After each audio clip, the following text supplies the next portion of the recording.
Good morning, everyone, and a special welcome to all virtual participants who are joining us online for the second day of the Global Engagement and Empowerment Forum in 2024 today. Welcome back. My name is Katerina Che, and I'm the Communications Lead at the Ban Ki-moon Center for Global Citizens. Our first event here in Centennial Hall today will be a plenary session on enhancing university collaboration for SDG achievement. This is co-organized by Yonsei University, the University of Global Coalition, and the UN University. The session will invite leaders in higher education from Costa Rica, US, Korea, Japan on stage with us today to show us how they advance the SDGs with their work.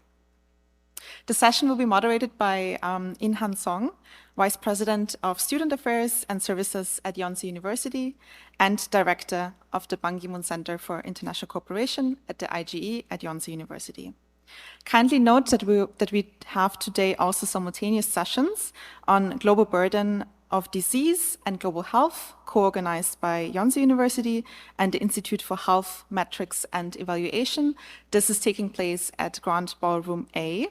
We also have a third session, Nano and AI Technologies in Diagnosing Diseases, hosted by Yonsei's Advanced Science Institute and Institute for Basic Science in Grand Ballroom B. So I'm going to hand over now to Vice President In-han Song to introduce us to the panelists and lead us through the discussion. The stage is yours. Thank you. Thank you. Good morning, good afternoon, and good evening to everyone here and around the world. Thank you for joining us at GEEF 2024. I'm Professor In-han Song, proudly serving as the director of the Ban Ki-moon Center for International Cooperation and Vice President for Student Affairs here at Yonsei University, Seoul, Korea. Today, I'm honored to host the GEEF 2024 Global Engagement and Empowerment Forum on Sustainable Development as the director of the organizing committee, and I would like to express my gratitude to all of you for attending this plenary session titled Enhancing University Collaboration for SDG Achievement. Before we dive into the session ahead, frankly speaking, I didn't expect to see this many people in the audience at 9 a.m. early morning conference. So if you came here by mistake, that's perfectly okay. And thank you for coming. And you are more than welcome to stay because we will be engaging in a very interesting talk about universities, our life. Nonetheless, if you've chosen to be here by yourself, I'm so delighted to welcome the considerable interest in our topic today. Okay, we hope to hear from our respected leaders in academia about their policies in their universities and how they have worked toward progress on sustainable development for a better world.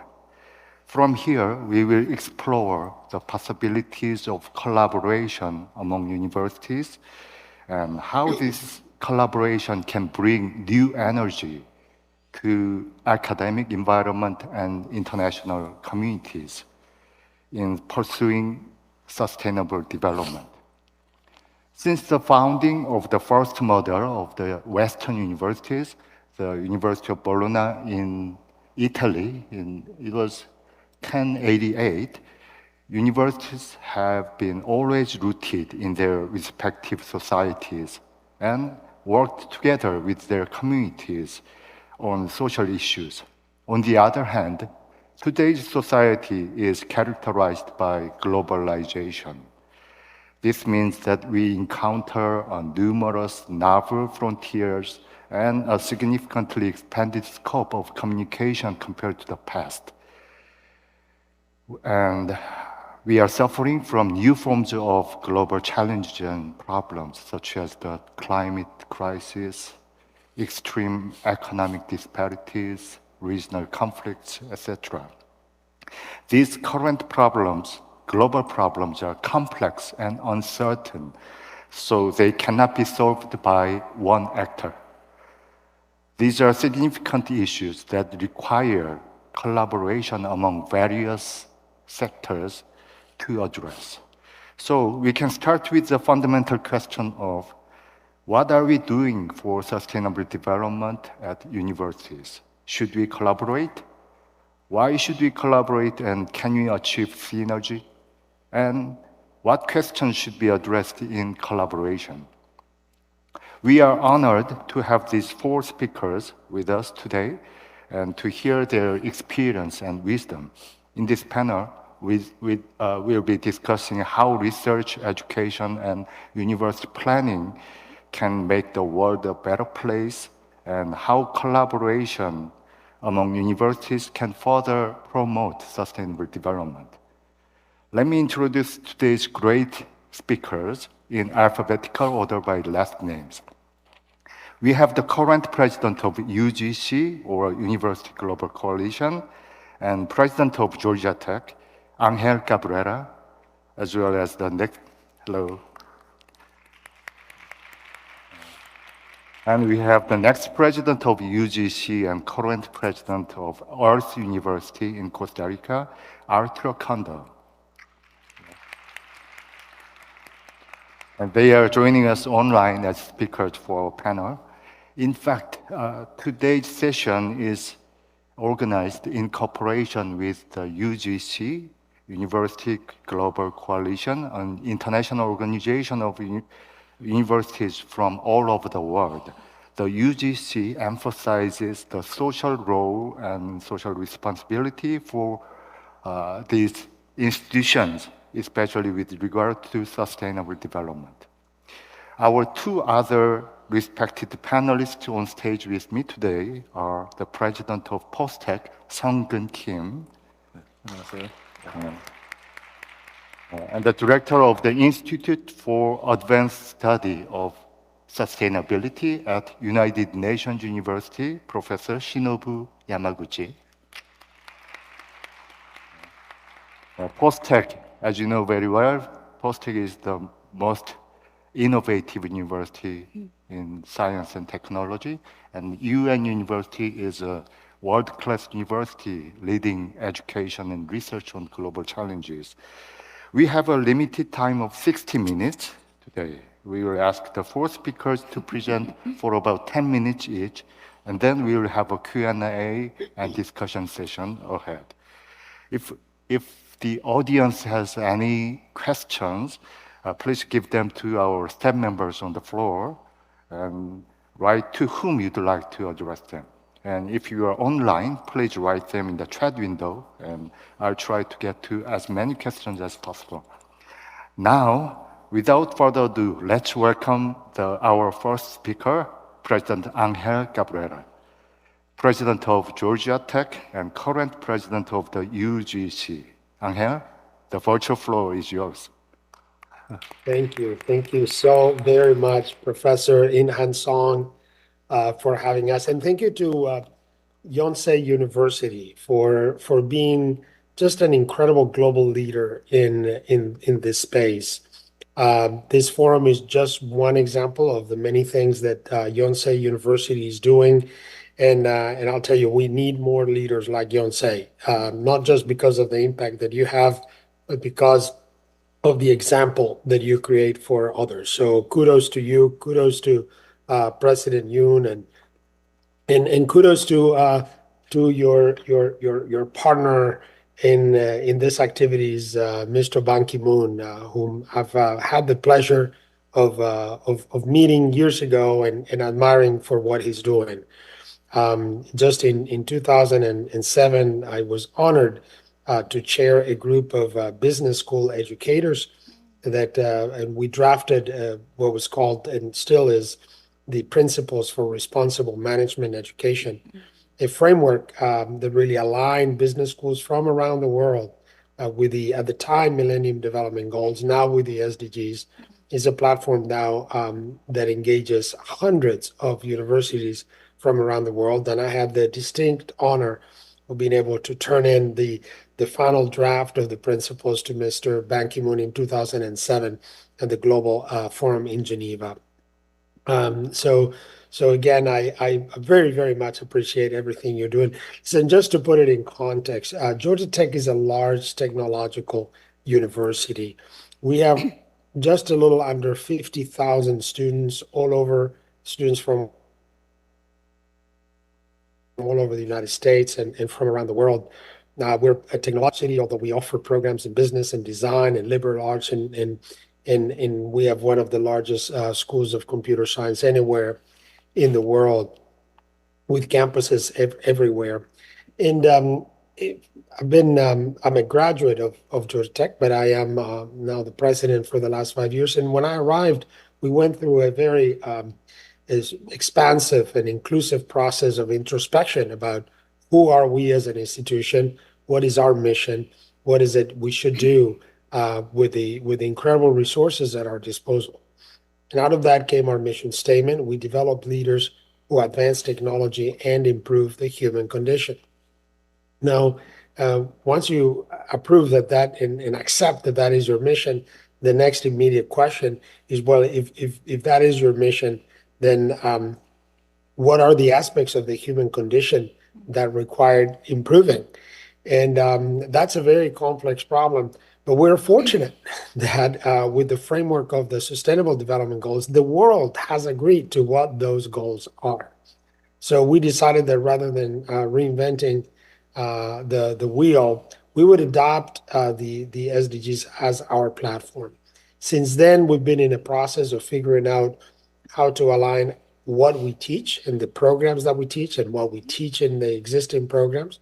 How do I align them with the Sustainable Development Goals to make students aware of what are the challenges that we hope they will dedicate their lives to addressing, whether they go into business or they create new companies or whether they go into government or public service or academia. So we're working on that, what to teach and how to teach. But we're also working on our research and how to align our research with those questions. So we are blessed with having one of the biggest budgets of research of any university in the country. Last year alone, we brought in almost $1.5 billion in research grants. And with those resources come the responsibility of asking, is our research contributing to solving some of the big problems? We're now in the process of figuring out how to reorganize our research enterprise to do not only basic research that advances our understanding of science and technology, but very importantly, to make big bets, to try to see how what happens in our labs can help address some of the biggest challenges that we face. We do a lot of work in energy, for example, both in developing new sources of more sustainable sources of energy, but also developing technologies for carbon capture, try to bring back the carbon that we have produced, or even as long as we use fossil fuels, how do we extract as much energy from them as possible so we can use less fuel than we are. So we do a ton of research in that space. But I'll give you new areas of research that deal with other sustainable development goals.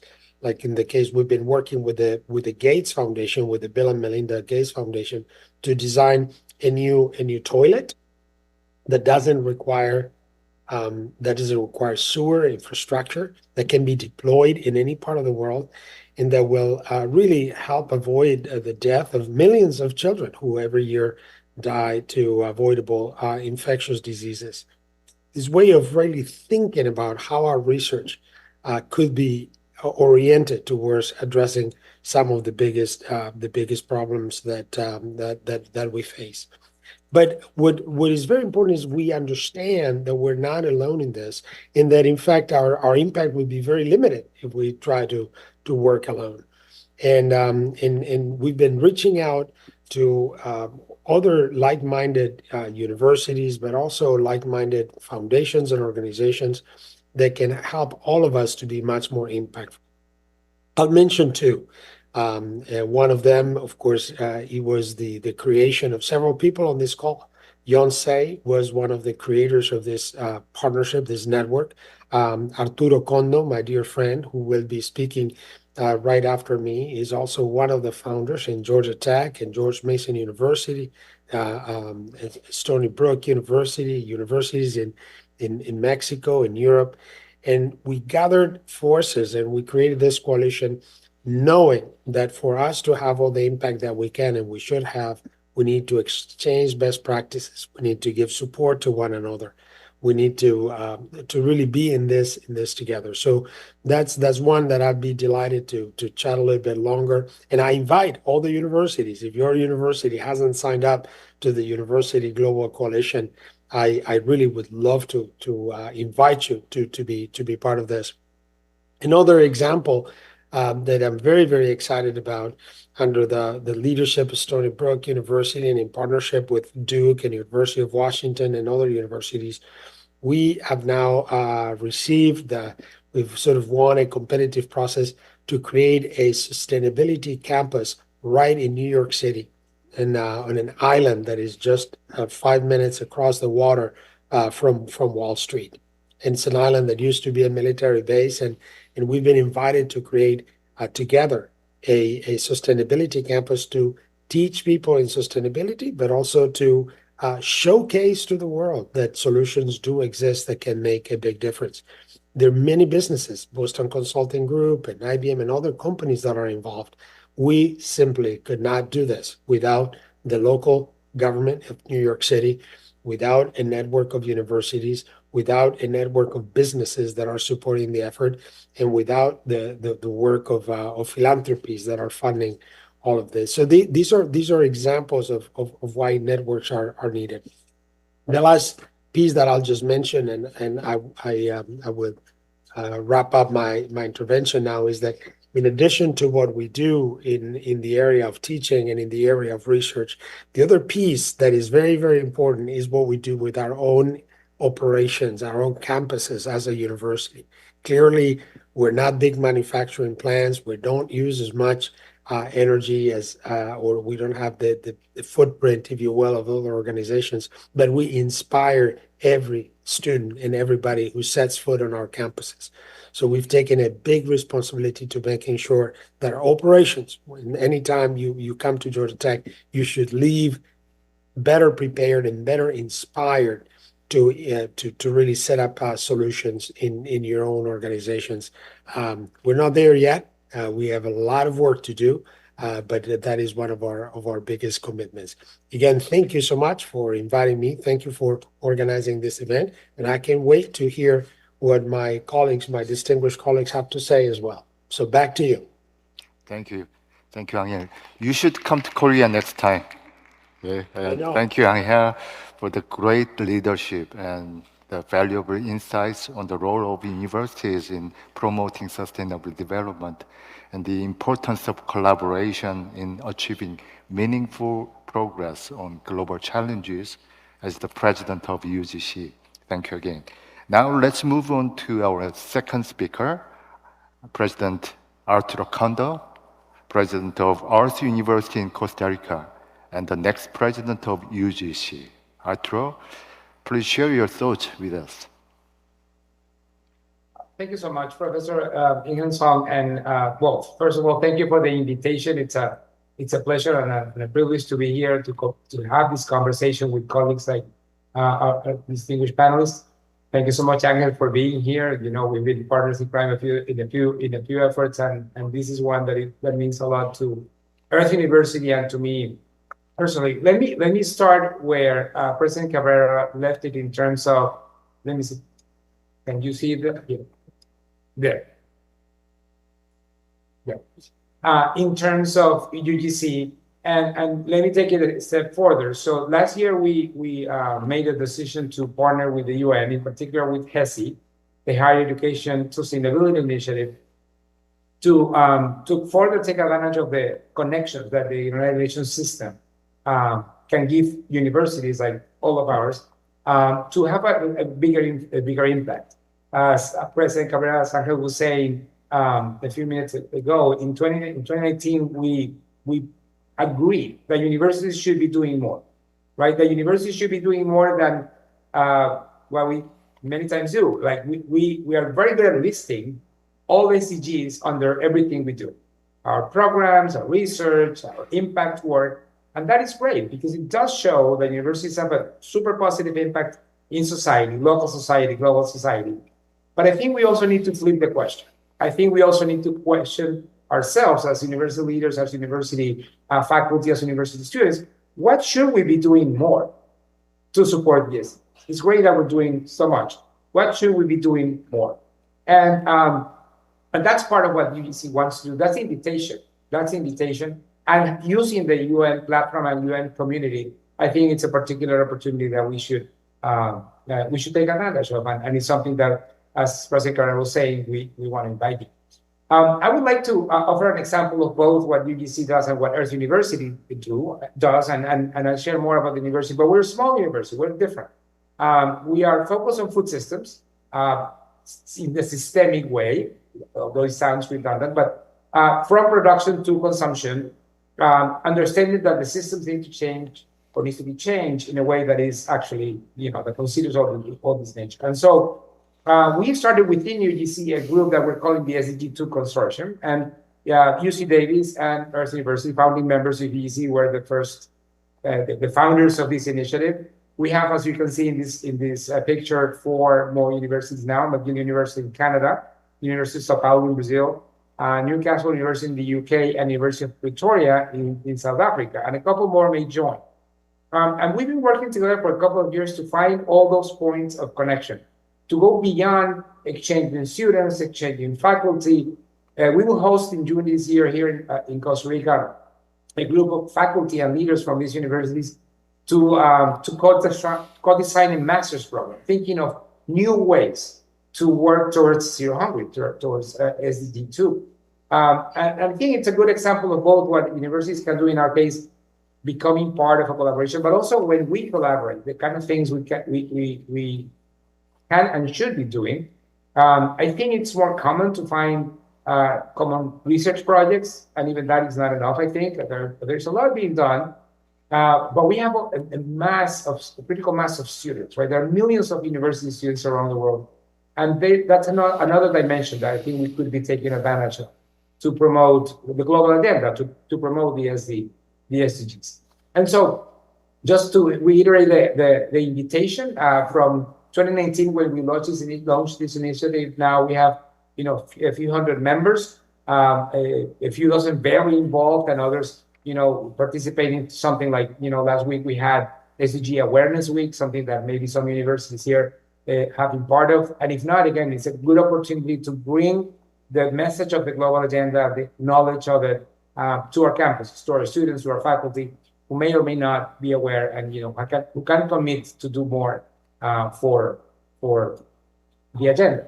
Let me share a few words about Earth University itself. We are, as I mentioned, a small university based in Costa Rica. We were founded 40 years ago, so we're young. The mission since the beginning was to prepare leaders to contribute to society, but particularly focused on food systems.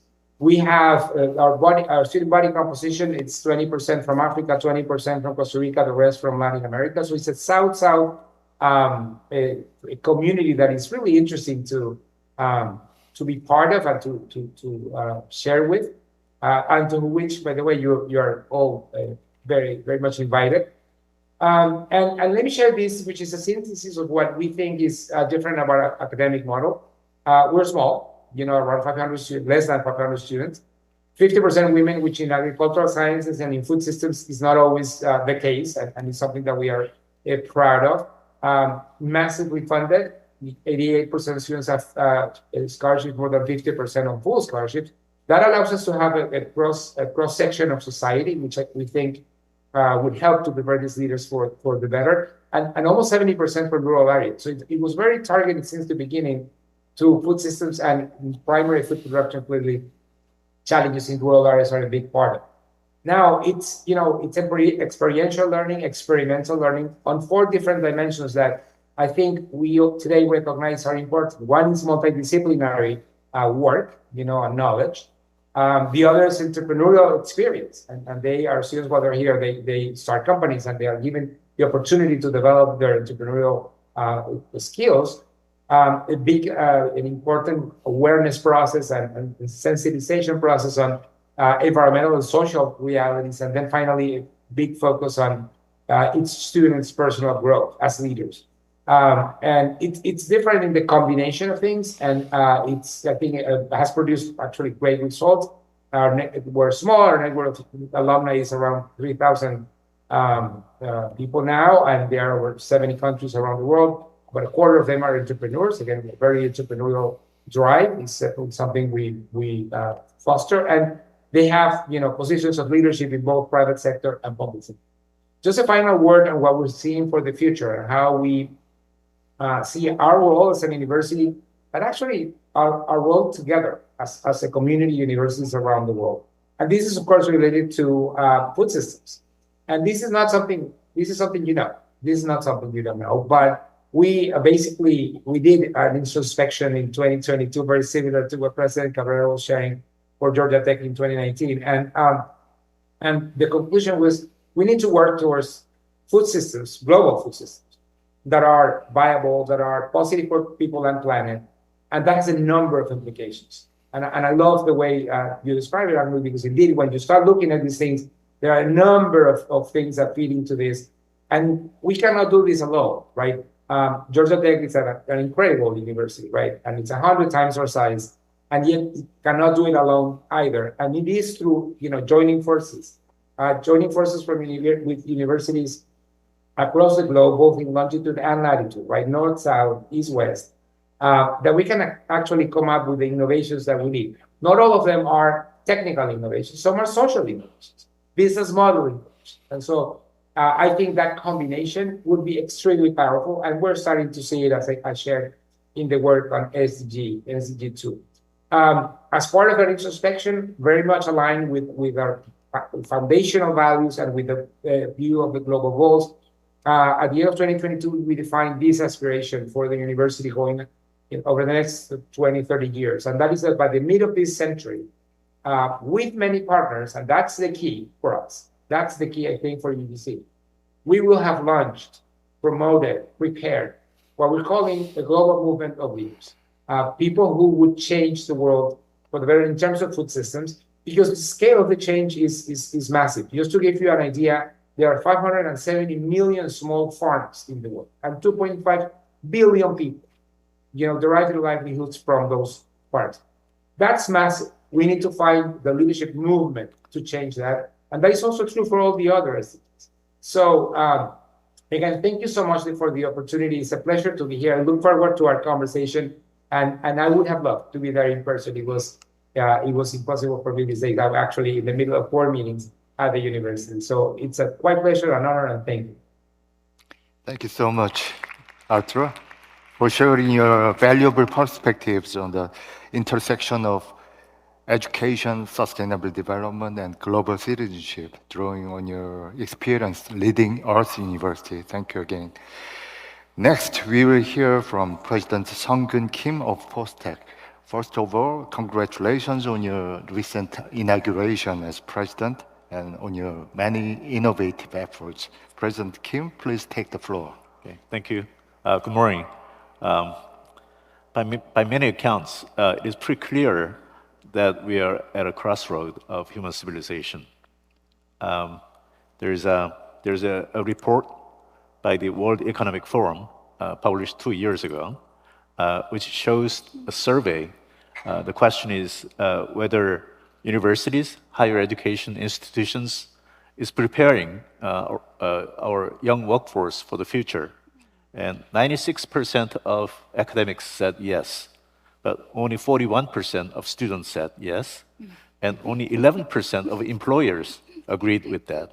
So there's a huge gap between the what employer wants and what the academics wants to teach their students. This gap is pretty serious as the world is changing very rapidly. World is changing very rapidly because of technology advancement, and we are seeing a totally different world. Now, when you look at the list of 17 SDGs, it's a daunting task to solve these problems from one sector alone. I mean, we need a lot of sectors in the society, and we need a lot of thinkers who need to come together on the floor and discuss all these problems in an interconnected way. So every time I see this list, I really am amazed at how complex these matters are and how difficult it will be to solve these problems in real life. A few days ago, I listed what we can do in higher learning institutions toward achieving the SDGs. And there are several items here. We can incorporate SDGs into curriculum. We can align our research toward better achievement of SDGs. We can advance community engagement. We can also try a green campus initiative, and we can also ask students to get involved. I won't go into details for some reason that I will discuss later. From the point of view of postdoc, we've tried a few things by promoting cutting-edge research that is linked to the SDG achievement. We have very strong international collaborations, and we also try very hard for technology transfer and innovation. In terms of the collaboration between universities and also between university and outside world, there are several items like interdisciplinary collaboration, global partnership, and partnership with private sector and government, and information sharing. Now, the reason I skipped over these last 3 slides is because it's not my own voice. I've asked ChatGPT to give me the answer, to fill out the slides, and this is what it did. Which means even the AI knows what we need to do. This is nothing new. The reason we are painstakingly slow in terms of moving toward the SDGs is because we lack something, and that's what we are going to talk about this morning. So when you look into the roles of different stakeholders toward achieving SDGs, you can think about all these different players, like governments, corporations, small and large businesses, press, NGOs and religious organizations, communities and families, schools, and of course, the academia.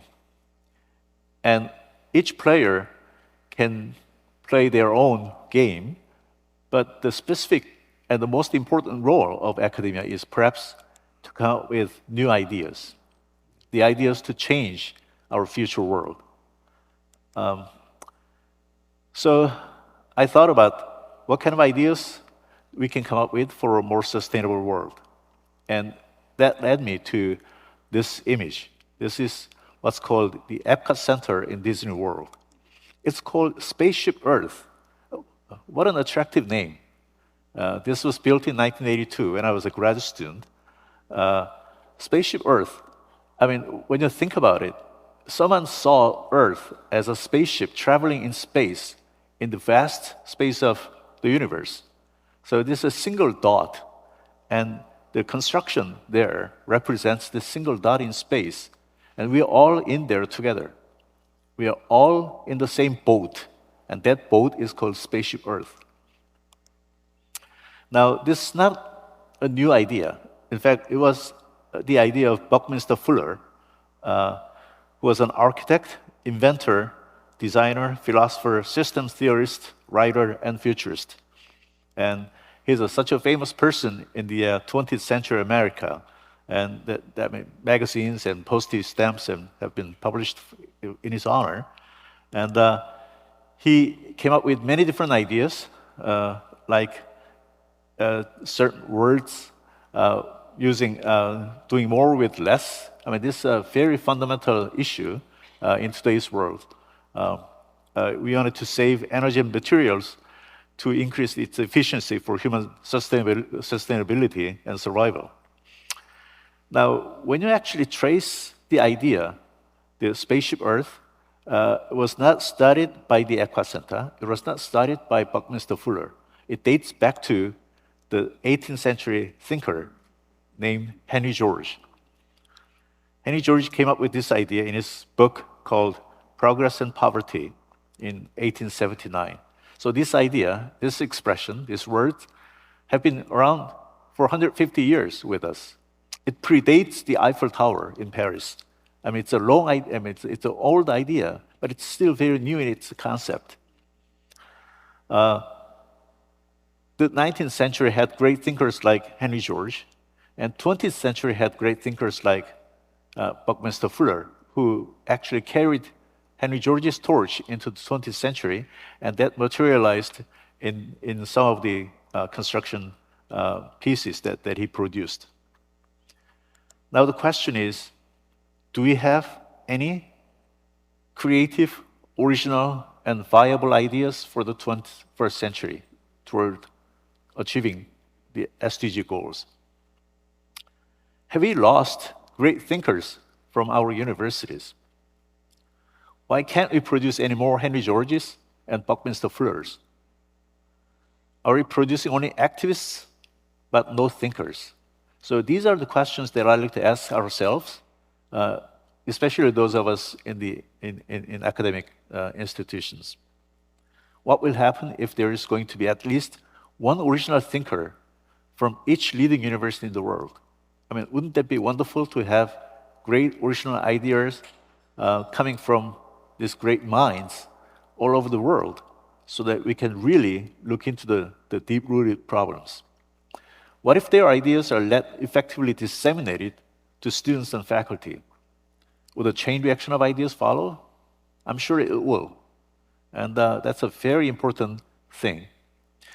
Our inter-university collaboration is going to be more effective then, only then. The reason why it's so slow is probably because we don't have powerful enough ideas. We don't have creative, original ideas to change the 21st century as some of our predecessors in the 19th and 20th century had. So this is something that I like to reflect upon. Well, there's some hope. We do have certain number of people with new ideas, and I'd like to give you some examples. In the area of new technology, we have someone like Nicholas Negroponte, who actually created MIT's Media Lab in 1985, 2 years after Buckminster Fuller passed away. 20 years later, he came up with a program called OLPC, short for One Laptop Per Child Initiative. The idea is to make laptop computers inexpensive enough to be distributed to underdeveloped world, like Africa. He wanted to make laptop computers so cheap that everyone can have, every child can have access to, so that there will be less gap. The divide between the developed world and the underdeveloped world, the divide between the rich and the poor will be smaller because he's going to be able to distribute this very inexpensive laptop to kids in the third world countries. I think it's a great idea. In fact, he almost succeeded in making this. He made it so that this laptop computer operates by solar energy alone, so that you don't need electricity coming from the wall. So it's a great invention, and I think people like Negroponte are still trying very hard to make the world more equitable. We see some examples of innovations from Korean universities also toward SDGs. I mean, people are trying to use rainwater for fresh water. People are trying to come up with the artificially cultured meat to reduce the environmental pollution. And also people are trying very hard to use cellulose production from organic waste. So these are all great ideas. And I like to suggest that we have to have some kind of take-home message, one original thinker from each leading university of the world. I mean, it can be you, the students, or faculty. I mean, we really need new, original, creative, viable ideas. We don't need many. We only need one great thinker per university. And there are so many universities in the world. I'd like to raise also some take-home question. What will be the 21st century model for spaceship Earth? Our predecessors in the 19th and 20th centuries struggled with these ideas. And are we struggling with these ideas anymore? And that's something that we'd like to pay our attention to. Finally, every time I think about these problems, I look up this image of Earth from Voyager 1 space probe 6 billion kilometers away as it almost moved out of the solar system 34 years ago. It was leaving the solar system, and Carl Sagan asked the NASA to turn the camera back to look at where we live. And this small dot, it's called pale blue dot. And this pale blue dot is where everything is. Every person who lived before, every person who will live after us will be living here. This is the only ground that everyone you knew, everyone you will know, will live their lives. So with that message, this pale blue dot is so precious for us to keep. And thank you very much. Thank you very much, President Kim, for enlightening us on the university's role as a hub of innovation and creativity and research excellence and technological leadership, as well as its contribution to sustainable development and societal advancement. And personally, I'm so proud that he is my lifelong mentor. Okay, thank you again. And last but not least, we have Professor Yamaguchi, Director of the Institute for Advanced Study of Sustainability at the United Nations University in Tokyo, Japan. Thank you for your participating in person from Tokyo. And Professor Yamaguchi, the stage is yours. Thank you. Thank you, Mr. Chair. And good morning, good afternoon, and good evening, everyone. And I have to confess, actually, it is always very difficult to be the last speaker because the brilliant speakers has already mentioned very important messages. And my task is really to avoid the message, but also to connect their intervention to the presentation. But by the way, the President Carabera, I really enjoyed your practical experiences and examples of connecting the people from the different disciplines, involving the student really to contribute. It's very difficult things to do at the university, so I really enjoyed. And definitely, the President Kondo, thank you for sharing this example of involving very actively the student and to make those research, the project happen, but also the implementation through your network. And Professor and President Kim, thank you very much for the very provocative questions. What can we do to really stimulate the student to make things happen in the 21st century? Okay, so as a last speaker, I hope I can entertain the audience as well as the speakers. So the United Nations, the university, my presentation will probably focus more on how those national, regional, and international network and partnership can really enhance the synergy to contribute in achieving the SDGs, different SDGs, but also in relationship in between different SDGs. So just how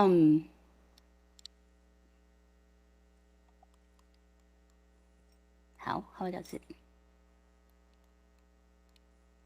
It's not moving. Oh, yes, okay.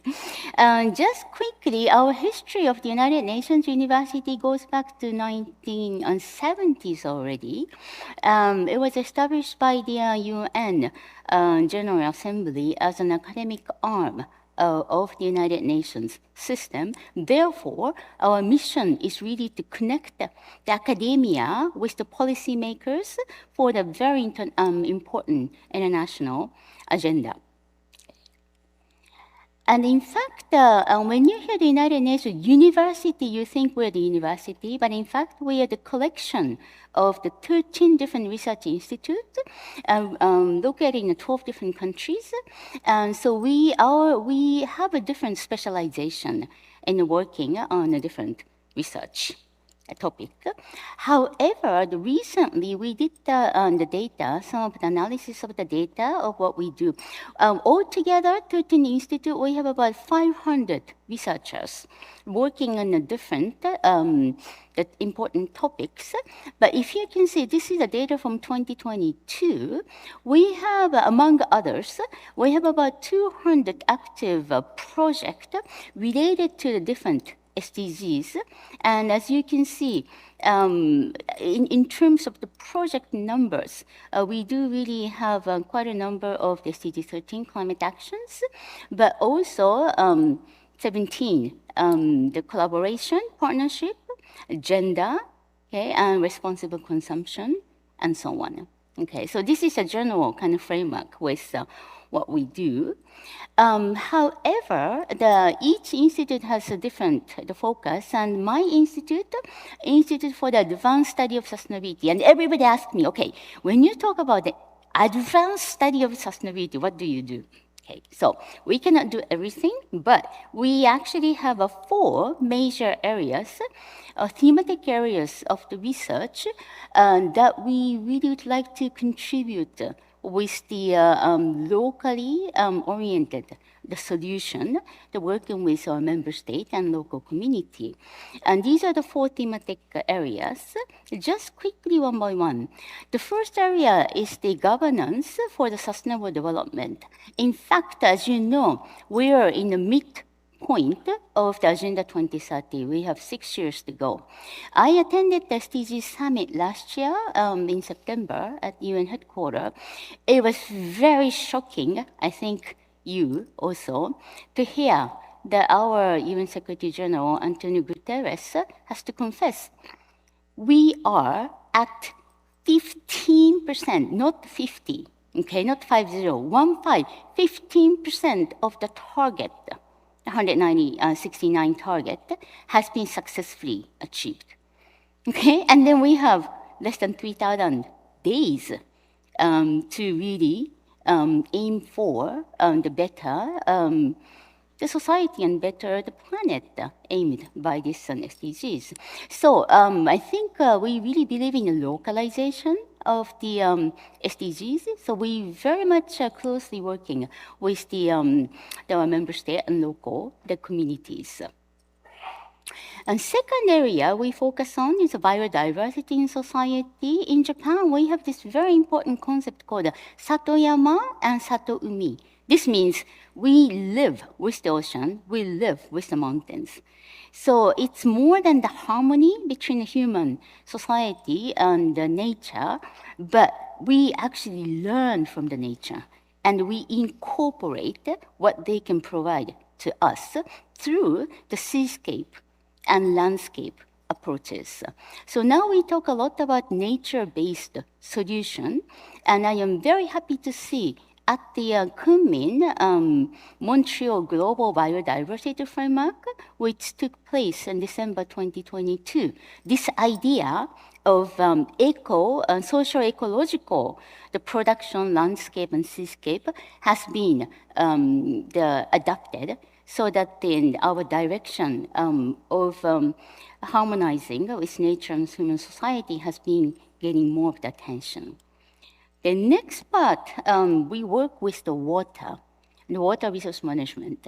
And particularly, we are now focusing on smart, innovative, and community-based sustainable water management because due to the increasing natural and man-made disasters, it is very important to assess what is available locally in terms of the resources, any kind of resources. So when we are hit by the natural disaster, the community can handle how to revitalize those systems. Okay, so we work in the water area, and then very importantly, innovation and education. And as you can see, because of the pandemic, this access to education, including digitalization, this gap has been they increased. But also, at the same time, we do have an opportunity. So we do have, assess the impact of the digitalization of education and how it can really promote the quality of education.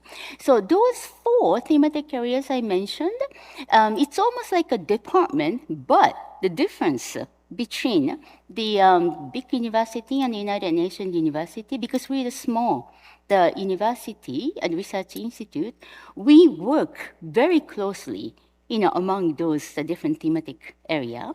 And one of the example, we participated in the UN Transforming Education Summit in 2022.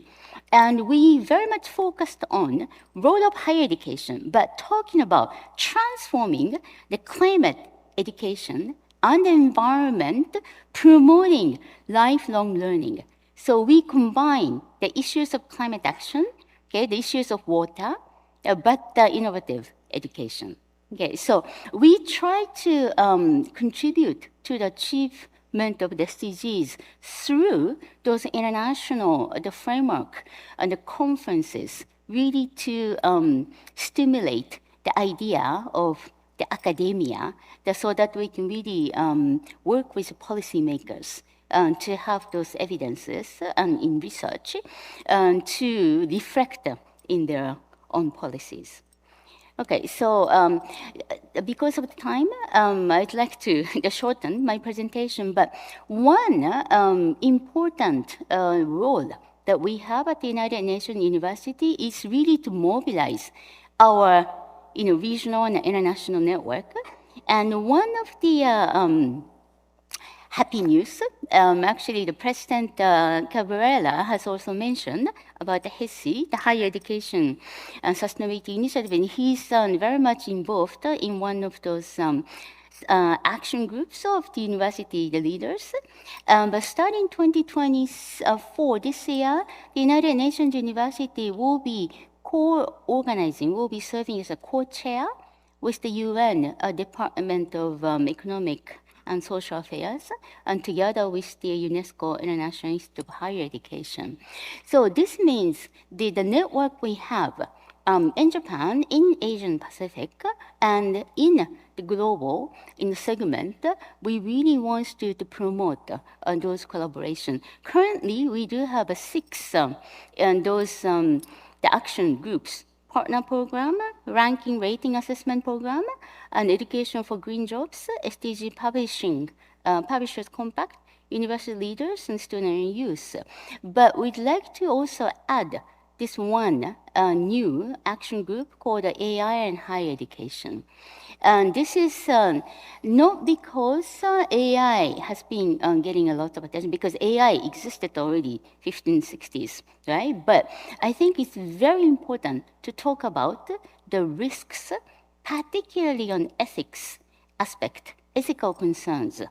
Okay? Because I think we, the human being, has to know, what ethics needs to be incorporated in using, but also expanding the use of those technologies, including the AI. So this is the one thing we really want to collaborate. Just one last, this HESI, Higher Education Sustainability Initiatives, we have annual conferences in July at the UN and headquarters, can be participated by, that we have over 800 universities joining this the partnership.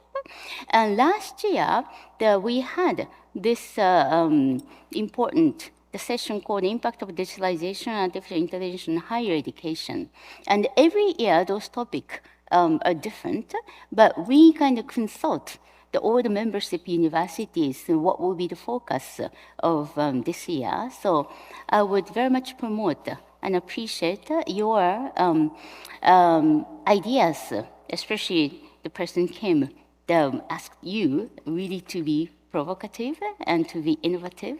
Okay, so this is something the United Nations University really would like to explore further, the cooperation, so that we can all work together really to at least increase from 15% of the target setting to closer to whatever we can do. Otherwise, not only our human society, but nature will be degraded. Okay, so thank you very much. Thank you very much. Thank you, Professor Yamaguchi, for your thought-provoking presentation on UNU's contribution to global sustainability, as well as its commitment to advancing the SDGs through research, education, and partnership building efforts. Now that we've heard from all of our speakers, and it's time to open the floors for questions and discussion. However, unfortunately, due to the time constraint, I will take just one question from the floor. You can request a microphone if you have any questions, or if you have the questions, could you?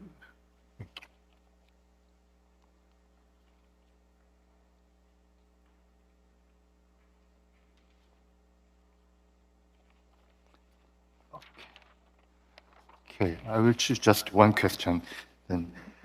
Okay, thank you for your great presentation. Your presentations are great, but it's from the professor's perspective. This is from student. Do you have any advice for students contributing to sustainable development, or how have students contributed to SDGs at your schools? Who would answer this question? Angel? I'm happy to provide a perspective that the students at Georgia Tech have become the biggest agents of change. And they're using the campus as their own laboratory to test the solutions. You don't have, I mean, the Sustainable Development Goals are global, but solutions can be found in locally in your city. They can be found in your own campus. So every improvement that we've done from recycling of waste to reducing food waste to improving energy efficiency, there's always been student groups behind. So they're not only just the recipients of what we do, they're true actors in the efforts that we're leading. Yeah. Any more answers? I would like Professor Son to add to that. So two things. One is that our students are going to be the ones who with the chance to change things, right? I mean, they are the ones in the 20s to 30s. They will see the rest of the century, right? So they are going to be the protagonists of the changes we need, or if not, of course, the victims or the witnesses of what would come. I think getting them engaged in research, many times they are, but in community work, in actual work that through universities and through other actors in society are creating even short-term impact. I think is a necessary experience for their work as leaders as they move, as they graduate, and as they have impact during their lifetimes. And so I think universities can be, and students can be actors themselves as students of these projects, of these impact projects that we need to experiment with, learn from, and of course, disseminate around the world. Thank you. Additional answers, Professor Kim or Yamaguchi? I've seen a list of great inventors of human civilization the last 200 years. As we move toward more present day, there's growing number of young people. So compared to the 19th century, in the 21st century, we have more young people coming up with new ideas, and it's very significant change. And I see that the young generation has this very acute sense of the world around us. And that's why I really want to ask students here and elsewhere to become more conscious and to become more attentive to the change that we are undergoing. It is not the the old generations that always come up with good ideas. It's always the trials and attempts of younger generations that have changed the world so far. And I really want to encourage you to come up with that. When I say one great thinker per university, I rely on young ideas, and it's all yours. Yeah, thank you. Yeah. Last. Oh, okay, Professor thank you. Yamaguchi. Okay, and just quickly, actually, when I was a student, I really wanted to be an adult or a professional as soon as possible. But when I became a professor, I really realized how luxury it is to be a student. Because as the President Kondo has mentioned, you can be very much experimental. Okay, and as many has mentioned, that you have a really the platform that you can really collaborate. And now, world has become so small. You get to meet with people from different background, different region.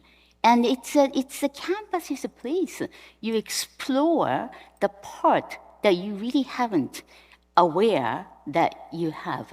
Okay, so yes, the adults are not always the people to make a change. But then I think the younger generation, with this explorative kind of approach, that you are the one who could really promote our intergenerational achievement and outcome. Thank you. Thank you all for your insightful answers and discussion. And 60 minutes was too short for these great leaders. And unfortunately, due to time constraints, we will have to conclude this session here. And thank you for these key messages and presentations. I want all participants to know that these are the punchlines of this session. And I hope all of you take this message home and that message will bear fruit in the years to come. I want to express my deepest gratitude to our speakers for their valuable contributions and to all of you for active participation. As we close this session, let's take a moment to reflect on the importance of collaboration among universities in achieving sustainable development goals. Together, we have the power to drive positive changes on campus and in the world and create a better future for generations to come. Thank you once again for joining us, and I wish you all inspiring and productive remainder of the conference, GEEF 2024. Thank you very much. Thank you, Vice President In Han Song and the panelists for this really enriching discussion. I don't think it's a secret that SDG 4 is key to achieving all the SDGs. And it was just really good to see how universities collaborate amongst each other and do more to advance the SDGs. What particularly struck me was what Professor Kim said, that we have the solutions, and even artificial intelligence knows that. Moving on, our next session here in Centennial Hall is on exploring Arctic environmental challenges, and we'll start at 10:50, so we have about 15 minutes left, so see you all soon.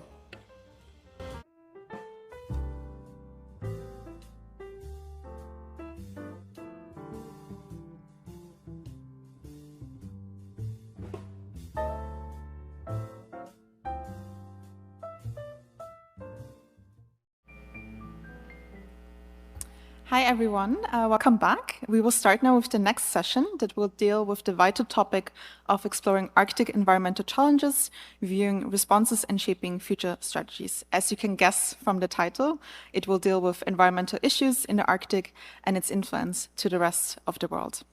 The session is kindly sponsored by the Korea Maritime Institute as well as the Korea Polar Research Institute. And for the session will be also in Korean, so if you need translation services, please move down to the first 2 rows where you have the translation services placed. Now I would like to kindly hand over to Professor Hyunjung Kim, Professor at the Department of Political Science at Yonsei University, who will moderate the session. Dear Professor, the floor is yours. Thank you. Hello, everyone. I'd like to welcome all of you to this session. I am Kim Hyun-jung, professor at the Department of Political Science at Yonsei University. The session is co-sponsored by the Yonsei University, the Korea Maritime Institute, and the Korea Polar Research Institute. I am a researcher investigating policies regarding the Arctic research, and since last year, we have been hosting the session on this topic, so I'm very pleased to be part of this. We have the Arctic region where we have the land, the seas, and the ice sleets, and they account for about 6% of the total Earth area. I teach courses on the Arctic area, and students are surprised that there are so many activities taking place in the Arctic region. And I believe that most of Koreans and people around the world are not very familiar with what the Arctic is doing and what people are doing there. But we have been experiencing extreme weather conditions, including floods and droughts and heavy rains. And these climate events are related to what's happening in the Arctic. Together with Iceland and Norway, Korea has been participating in Arctic research. In 2020, in 2012, our Dasan Research Center was open, and in 2012, we acquired the status of a stakeholder in the Arctic, and the Arctic-related law was established, and we have the basic plan on the Arctic activities. So when you look at this basic plan for Arctic activities, there are main areas, and one of them is about environmental protection and climate change responses. And it shows that Korea is very interested in this region. The Arctic region is heavily affected by the climate events. We're going to address some of the challenges that we're experiencing in the Arctic region and how we can respond to them. And for that, we have 4 panel members. And after their presentations, we're going to have a Q&A session. Now, I'd like to give each presenter 10 minutes for their presentation. The first presenter is Professor Seung-kyu Kim. He's a professor at the Department of Marine Science at Incheon National University, and he's an environmental scientist. He has been doing research on environmental preservation, and since 2013, the professor has been studying the impact of plastic on the environment. And today, Professor Kim is going to talk about sustainability and how we can protect the environment of the Arctic region. Please go ahead.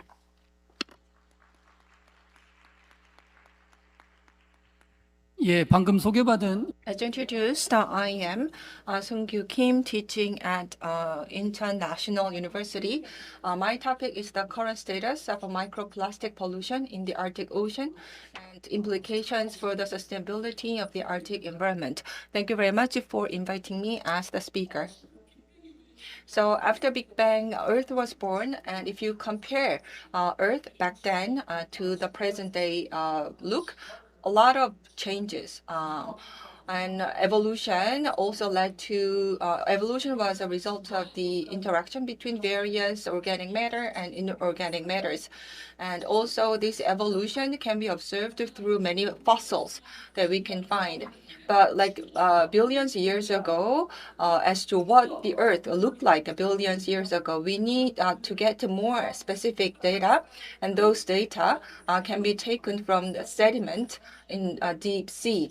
So we extract samples from deep sea sediment, and then we look at also the iceberg. So basically, we also take some portion of the iceberg in polar regions, and we look at some biochemical tracers, for example, to understand what happened in the ancient prehistoric era, and then it helps us to understand what the future might look like. So there are some concerns about the planetary environment, for example, climate change and acidification of the ocean, ozone depletion, and also plastic pollution. Plastic pollution. Plastic was mass-produced starting 1950. The production volume grew annually about 8%. So plastic has been in use for only about 7 decades. But is plastic really threatening the Earth environment? So that is still a question many scientists are dealing with. So in order for something to impact the Earth, that factor needs to be really widely dispersed, globally dispersed. So if you look at the chart here, you can see that a lot of plastics come from Asian countries. 60 to 70% of plastic volume comes from Asia, and a lot of them go into the ocean. And annually, about 1 million tons of plastic goes into the oceans, and they can ride on sea currents. That is how they get dispersed around the world. There are about 5 major currents, ocean currents in the world, and so microplastics, plastics, they ride on these currents, and then they tend to communicate at certain areas. And microplastics, they're really, really micro, so they can actually fly in the air as well. So basically, everywhere in the world, you can find microplastics, including the polar region, the Arctic region as well. And the microplastics, they can be consumed by planktons or accumulated with the plankton. Then the plankton becomes heavier, and they tend to go down into the ocean. So that is how we get to find the microplastics even in deep sea conditions. And second, there are about 99% of the plastics that we use that come from oil originally. So based on certain guess or theory, about 6% of the global oil production was used to produce plastic, and that is only going to go up to 20% in a few years. So a considerable portion of global oil production is used in producing plastic. So given that fossil fuel, in the process of using fossil fuel, a lot of greenhouse gas is inevitably emitted. So as we use, consume, and bury, or sometimes burn plastic products, the overall volume is going to contribute to the carbon emission. The contribution to carbon emission is only going to go up to 15% by some estimation. So plastic usage is really a direct cause of greenhouse gas emission. As you can see here, there are some enzyme that decomposes plastic, and there are various types of such enzymes. And as you can see here, so you can see from where plastic goes into the ocean, and also you can see where there are many types of enzymes that can decompose microplastic. And you can see that these areas overlap. What does this tell you? It means that prior to the usage of microplastic, there are new types of enzymes that are being generated. And also microplastic, when they go into the soil, it can change the soil structure and the soil condition. And also we use fertilization, so nutrients are used, and nutrients are also impacted by microplastic as well. If microplastic goes into the air, then it can also impact some cloud. So it can work, it can function as a cloud condensation nuclei or ice nucleating particles, causing bigger rainfall. So it can also impact the Earth's ability to radiate energy. So it can also contribute to climate change as well. That's what plastic does in the air. So plastic is basically, it moves around everywhere. It goes into the earth, and it can go into the air, and it can go into the sea. And plastic is and it is also closely related with the overall carbon circulation. So microplastic can disrupt the carbon circulation, the natural carbon circulation system in the earth. So all these impacts. Prior, when we talk about microplastic, we only talked about its harmful harmful impact on biological life. But microplastic does more than that. It can actually disrupt ecosystem. So is it already impacting in that way? There's no conclusive answer among scientists because there's no confirmation as to that. But still, microplastic, as it goes into the air, sea, and the land, and how much of it is accumulated in the air and the soil and sea, and how small is it, and what is the percentage of the accumulation? we need to know that first to answer the question that I asked. That is why we conduct these kind of research. So how much microplastic is produced, and where does it originate, where does it go into, and how much is it accumulated at certain sites. But so we have only estimates so far about these questions. So some people argue that from the 1950s and up to now, the microplastic is accumulated about 150 million ton under the sea, and they presuppose, they hypothesize that this is in the sea, in the current, still riding on the current. But some people argue that no, it is already accumulated in the soil, in the sediment in deep sea. And some people also differ. No, it's not that much. It's only much smaller, like only 300,000 ton under the sea. So different estimations depending on who you ask. So that is also why we need to have a more accurate understanding about this. So we want to have so at my research center, we studied the reflux volume of microplastics that ride on the current, and how much microplastic is found in the Arctic area. So you need to think about the Arctic area conditions as well. So for example, in winter, everything is basically frozen till the deep down in the Bering Sea. Only very small portion is not like frozen during winter season. And also the ice barrier is an important indicator depending on the season. But this ice barrier is now moving more, it's receding more northward due to the climate change. So as the speaker previously talked about, so there are definitely physical changes happening to the earth. And also that is also impacting the extreme weather conditions we are experiencing in Korea. And also nowadays, people are charting a new shipping route in the Arctic Sea. That is also becoming a new factor, and that is also causing some environmental problems. The North Sea, often called to be clean sea, but it is already being threatened. It is already being polluted. For example, due to large volume of microplastics, it's already relevant paper is already published on Nature. And this is also based on our research as well. So this is the western part of the Arctic Sea. So the marked red, this area, this is here. The surface takes up only about 15% of the North Sea, the Arctic Sea. But if you look at the microplastic accumulated here, measured here, is already 28,000 ton. So this much microplastic is already accumulated inside Arctic Sea. So with that in mind, I'd like to introduce this research that we've done, but only briefly. But if you can, this paper is published in Science Advance. So if you want to know more, you can actually look up the paper in this publication. And also these are how the sea currents flow in this area.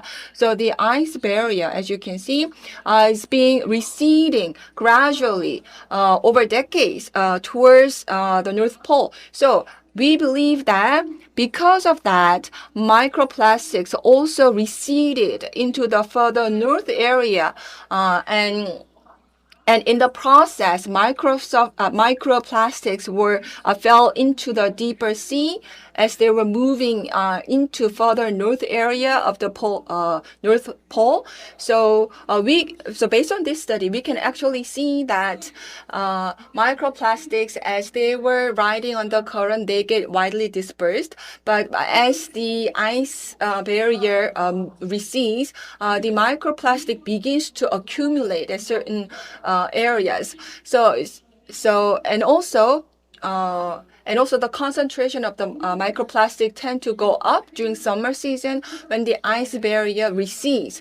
And also, if you look at the composition of the microplastic in this area, is very different from other areas. For example, polypropylene tends to float on the surface. But in this area, the polyethylene goes down under the sea. So here, there's something at work here to make it happen. And that factor is the plankton here. And the plankton is at work here somehow. It contributes to this lightweight microplastic go deeper into the sea. And this is another study that we've done. And so we look at the sediment, the soil sediment, and then we classified it into different layers. And then we can understand from which era, which year this soil layer is from. So depending on that, so by looking at that, we can see how much microplastic is accumulated in a given year. So we were able to see that over the past few decades, microplastic accumulation, the volume of it just increased. And after 1950s, after the microplastic production volume skyrocketed, the same happened with the accumulation of microplastic in this area. And if you look at what about the CIS area? What about the ocean water? What about the soil sediment? So what about in the land area after 1960s? So about 210,000 tons of microplastics are in the western area of the North Sea, the polar area, and also most of them accumulated in the sediment, and that is the conclusion of this calculation. Then this volume, so compared to the rest of the global ocean, how much is this accumulation in this area? So we took this data and then we supposing that there should be an equal level of pollution around the world in all seas around the world, then we figure that the total global population, pollution volume is over 100 million ton. And then we use the extrapolation method to make a comparison, and then 200 million ton.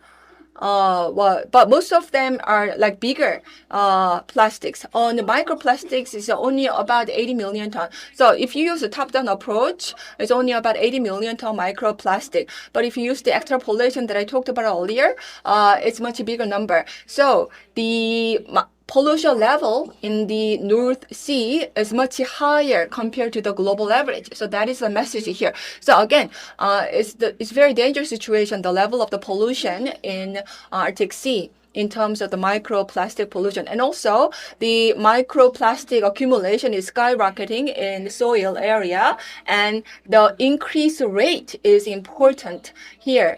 The global plastic usage volume increased about 8% on average. But when we look at the Californian soil, the accumulation of microplastic increased by 6%. But and also in North Pole area, the accumulation rate is smaller. So the reason for this is quite clear, I believe that. So we consume a lot. So the consumption site, from the consumption site to the accumulation site, because there is an ocean current, and ocean currents, for ocean currents, it takes time to travel from the consumption site to the accumulation site. So the microplastic tends to be accumulated at a smaller percentage at a remote site away from the consumption site. But what does it also tell you is that as we continue to use plastic products at big volume, the accumulation rate of microplastic in North Pole area is only going to go up, and we are going to see the effect of accumulation in North Pole area years later after we use plastic. So there was a resolution that we need to sign a legally binding international treaty to deal with this issue. So, and why are we talking about this? Why are we studying into this? Why do we need to work on this? Why do we need to have a legally binding treaty to regulate this? Because the impact of using plastic, it can go on years, and it can manifest years from now. So that is why now we need to act. Otherwise, things are going to be out of control. So that is my last point for my presentation. Thank you very much. Thank you very much, Professor Kim, for your presentation. A lot of people think that the Arctic region is very clean and not polluted, but we learned that there's a lot of plastic pollution in the region, and this Arctic region will continue to be affected by plastic pollution, and this is something that we need to address. Next the next presenter is Professor Jin Kyung. And she's conducting research on climate monitoring, and she's an expert advisor to IPCC panel. And today in her presentation, she's going to be talking about the activities of the Korea Polar Research Institute. Hello, I am Kyung Jin, director at the Department of Policy and Partnership at the Korea Polar Research Institute. I am sure that all of you are aware of the seriousness of the climate crisis. Indeed, last year in July, in the history of 174 years, last year was the hottest year ever. And because of that, we know that the Arctic region is also getting warmer and warmer.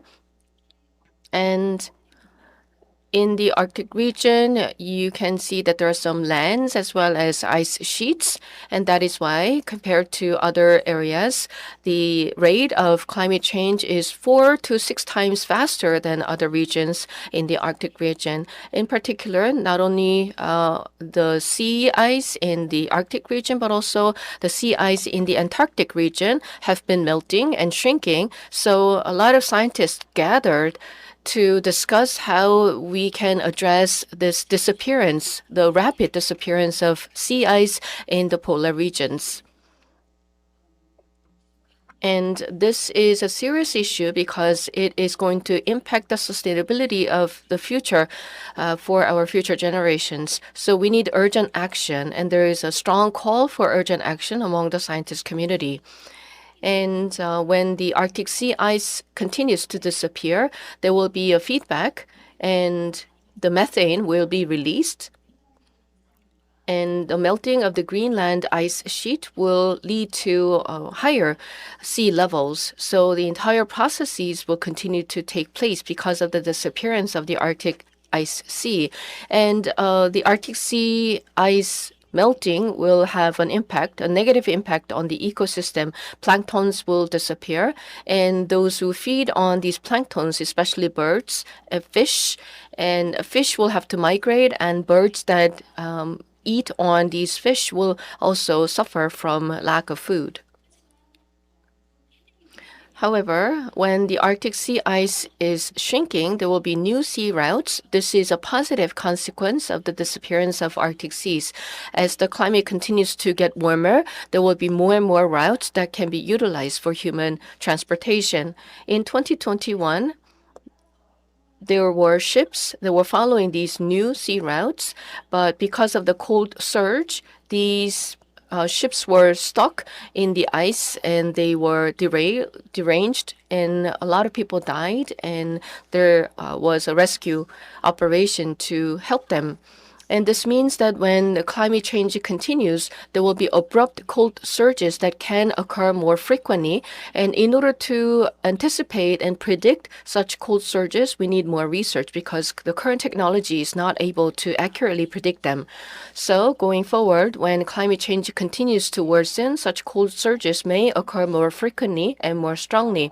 And when climate change continues, people say that extreme weather events will take place in the polar region as well. And last year it was really hot. So in early January this year, in the northern American regions, there was cold surges and cold sweeps, and a lot of people died because of winter storms.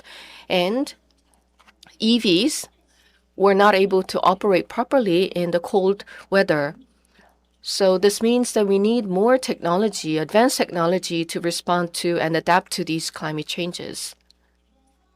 So in this context, the Korean Polar Research Institute aims to provide monitoring and information and prediction of the climate and environmental changes in the Arctic region. So this is the mission of our institute. We focus on adaptation, mitigation, and responses to climate change, as well as carbon emissions reduction. The basis for such actions is to understand how quickly and to what extent these Arctic ice will continue to melt, and such research is conducted by our institute. And to be more specific, we study the past climate changes and monitor the current environmental and climate changes to be able to make predictions for the future. Also, we are studying impacts of Arctic climate change on Korea, especially cold spells during the winter and heat waves in the summer. And based on such research, we are trying to provide more accurate prediction information and of what will happen in the Arctic region and what kind of impact that will have on Korea. And we are trying to expand our role. So we are planning to build a ice-breaking research vessel for polar research. We want to be a leader in Arctic research. In addition, we are aiming to provide more accurate prediction, climate prediction, and provide warnings on climate change. And this is going to contribute to achieving sustainable development goals. Thank you for your attention. Thank you very much, Dr. Jin, for your presentation. We now know that having accurate information on the sea ice in the polar region is crucial, and that is what COPRI is doing. And I hope that your research scope will continue to expand. Let me introduce the third presenter, Ji Kim. And she's a director at the Northern and Polar Region Research Division of the Korea Maritime Institute. And since 2020, she's been involved in economic cooperation and polar sea routes. And she's an expert on Russia. So the title of the presentation is The Possibility of Cooperation Between Korea and Iceland. Hello, everyone. I am Kim Ji, Director of the Northern and Polar Regions Research Division at the Korea Maritime Institute. Thank you for this opportunity. When I was asked to give a presentation, Professor Hyun-jung Kim said that the audience would be small, but I see a lot of people sitting here, so maybe I was tricked into doing this, but I will do my best to deliver my presentation. The topic, as you can see, is a possibility of cooperation between Korea and Iceland in developing eco-friendly electric small fishing vessels. Let me give you the background. Dr. Kyung-jin already discussed the seriousness of climate change, and with the melting of sea ice, we see more. We now have more sea routes. We have the war in Ukraine, the Suez Canal incident, and the COVID-19 pandemic. As a result, we have seen some disruptions in the global supply chains. As the supply chains become more unstable, logistics costs will increase, and as a result, the supply chain, the total supply chain costs will increase, and this will lead to higher consumer prices. Therefore, what we need to think about is how we can address these supply chain bottlenecks. When there is an issue that disrupts the supply chain, how can we address that? This is a key issue that we need to address. And one of the solutions, potential solutions to address supply chain issues is utilizing Arctic sea routes. Indeed, Russia is trying to increase the utilization of Arctic sea routes, and Russia and China are the main countries that are utilizing the Arctic routes. You can see at the bottom graph the volume of traffic or cargo traffic going through the Arctic region, and it's been increasing ever since 2017. And since 2020, because of the COVID-19 pandemic, as well as the war in Ukraine in 2022, you can see the graph or the line has been flattened, but the overall trend is an upward trend. So you may imagine that Arctic sea routes can connect between Europe and Asia, and currently they're mainly utilized by China and Russia, but also from the European side, they have been utilizing parts of these Arctic routes to a certain extent. So then, because we have now more and more routes utilizing the Arctic, we need more regulations. So the IMO has adopted several regulations. In particular, the polar codes have been adopted by IMO. Now, the Arctic countries are trying to maintain sustainability in the region, and they're strengthening eco-friendly regulations. Not only in the Arctic region, but around the world, there have been attempts and investments in developing eco-friendly ships. In particular, commercial vehicles and other ferries, they are making a transition to ammonia fuel and other eco-friendly fuels. And recently, in the US, in the National Renewable Research Institute, the hybrid battery diesel system was implemented in the vessels to reduce the fuel consumption by 80%. This was a research result. In the case of Island, they have been doing retrofit to power these vessels with electricity, and they were successful in commercializing it. In Norway and in Denmark and in Finland, they are focusing on the ferries for passengers, and they have been converting them to electronic or electric-powered vessels. My research area is focused on fishing vessels. You may not see much of a connection between fishing vessels and the Arctic region, but in the Arctic region, there are indigenous people, and they rely on fishing. So we need to see how fishing practices can be made possible in the Arctic. There are open seas in the Arctic region, and when vessels come in and go, then we need some preventive regulations in place and in ready so that we can prevent overfishing in the Arctic region. So we need to really think about sustainability and sustainable operation. And for that region, CAOFA was adopted. This is the ground rule for sustainable fisheries in the Arctic region. And this is also to allow research on marine resources in the region. As I mentioned, for sustainable fisheries, we need eco-friendly fishing vessels. And this will not only help benefit indigenous people, but also in Ireland and Norway, they have advanced fishing industries. So the topic of my presentation is how we can cooperate with countries like Iceland for eco-friendly vessel development. Let me give you the current status of Iceland fishing vessel fleet. 8.1% of the total GDP comes from the fisheries. And when it comes to the number of fishing vessels, it's relatively small compared to Korea. In Korea, the number of vessels is on the decline. And secondly, as I said before, they have been doing some retrofitting to utilize electricity for fishing. And so there are charging stations ready for vessels. And the third characteristic is that they rely more on coastal fishing vessels rather than far ocean fishing. So compared to Korean fishing vessels, they don't need a larger battery capacity because they remain near the coasts. Compared to that, let's take a look at the current situation of the Korean fishing vessels. The fishing vessel ages become older and older. And as a result, there is a higher accident rate. On the left-hand side, you can see the age of fishing vessels older than 21 years old. That's the navy color, and you can see that the navy portion is increasing. And on the right-hand side, you can see the number of accidents happening on the seas, and it's been increasing as well. And Korea is the 14th greenhouse gas emitters in the world.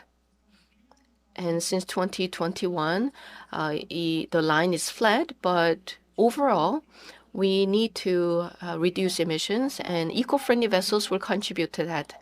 And compared to the Iceland, Korean fishing vessels utilize diesel, so there's lower energy efficiency, and they produce pollutants.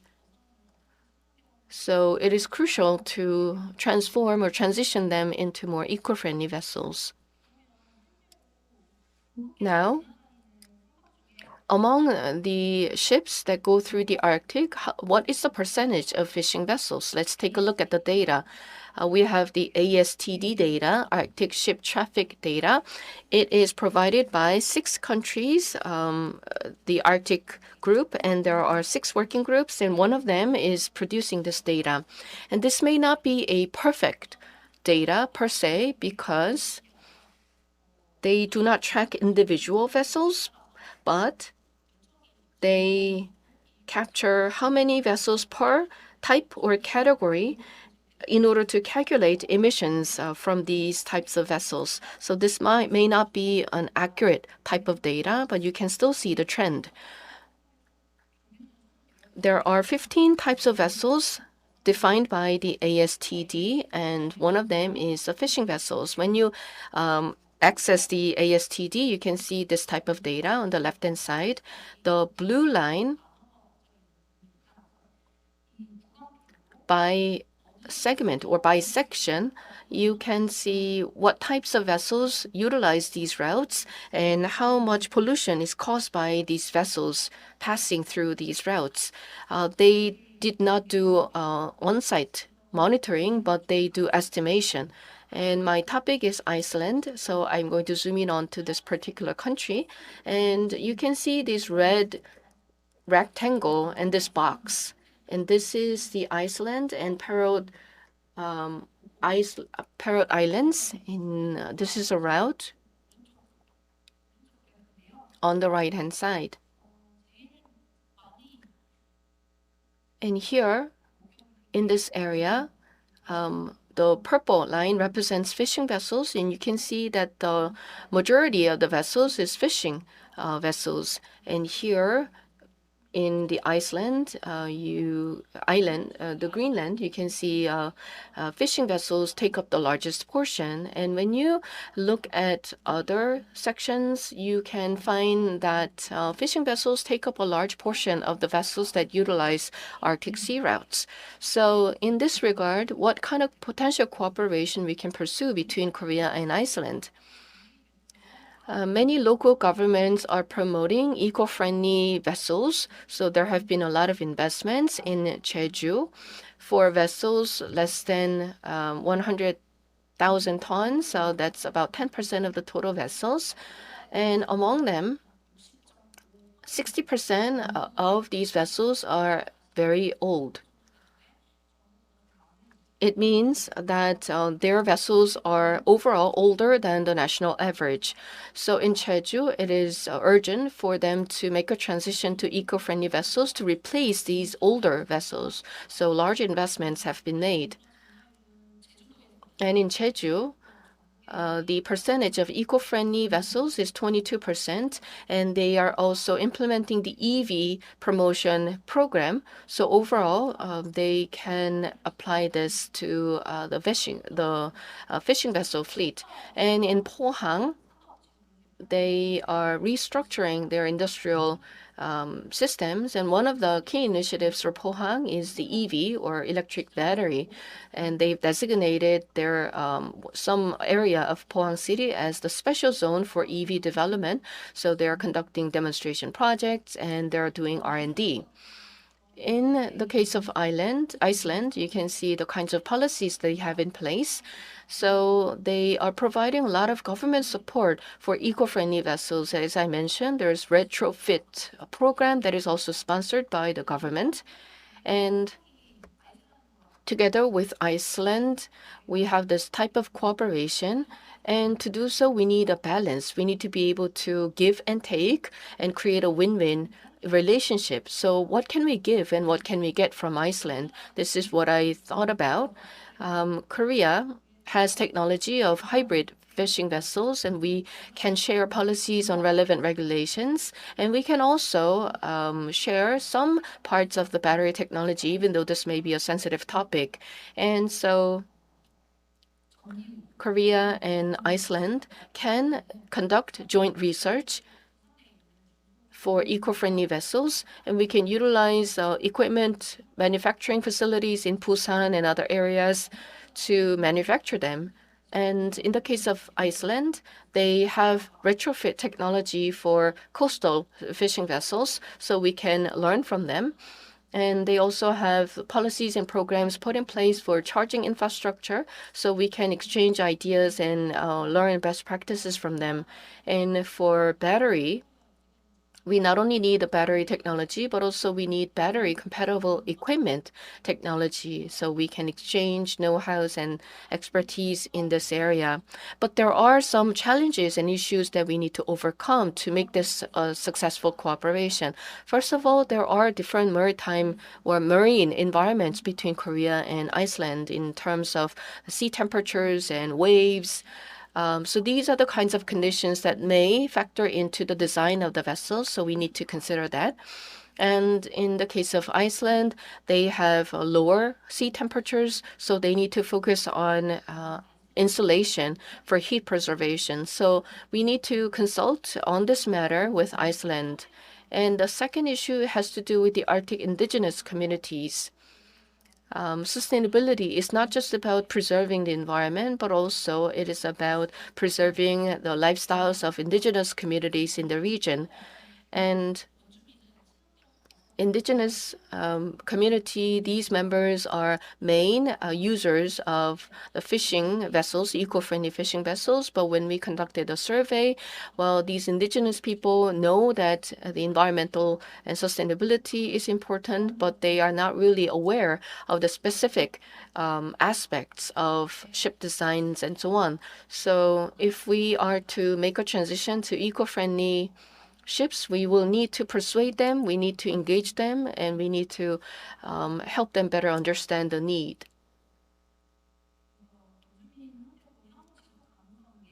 So for sustainability, we will have to ask them to understand the need to replace their older ships with more eco-friendly fishing vessels.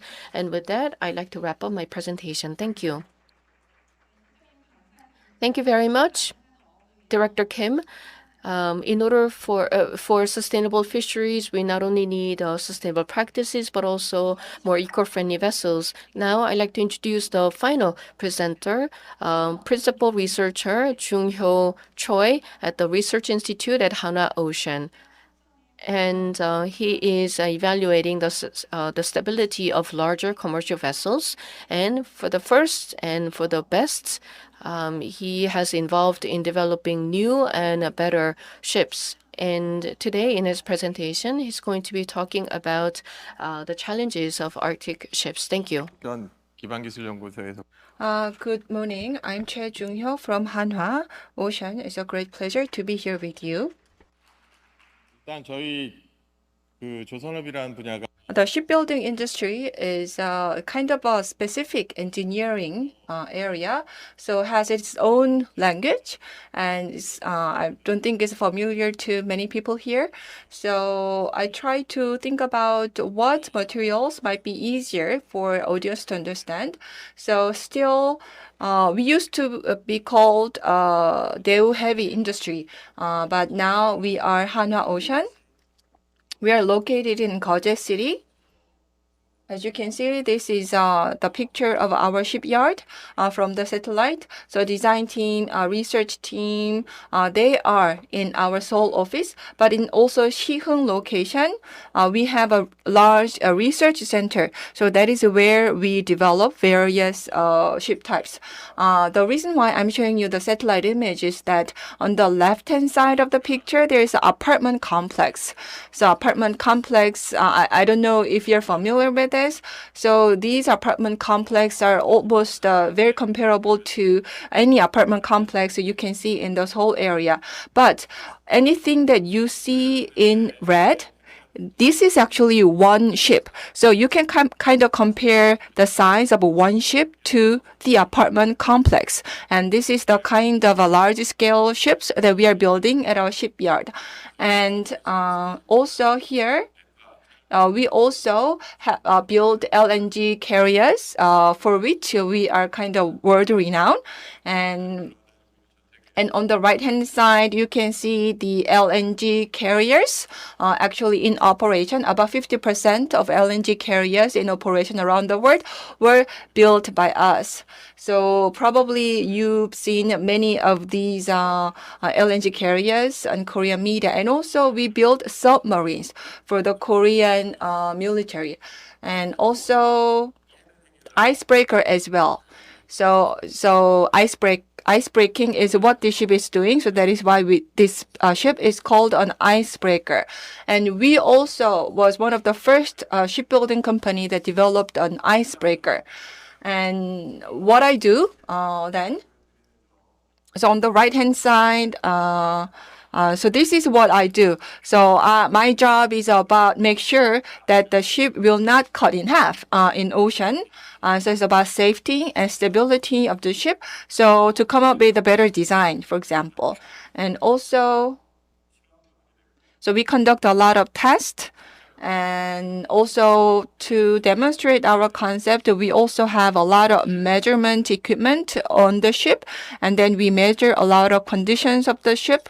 And for example, you probably seen many tests where two cars collide into each other. Cars are not cheap products. So for that, cars still, you can manufacture model prototype cars to conduct such an experiment. But these ships, their cost is about 20-30 billion in Korean won, even more than that. So we cannot just build the prototype ships to conduct a collision test, for example. So we actually run some models, and we come up with a better design to make sure that such accident will not happen. And in 1989 in Alaska, we had an accident involving Exxon Valdez. So it was oil carrier, and Exxon at that time was #1 oil company in the world.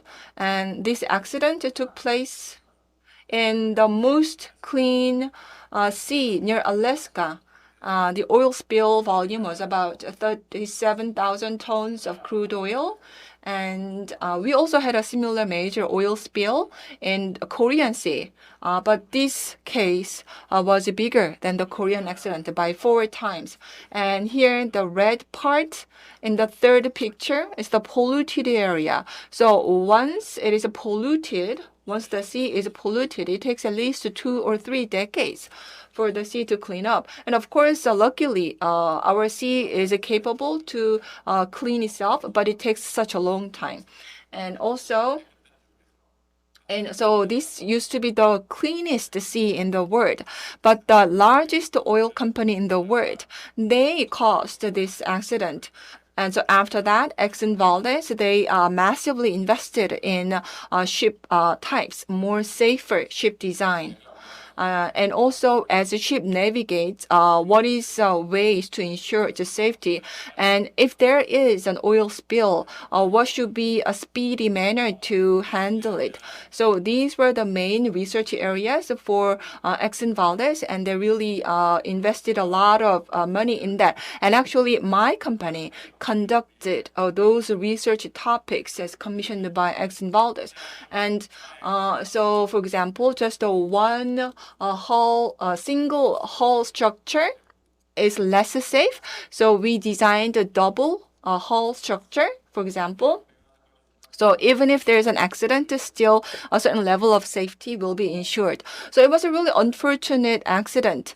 But after this accident, our design thinking really changed. For example, prior to the accident, the priority of designing a ship was about speeding it up. What will be the best way to ensure the highest speed of the ship? But now priority is really different. After this accident, so it's not about the ship running into something to cause an accident. It is about, even if there is an accident, the ship should still be safe. So the structure of the ship became an important topic for research and also for navigation as well. Earlier, the captain and the vice captain were really important. But now, more safety-related systems or equipment became important. For example, system to receive signals from satellite plate became important. And also double plates. As you apply double plates to build a ship becomes heavier and more expensive to build. And if ship becomes too expensive, then the shipping costs also increases as well. So it can also put pressure on your profitability as a shipping company. So then it also requires a new vessel type to meet all these kind of demand. So if you look at the graph here, so on the shipyard, the graph shows you the shipbuilding volume in terms of the weight of the ship per country. So after the Exxon Valdez oil spill, now the design became really important. So after this accident, Korea shipbuilding industry really took off because of our design capability. We even overtook Japan as well. And now global warming. Global warming is also an issue, so a lot of regulations are coming up to deal with it. And shipbuilding industry as well. Shipbuilding industry is subject to regulations by IMO, which is also a UN affiliate. And the regulation first began to deal with air pollution. So back then, it was not directly about global warming. It was more about dealing with air pollutant, for example, SOx and NOx. So ships now need to emit much less of SOx and NOx. But after that, and also typically our vessel weigh about 30,000 ton. But if you go bigger, you can go up to 60,000 ton. For example, LNG carrier carrying gas from Australia to Korea. If you include the gas volume as well, the total vessel weight can go up to 60,000 ton. So once the gas is unloaded from the ship at the destination, the overall weight will go down. But you need to add seawater into the ship to make sure that the ship will be still stable. So and then the ship goes back to its departure port. And then there they need to unload the seawater so that they can upload the gas again. So that is called the vast exchange. That's what we used to work on, and and also the sea near Korea is also not as clean as Australia. So this ballast action is sometimes regulated because they don't want to allow ballast to keep their sea clean. And also CO2 emission as well is being regulated. So you're allowed to emit. It's not that you are allowed to emit a small amount of CO2. Nowadays, you are not allowed to emit CO2 at all. So by 2050. So to do that, we also need to develop technology. So the Exxon Valdez oil spill became a big event to call for new design. Now, air pollutant or CO2 emission or for better efficiency, these became important factors to design a ship. Or for example, to auto-navigate, to find the sea route where there is a more stable ocean conditions. The system became also important. So navigation and maneuverability. So before the accident, there were different priorities for ship design, and after the accident, now we are prioritizing these things. And also for propulsion, some wind is now being used. So new ship propulsion system is also required.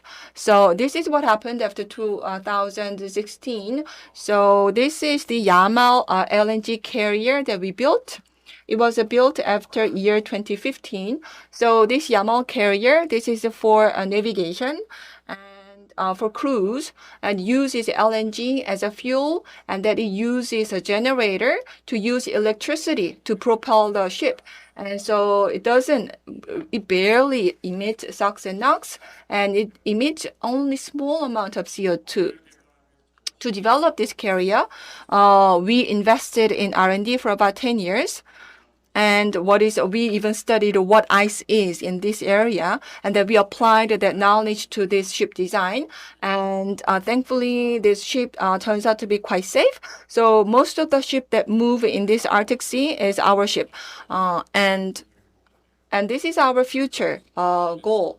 So a lot of LNG is now used as a fuel for ship, but LNG is also kind of fossil fuel. So we are looking at alternative options, ammonia and hydrogen, for example, and we are studying into these alternative fuels as well. And if you use alternative fuel, you also need to think about carrying it. So we need to have a ship that is able to carry ammonia and hydrogen as well. And so we are now capturing ammonia and the CO2. So once you capture CO2, for example, how do you dispose it? If you choose to bury it, then you also need to find a way to carry it and then bury it. You need to find a container or ship that is able to carry it. So those are really important point. And also, these kind of different types of ship requires different types of propulsion system as well. So we are studying into propulsion system as well. We want to use IT technology as well, for example, satellite. So based on the satellite information, we look at the status of the ship during navigation, and we try to find optimal navigation route or method. And also submarine as well. So if you've seen movies and submarines in movies, you can see that submarine detects underwater radiated noise. That is how you detected the enemy vessel, for example.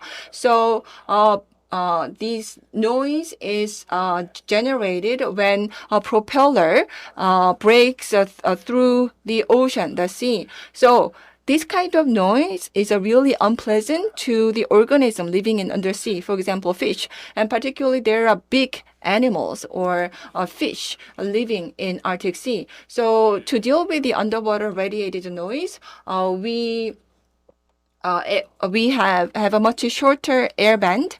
And we also demonstrated this idea with a test, and we apply that to certain vessel. So with that, hopefully we can have noiseless and carbon emission free and safe vessel for future generation. Towards that, we are working very hard. Thank you very much. Thank you for your presentation. We were able to understand how the shipbuilding company is working to enhance sustainability in their business. As I heard these 4 presentations, I was able to see that eco-friendly policies and sustainability programs will help us enjoy a better future. It is unfortunate that we don't have much time left, so in the remainder of my time, I'm going to ask each presenter a question. And please utilize this time to add any more things that you want to mention. I'd like to ask a question to Professor Kim. You talked about the microplastic pollution, and in the second half of the year, the plastic pollution global agreement may be reached. And in the second half of the year in Busan, we are going to have a meeting to adopt this plastic-related agreement. And so the plastic agreement, what kinds of aspects need to be considered for this to be successful? Well, first of all, the plastic pollution, there needs to be legally binding international agreement. As I mentioned earlier, having that kind of agreement itself is very important. So when there is a regulation, laws tend to be domestic, but there needs to be certain things that need to be internationally regulated. For example, RE100. We talk about RE100, and so if you don't comply with the RE100, you cannot export your product to other countries. So when it comes to environmental issues, this is an international issue. So if the international law is there to govern this issue, and also this is about our life, human beings and animals as well. So we need to protect this life. And And sometimes I feel guilty about it. This is a really ethical issue as well, but beyond ethical issue, also economic issue as well. Now, environmental issues are economic issues as well. So once there is a agreed international treaty, then people will be incentivized to replace the plastic with something else, because otherwise you will not be able to export your plastic containing products into other countries. So you will be incentivized to find new options. So that is the kind of effect that I hope to see from the international treaty. So I hope that that kind of contents will be included in the treaty, and also we need to discuss. There will be discussion and maybe disagreement as to at what level, how much are we going to regulate. But so if your country is prepared to do this, you will be okay with the agreement. But if your country is not, maybe you will try to dispute it. But anyhow, we really need to see that this is an important thing to do, and we need to see how much we can be ready. In terms of protecting the polar area, we also need to think about the 8 countries in this area. So there are 8 countries in this area, but it's not just about protecting these 8 countries. These 8 countries, their emission of, for example, microplastics into the Arctic area might be smaller than we think, and also sea route as well. So as more vessels go through the Arctic Sea, there might be more pollution due to these vessels. Then we need to regulate these vessels that go through the Arctic Sea. But that is already being done. For example, IMO regulation, the MARPOL. MARPOL is about regulating the sea pollution due to vessels. And also, for example, microplastic waste, if there is a certain rules that you need to follow if you are going to release microplastic waste from your vessel. And also fuel as well, fuel oil. How are we going to treat the waste of fuel oil from a vessel? And also eco-friendly shipbuilding. It's not just about what kind of fuel you use. It's about,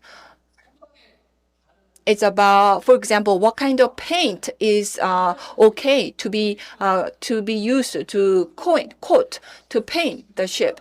So the painting itself sometimes has a lot of plastic. So we need to still have very strong paint coating. So what kind of paint is allowed? So those might be also contents of a future regulation, future treaty. And for other things as well. So we often call the Arctic area as a clean area, but it's still polluted. But it's not from really direct nearby areas. It's actually more transboundary pollution.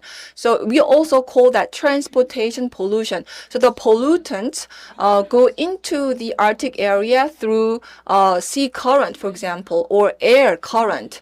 So the areas, these Arctic areas, they just receive a lot of pollutant from other areas. So this treaty that is going to come up about the microplastics, I hope that the treaty will regulate the plastic consumption or usage so that people are incentivized to go for different materials. Thank you very much. You talked a lot about the plastic treaty, and as a researcher on regulations, I hope that this treaty will be successfully negotiated so that we can address plastics issues.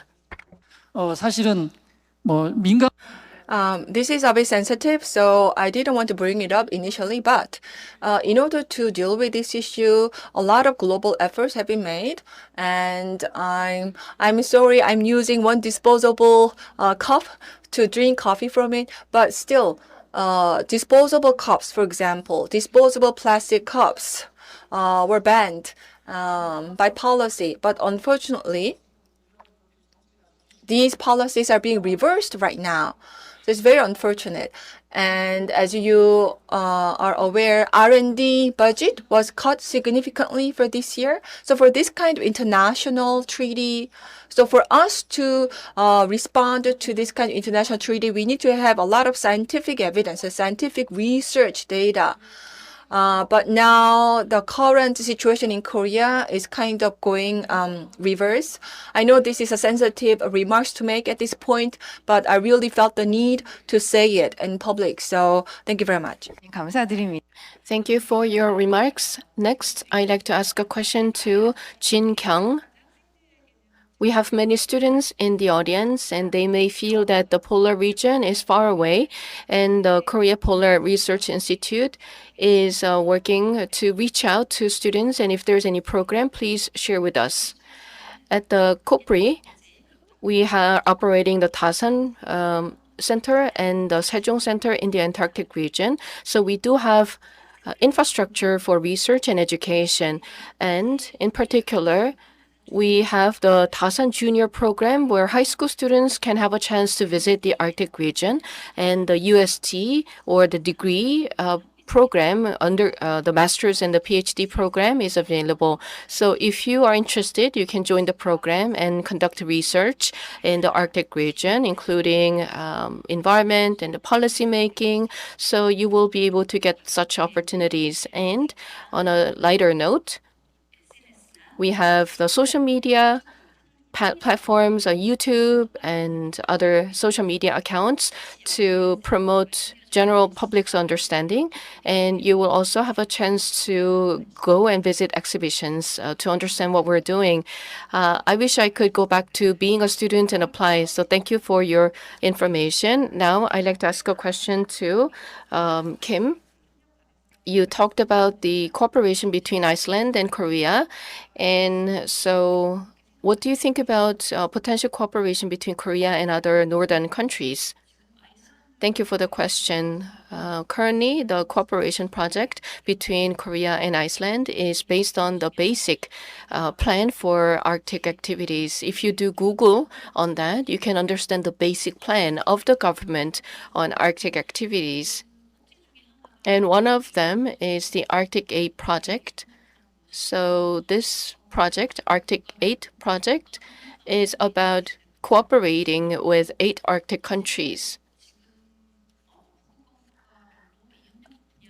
And there are different areas of potential cooperation with 8 different countries in the Arctic region. So one representative example is that unfortunately, because of the war in Ukraine, we're not really able to cooperate with Russia. But before the war, we had official cooperation proposals from Russia through the Ministry of Foreign Affairs that there are they wanted to build a carbon-free village in the Arctic region, and they wanted our support. So the basic concept is that they will use only hydrogen and renewable energy to operate this base in the Arctic region so that it can be energy independent village. And Korea has advanced hydrogen technology, and that is why they wanted to work with us for this energy independent village. So we had some discussions, and then the war broke out. So currently this project is suspended. At that time, Russia was the chair of the Arctic Committee, and so we thought that this was going to go well, but because of the war, it's been suspended. Now we have this basic plan for Arctic activities, and based on this plan, we will continue to engage with other Arctic countries. Thank you. I hope that there will be more collaborative research, and I hope to be able to hear from you additional research findings. Thank you. I'd like to now ask a question to Principal Researcher Choi at Hanwha Ocean. Fast shipping was critical, but now it's not only fast navigating, but also safe navigation is critical. That was quite impressive. With respect to Arctic routes, we need to design our vessels for maximum safety, but what are the challenges? 선박을 디자인하는 건 Designing a vessel is actually my kind of expertise area. So rather than difficulties, it's also important for me to understand the navigation environment. So I need to have that information about the environment, where the ship is going to navigate. For me, with that information, I design the ship. And for example, how long, how frequent wave is at work in a given sea. But in the case of ice, and there's a lot of ice in the Arctic Sea. We don't have much ice in our sea. So, and we don't have like thawing season in our sea. So I need to travel a lot to the Arctic area sometimes to get the data about the ice. So based on that data, we design the ship. And then next time when we were designing a new ship, I was worried about using the old data, but then I got to meet COPRI people, and they were monitoring the conditions in North Pole area. So we were able to use their data, and that really speeded up our design process for the shipbuilding. And we are trying to, so to that end, we are trying to build a good relationship with COPRI so that we can benefit from their data. But scientists often, they sometimes R&D efforts are oriented towards certain issues, but monitoring the environment takes a long time. So when you have a long-term data, those data are very valuable. So sometimes we cannot have a monitoring continuity due to certain issues. So you mentioned that continuous monitoring is crucial. Thank you. Thank you for staying with us for this plenary session. And I hope that this will help reboot the SDGs and reset our future. And so once again, thank you very much. With that, we would like to wrap up the session. Thank you. And dear speakers, for discussing with us necessary actions for environmental protection for the Arctic and beyond. We've heard now on the example of the Arctic that we need international agreement, research and development, and scientific data to have the right policies and to be able to adapt our lifestyles. Moving on, it's time to take a break, and we will resume at 1 p.m. For our next session, which is all about insights from the Global Green Growth Project by the World Bank. See you back here at 1 p.m. Thank you.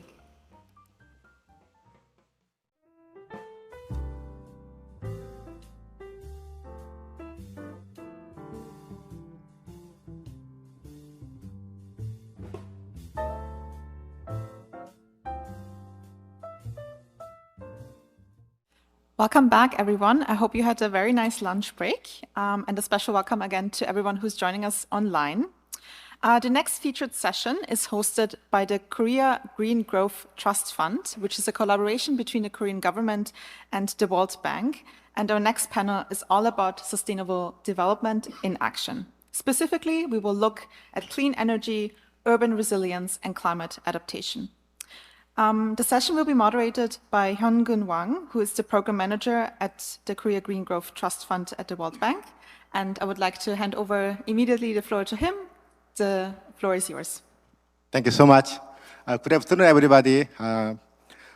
Welcome to our session on SDGs Reboot, Insight from Global Green Growth Project by World Bank. I'm Hyun-gun Wang, as introduced, the program manager of the World Bank's Korea Green Growth Trust Fund. And also I'll be your moderator today. The World Bank plays a pivotal role in global efforts toward sustainable development and poverty alleviation. The World Bank is instrumental in providing financial resources, policy advice, and technical assistance to the developing countries around the world. In 2023 only, the total IBLD and IDA commitment surpassed $92 billion. This significant investment demonstrates World Bank's dedication to advancing the sustainable development goals through diverse projects in infrastructure, health, education, and others around the world. Next, I'd like to shed light on the Korea Green Growth Trust Fund at the World Bank, a partnership between the World Bank and the Republic of Korea. Since its inception in 2012, the KGTF has been the forefront of supporting developing countries with innovative and sustainable solutions, strategies, and investment aiming green, resilient, and inclusive development. We are honored here to have Incheol Wang, Junu Shrestha, Stamatis Kotujas with us to share their expertise on green growth project, their impact on SDGs, and challenges faced, innovations developed, and visions for the future. Let us move on to the opening presentations from our esteemed speakers. Our first speaker is Incheol Wang. He is the Senior Energy Specialist at the World Bank, focused on energy efficiency and renewable energy projects in East Asia and the Pacific Island. He brings extensive experience in energy policy from his work in Korea and internationally. Mr. Hwang holds a master's degree in energy and earth resources from the University of Texas at Austin. Incheol, we have 7 minutes to opening presentations. Over to you. Thank you, Sean. Today, I want to talk about the road to sustainable energy. You can see the photo in front of you. This picture was taken during my mission to Mindanao, Philippines. And I was supposed to visit a village, a remote village in Mindanao, but there was a heavy rain, there was a small landslide, and the road was muddy and kind of a little bit blocked, and it was steep. So the team recommended me to just drop the visit, but I request to come up with some solution. And the local team came up with the solution. You can see the big truck. There's a construction truck, and with that truck, we were successful to cross the road and cross the stream and got to the field. So it was very meaningful and successful mission. Like this, there is always obstacles and challenges on the way to reaching some goal, reaching sustainable development goal, but we can overcome those obstacles.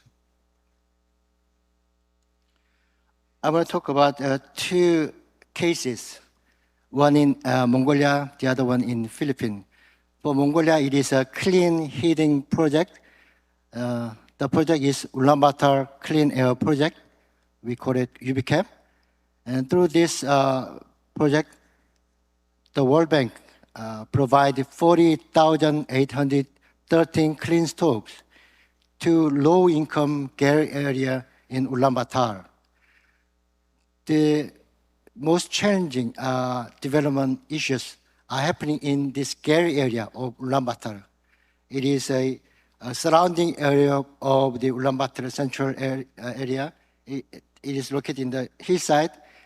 And during winter time, those households in Gary area just burn the coal, and it caused a lot of air pollution issues. And that made Ulaanbaatar as the most polluted capital city in the world during winter time. So this project was done to help Mongolia to overcome those challenges.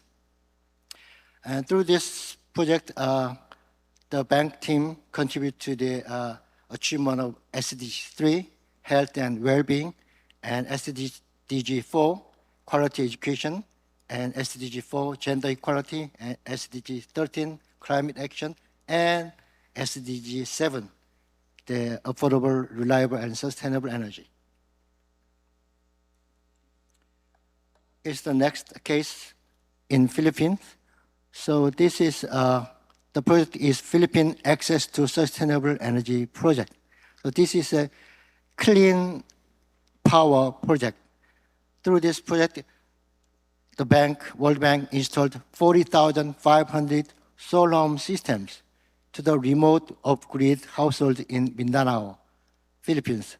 You might know this area, Mindanao. There is a Muslim area in Mindanao, and those Muslim area is a little bit left behind, especially in energy access. So overall, the Philippine reached almost 100% electrification. But Mindanao, the electrification rate is 80%, and for Muslim area, it is 40%, very low. So we provide solar home system to those vulnerable households in Mindanao.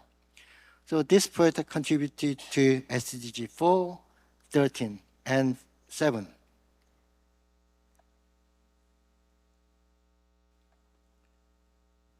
So this is my idea on the key challenges to achieve SDG goals. So I think the key challenges in implementing the World Bank projects and other development programs. The challenges are the lack of experience and lack of confidence in the success in the sustainable development. So the difference between the advanced countries and developing countries is the lack of success experience. So that's why they are a little bit afraid of doing some innovative things, doing some expensive things. So especially on the energy transition, to the road to the energy transition, some clients push back to energy transition because they think it costs too much money and it's too complicated. They are all advanced technologies. We don't have those technologies. We don't have capacity to implement the policies. So they want to stay in the safety zone of fossil fuels. That's the fossil fuels. They are the safety zone to them, and that's the known world to them. So what the development partners can do to the clients is to nudge them from their red zone of unknown world to the green zone of known world. So that to do that, we can expose those developing countries to some success cases and some very easily understandable solutions through some pilot projects or knowledge exchanges. And those experiences will lead them to confidence in their road to sustainable energy and sustainable development.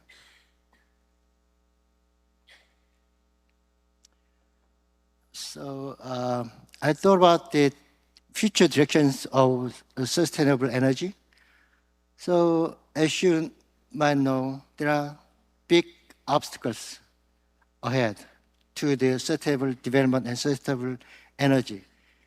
There are political polarization around the world, and there are wars, and those wars and polarization is leading to supply chain disruptions. So what should we do about these obstacles? So I think there are no silver bullets to get rid of those uncontrollables. Those things are uncontrollable things.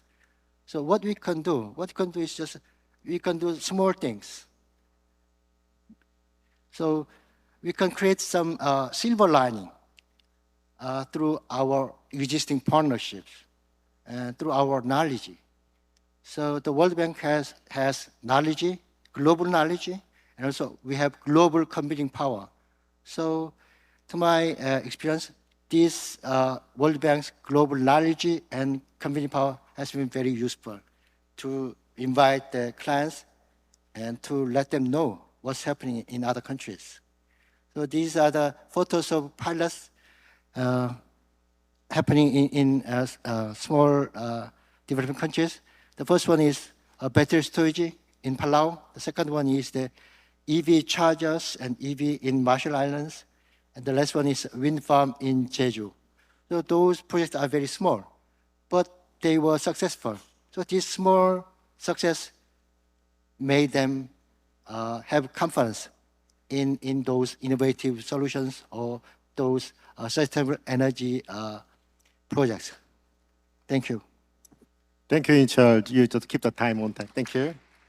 I have one follow-up question to Incheol. Your slide showed the knowledge exchange visit of your client from the Mongolia and then Philippines to Korea. And then my question is, what were the common interests of your client? They want to bring back Korean best practice back to their country. And how were these transfers of knowledge are arranged?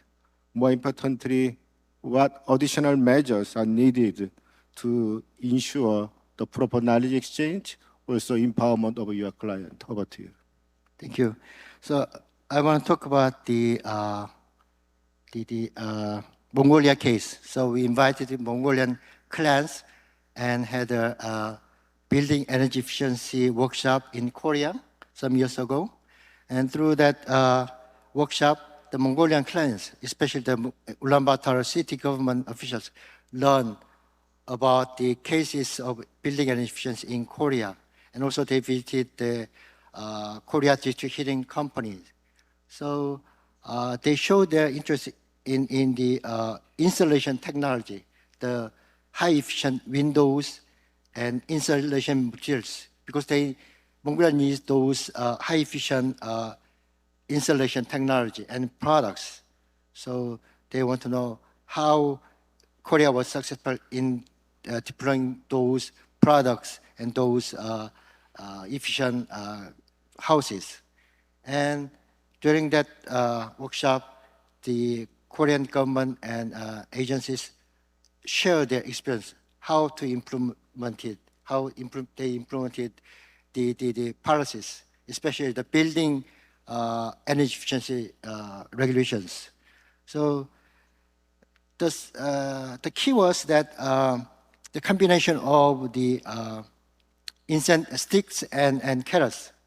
So there should be a strong regulation, and also there should be some incentives. And about the regulation, the Korean government linked the approval. There's a regulation called Building Energy Efficiency Standard, and the constructors need to submit their energy efficiency plan together with the building permit. So if the new building, the design is not passed the building energy efficiency standards, the building permit is not issued. That's the key of the Korea's success in improving building energy efficiency. They showed those kinds of success story, how to implement the building energy efficiency. Thank you, Incheol. Basically, the proper government regulations and also incentives just to be aligned to make this happen. Thank you. So let's move to our next speaker, Juno Shiresta. She is a senior environmental specialist at the World Bank, specializing in the climate change, pollution, and landscape management in the East Asia and the Pacific region. She is committed to advancing sustainable development and hold a PhD in environmental engineering and water resources from Princeton University. Juno, you have 7 minutes. Over to you. Thank you, Mr. Wang. First of all, thank you to Yonsei University and audience here for the opportunity to present our work at the World Bank in the practice group, like we say, environment, natural resources, and blue economy. Incheol went into systematic sort of description of energy and pilot and projects. I'll attempt to provide you with a bird's eye view of what environment GP global practice does and how it relates to the SDG. Next, please. Oh, I have to do it. Sorry, I'm used to saying that, sorry. So we're in environment global practice, and is directly responsible to leverage ecosystem services and environment for the benefit of our client countries. How do we do that is with technical expertise, providing technical assistance to our client countries, developing countries around the world, where we bring in analytics, identify issues, and then we have, like Incheol was saying as well, convening power of different partners, institutions to develop and design solutions and then leading up to investments on the ground to resolve, to address the issue that we have identified or the client needs support on.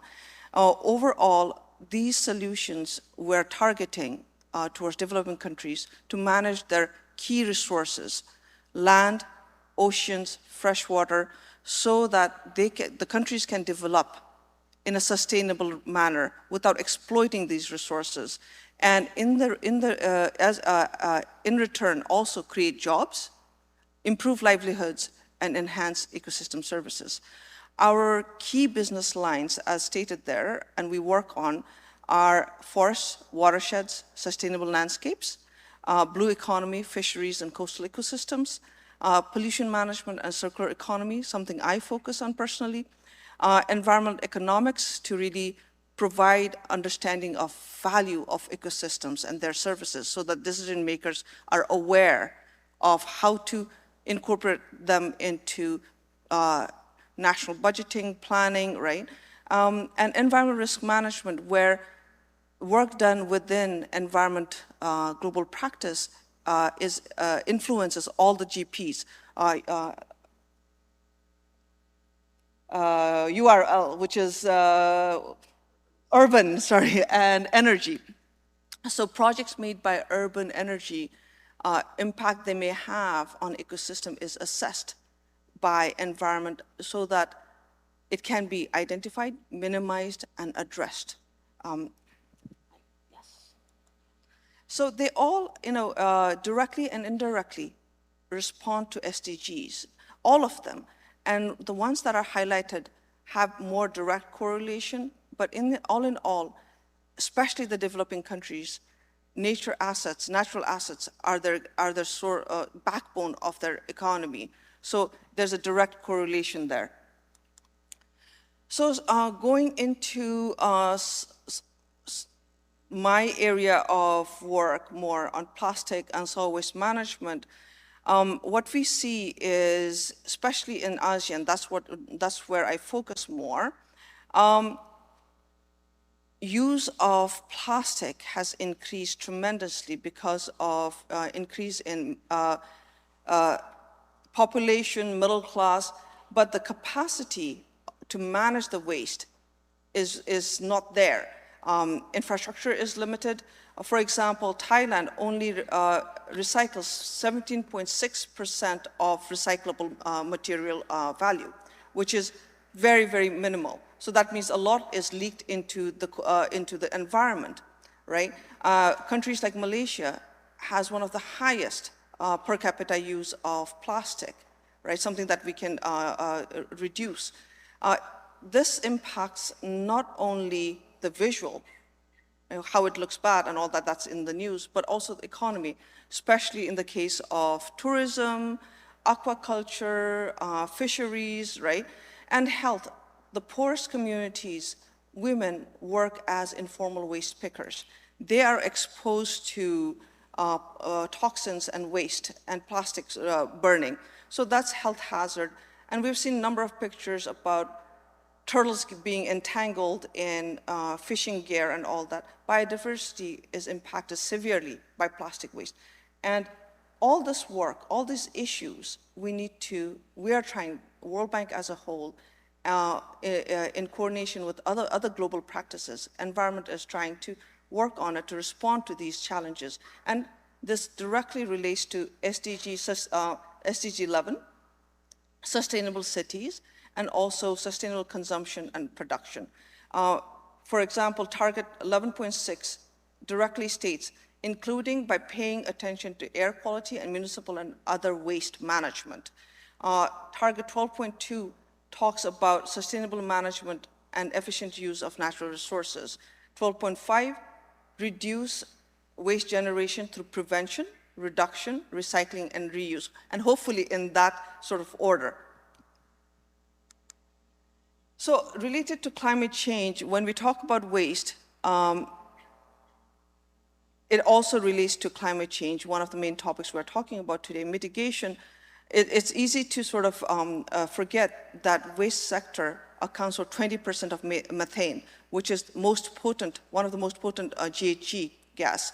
And it's much more cost effective to focus on methane and reduce methane emissions from dump sites, landfills, than other more difficult, complex mitigation measures, right?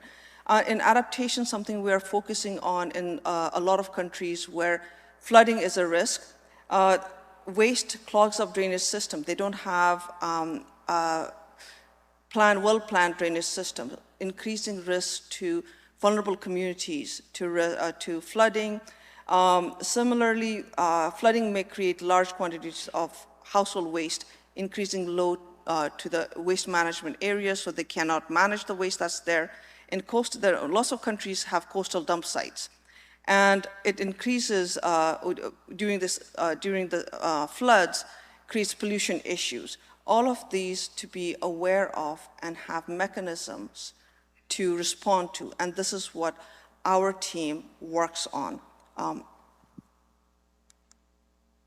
So when we try to do that, specifically in the region here and around, and we've seen that it's actually same in most of developing countries.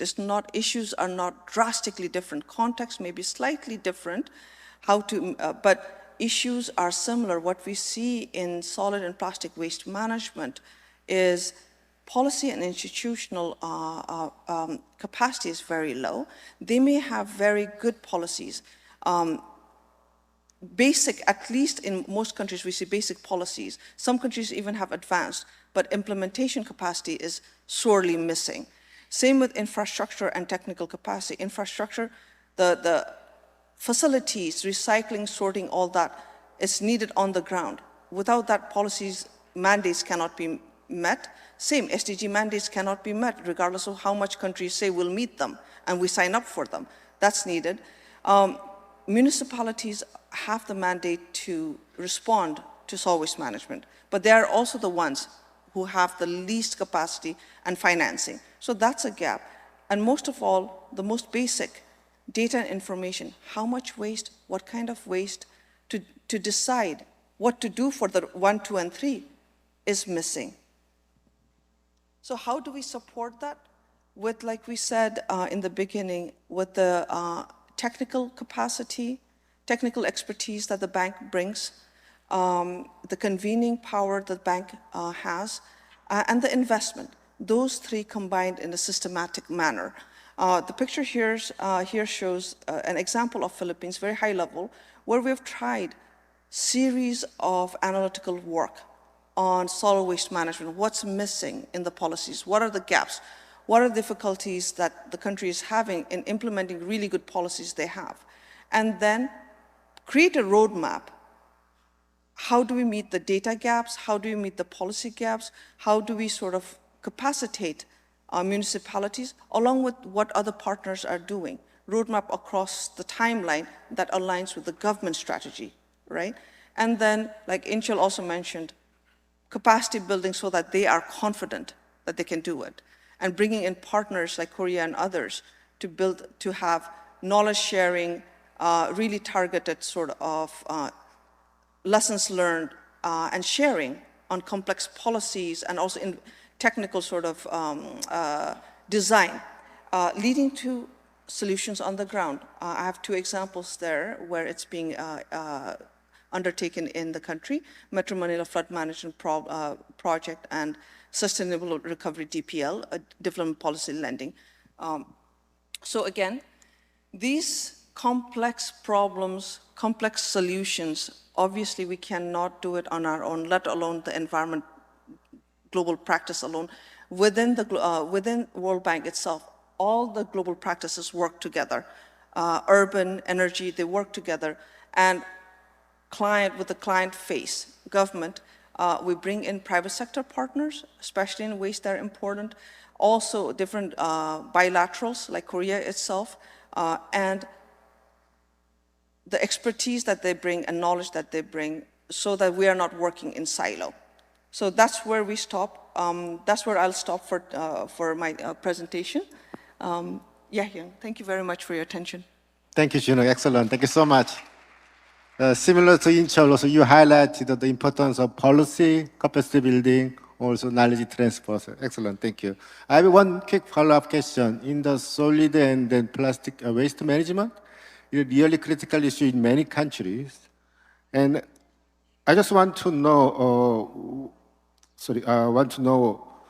whether there's any opportunity private sector to involve in this solid and then plastic waste management to provide the funding and then for the investment.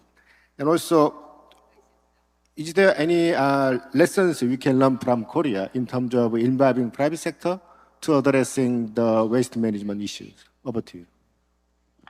Thank you, Hyung. Especially, I think private sector in every sector we've talked about in general has a huge role to play, and we keep on saying that, right? And we see in waste sector, they're already very prominent. They're just not, I'm talking mostly about developing countries, right? But they're not most efficient or optimized. They have a role to play, they're already playing a role, but can it be maximized is also an issue. And private sector cannot, what we see is private sector cannot be optimized on its own. Regardless how much we say, as long as there's profit, they'll do, but public sector has a role to make sure that there's room for private sector to come in and maximize their profit in doing the good things, making sure that it relates to sustainable. They're probably not going to do SDGs just because there's a mandate. They're going to do it because there is a reason to, and there's profitability attached to it, right? And how do we make that happen? And government policies are important to do that. One example I can provide is very complex policy in the Philippines, EPR, Extended Producer Responsibility, where private sector that produces waste is made responsible for waste management. So that policy has taken place. That makes private sector much more aware and pushes them to minimize their waste. And if they create waste, that they have to put it in their budget, how to recover, otherwise there's penalty. So that's one, and I'll bring in Korea in that example itself.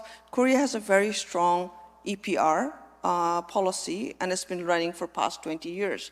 So there's direct learning. It may not be exactly same that will be implemented or can be implemented in the Philippines, but there are lessons to be learned on what are the key elements, what are the key factors, like governance factors, financial factors, that need to be looked into. And the World Bank worked with both Korea and Philippines to do that. So other point I want to bring in is just the informal sector, the smaller sectors, where private sector has a role to play, where they're given some sort of contract and government incentivizes them so that even if they're not fully formalized, they are brought into the system, and their contributions to data and information on waste is available for better decision-making right now, because they're so out of system. Their impacts on them, or how much of a big role they play in waste management, is not considered. And it's difficult for compare with countries like Korea, because we don't have that issue here, but something to be very aware and contextualize. Thank you. Excellent, thank you so much. Also, the importance of the right incentive mechanism to bring private sector, but also they need to be able correctly to avoid any external issues. Thank you so much. Last but not least, we have next speaker, is Stamatis Koutsougias.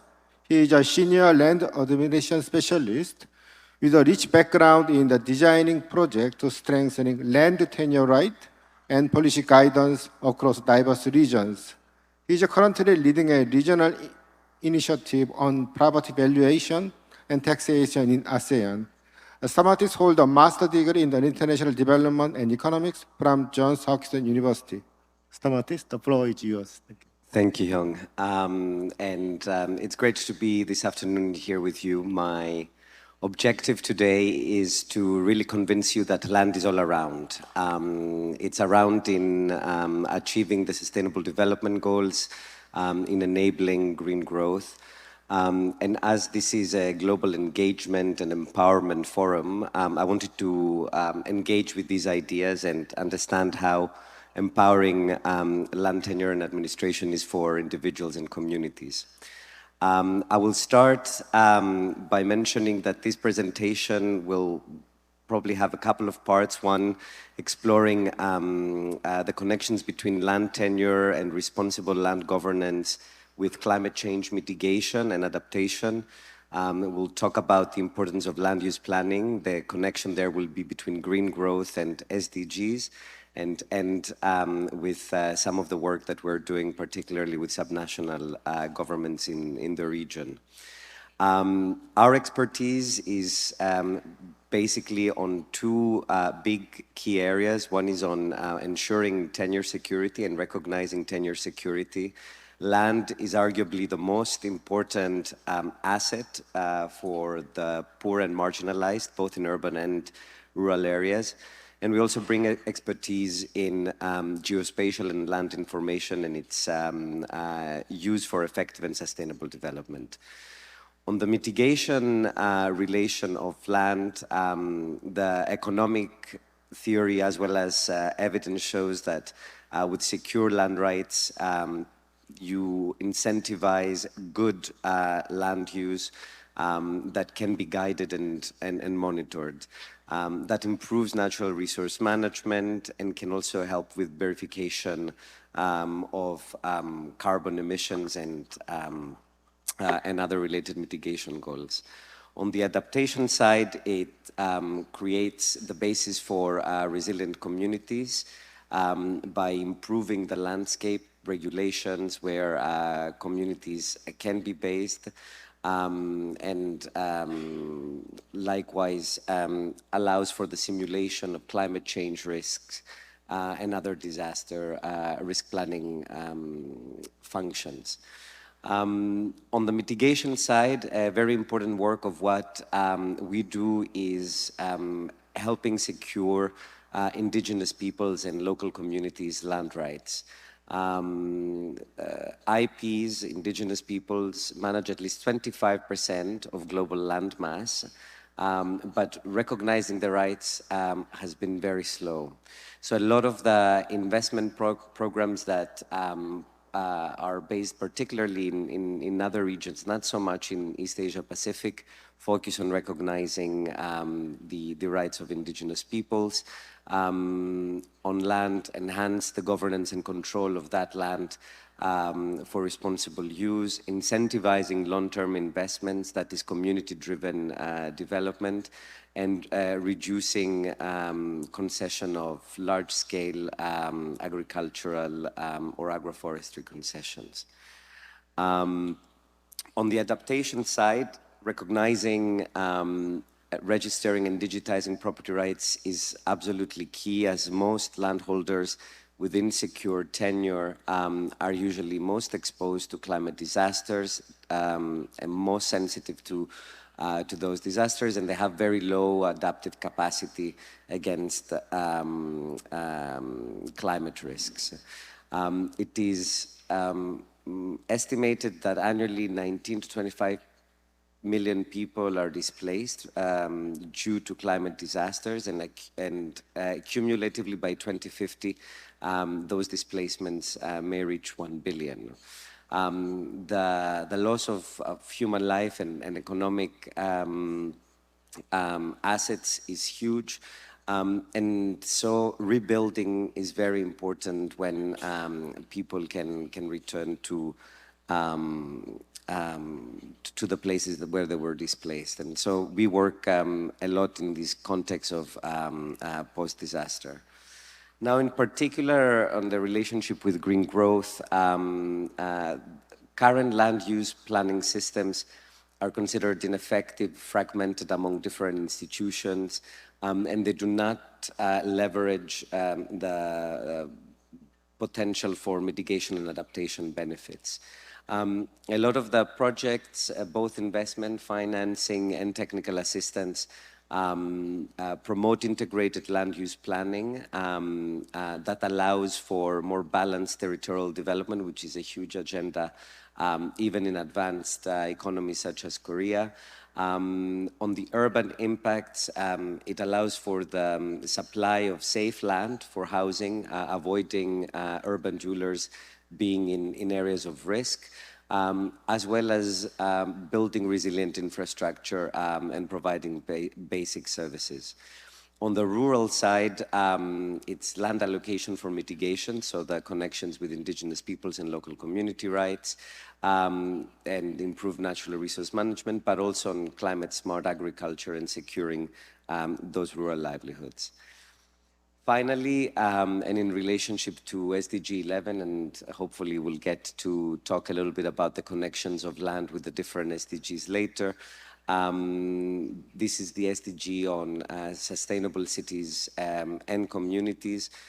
We work with Korean partners across the East Asian Pacific region on smart and green cities, really aiming at the digitization, interconnectivity, and georeferencing of key information that is important for the delivery of urban services and the establishment of good infrastructure. And many innovations perhaps that we can focus during the discussion could be mentioned here. Thank you. Thank you, Stamatis. You are just on time. Excellent. Thank you. I have one follow-up question because I fully understand that land is the most important asset for everybody.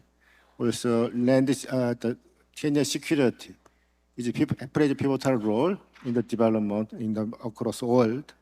And also, in your last slide, you mentioned about the smart cities. So my question is, what are the innovative approaches to securing land tenure at today's context? Specifically, how the digital innovations can support securing land tenures?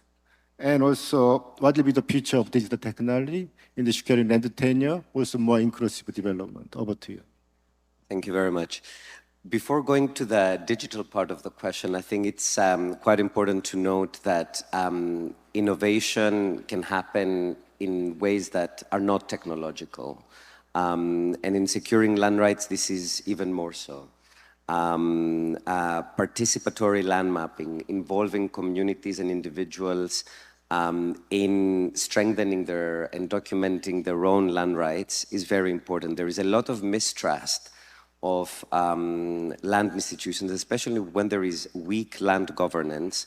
Enabling these participatory land mapping by legal reforms, by policy reforms, is very, very important. So that said, a lot of digital innovations are used in the land administration and urban fields. For example, the bank has promoted the use of pilots of blockchain for land registry that really allows the transparent and immutable transactions of land registries. So in these cases where you do have weak land governance and institutions, how can you use blockchain technology? When we do a lot of our work in any of the developing regions, we also use a lot of satellite imagery and remote sensing that can help us update parcel boundaries and do the work that before required a lot of financial resources and a lot of person power to go in the field and to cadastral surveying. In several of our projects, we actually use mobile applications, and that links to your question about inclusion. How can we actually make beneficiaries actual participants in the development process and understanding their land rights and building relationship with neighbors where there has been land conflicts and disputes more amicable and conducive for everyone's development. Excellent. Thank you so much. Yeah, you correctly mentioned that digital technology is a really game changer.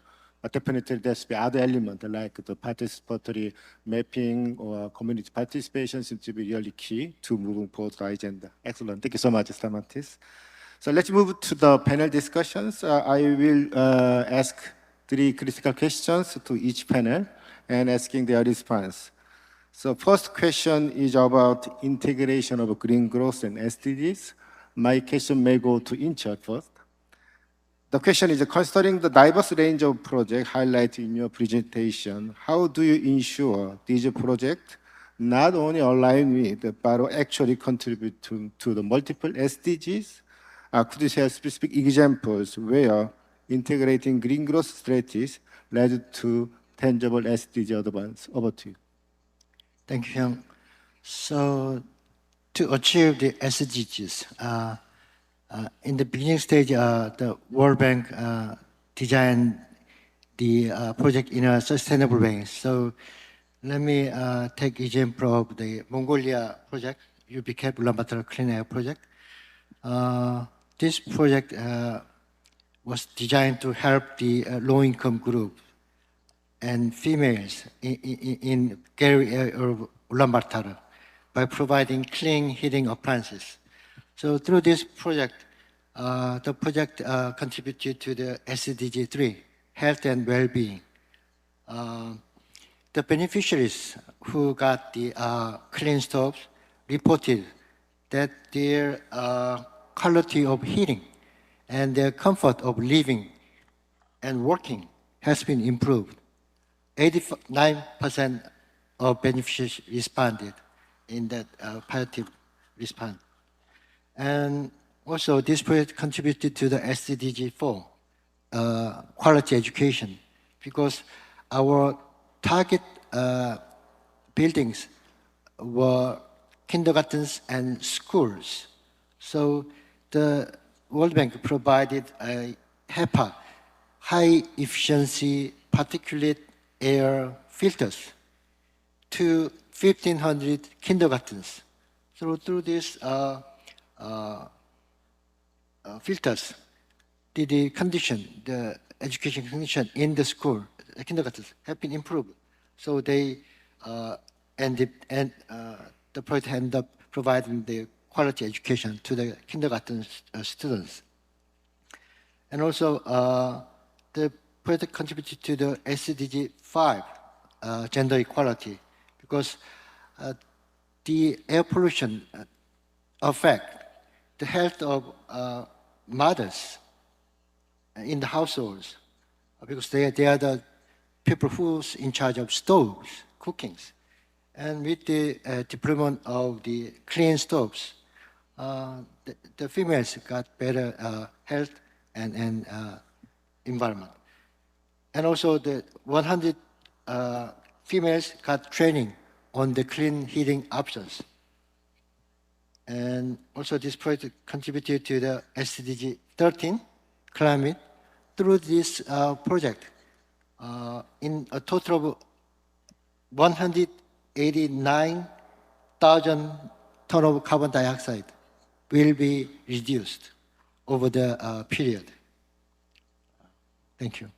Okay, excellent. You give very specific examples how one project can contribute to multiple SDGs. Excellent, thank you. My next question will go to Juno about challenges and innovation in green growth.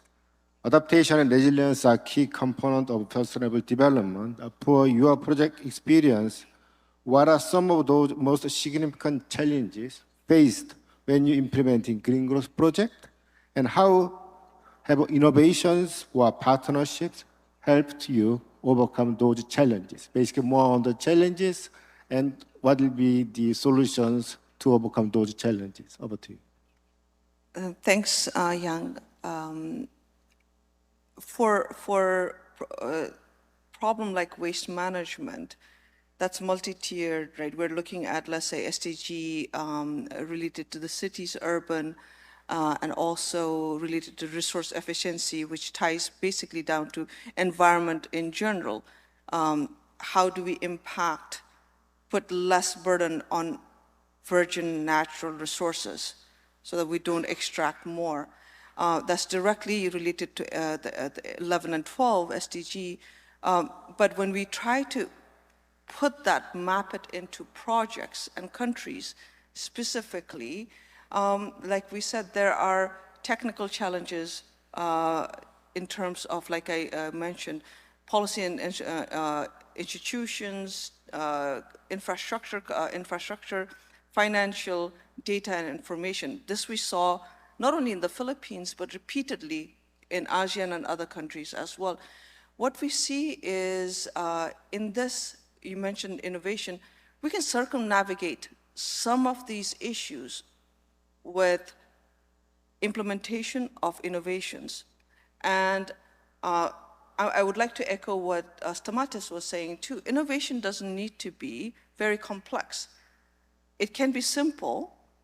Innovation in context of the country that you're working in. It's new to them, and it's implementable there. So challenges there, what we saw in terms of waste management was countries were not focusing on where the issue was. They're looking mostly downstream. They're looking more at the landfill issues. They're looking at burning, which is creating more of the leakage of waste, GHG emissions. We wanted to shift the solution upwards, more on recycling, more on sorting, and these solutions exist. For example, in Korea, they are very common here. They're taken for granted, but in other countries, these could be adopted, and they are new. And what we saw was for innovation to actually make an impact scale. Again, policy plays a role. We saw that in countries like Korea, and there was a study tour done, exchange done between our client countries and Korea, where how do we build innovation in countries? How to overcome these challenges, right? Bypass these challenges with innovation. Create an ecosystem, capacity building supported by the government, where they are taught, technical capacity is built on how to do budgeting, how to advertise your product, how to do financials for small SMEs and MSMEs, right? So that their product, that's actually very good for impact on the ground, is known and bought, and partnerships, making partnerships with off-takers. We sort of saw that how Korea does it with consortium of different agencies, and other countries got to learn from it, and we're trying to replicate in a smaller scale in some of the ASEAN countries we're working in. So there are problems that exist. They can be resolved, or at least partially small steps through innovations, but for the larger issues like we're talking about, implementation support on policies, on a direct help with EPR, bilateral as we are doing is very helpful. Similarly, on investment to bring up scale, countries like Korea and others are bringing together pre-feasibility financing and all, supporting the bank overall larger investment so that there's scale not sort of spreading around of scarce resources. I hope that answers your question. Okay, thank you so much. So in summary, there'll be no silver bullet, basically. More comprehensive, inclusive engagement, building ecosystem, policy, regulation, and others. Next, I will go to the Stamatis. Before going there, I just have a short announcement. After Q&A with the Stamatis, I will open the floor. We'll ask questions from your audience. It will be great opportunity for you engage directly with the World Bank staff in the podium to ask questions or share your thoughts. So please prepare your questions, and Mike will be prepared somewhere. So be ready after Stamatis Q&A. So let's move to the Stamatis. So the last set of questions is about the future direction and partnership for green growth. Looking forward to the future, how do you envision the evolution of green growth initiatives in response to escalating climate crisis? And additionally, how the international partnership be enhanced to better support this effort, ensuring a more resilient and sustainable global community. Basically, the vision of green growth in coming years in addressing the global climate change issues. Over to you. Thank you. I think that the answer to the future and the evolution of green growth strategies really lies to some of the challenges that also Junu talked about, right? And that the challenges have to do with institutional capacity in developing countries to carry out green growth strategies. It has to do with financing and finding the appropriate mechanisms to get resources to them, and then to have the absorptive capacity to manage and implement good projects. It will have to do the future of green growth strategies with making better policies and regulations. When we were in Egypt for the Korea Green Innovation Days, we heard that there are 7,000 pieces of legislation or regulation that relate to land tenure and management. So how can you have an integrated land use planning system that promotes green growth with so much fragmentation, right? And then, of course, the data and information gaps, and what is the role of technology? So the future of green growth will inevitably pass through making use of artificial intelligence, the Internet of Things, to start piloting and understanding how these innovations can actually work. And I think we have more questions than we have answers at this time, but interdisciplinary teams such as this one here can actually come together and try to promote solutions working closely with our partners. And moving to the final bit of your question, which is about partnerships, it's really important to commend Korea for having a very active role in green growth through the KGGTF, through other institutions that are based in Korea, such as the Global Green Growth Institute, or hosting important organizations such as GCF, and also bilaterally doing a lot of work with many clients across the globe. But it's not only advanced countries and economies supporting the Global South, it's also what we can learn from the Global South. And I think South-South and peer learning between countries is also very important. I'll stop here. Thank you very much. Thank you so much, Stamatis. Yeah, a lot of things to be done, interdisciplinary collaboration, South-South knowledge sharing, also best practice learning from other countries can be implemented, capacity building, financing, this most important element, definitely. Yes, thank you so much, Stamatis. As I mentioned, let's open the floor. Any questions from audience? Yeah, great, excellent. So can you give mic to the second row? So when you ask a question, just introduce yourself and then ask your questions. Thank you. Hello, this is Sharon Lee, who's I'm an intern at KGTF at the World Bank Group. First of all, thank you for the informative speech. I want to ask a question to Mr. Sorry if I pronounce your name wrong. Stamatis. Yes. Kotos. Sorry. So my question is, what are the key challenges and opportunities associated with integrating geospatial data with traditional land tenure systems, particularly in regions facing rapid urbanization and land use changes? Thank you. Okay, Stamatis. Thank you. The challenge is working with the very fragmented institutions. So to give you an example, we are working in a country in South Asia that has at least 25 land information systems. So there are 25 entities that have information about land, geospatial information, and there is no desire or enforcement of sharing this data. And I always joke in such meetings that, you know, sharing is caring, even for data, you know. So the big challenge doesn't come with technology. Actually, in that country, you have very competent and people and also an ecosystem with IT that would enable the integrated use of this geospatial information.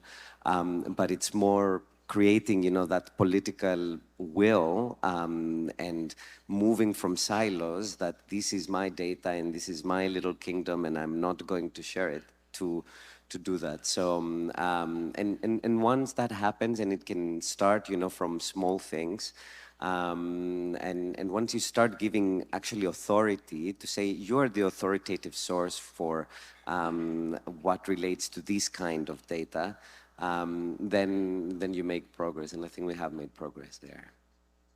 Thank you, Stamatis. Next question. Okay, yeah. Hi, my name is Sayong Lee, and I'm also an intern from KGTF. First of all, thank you for your inspiring knowledge sharing. I have two questions. First one is to Mr. Inter.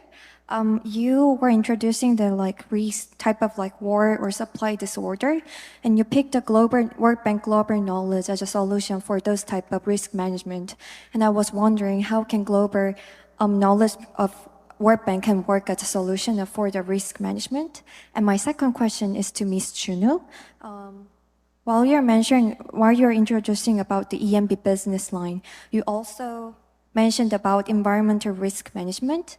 I was wondering what is the definition of the World Bank about environmental risk management, and what type of tactics do they use to reduce this type of risk things? Thank you. Thank you asking questions. So Incheol and then Juno. Yeah. So this current political polarization and the small grouping of the world is a big risk to the global downward cost curve of green energy technologies and products. Because, globalization really helped to make this trend, the downward cost curve of solar panels and EVs and battery storage.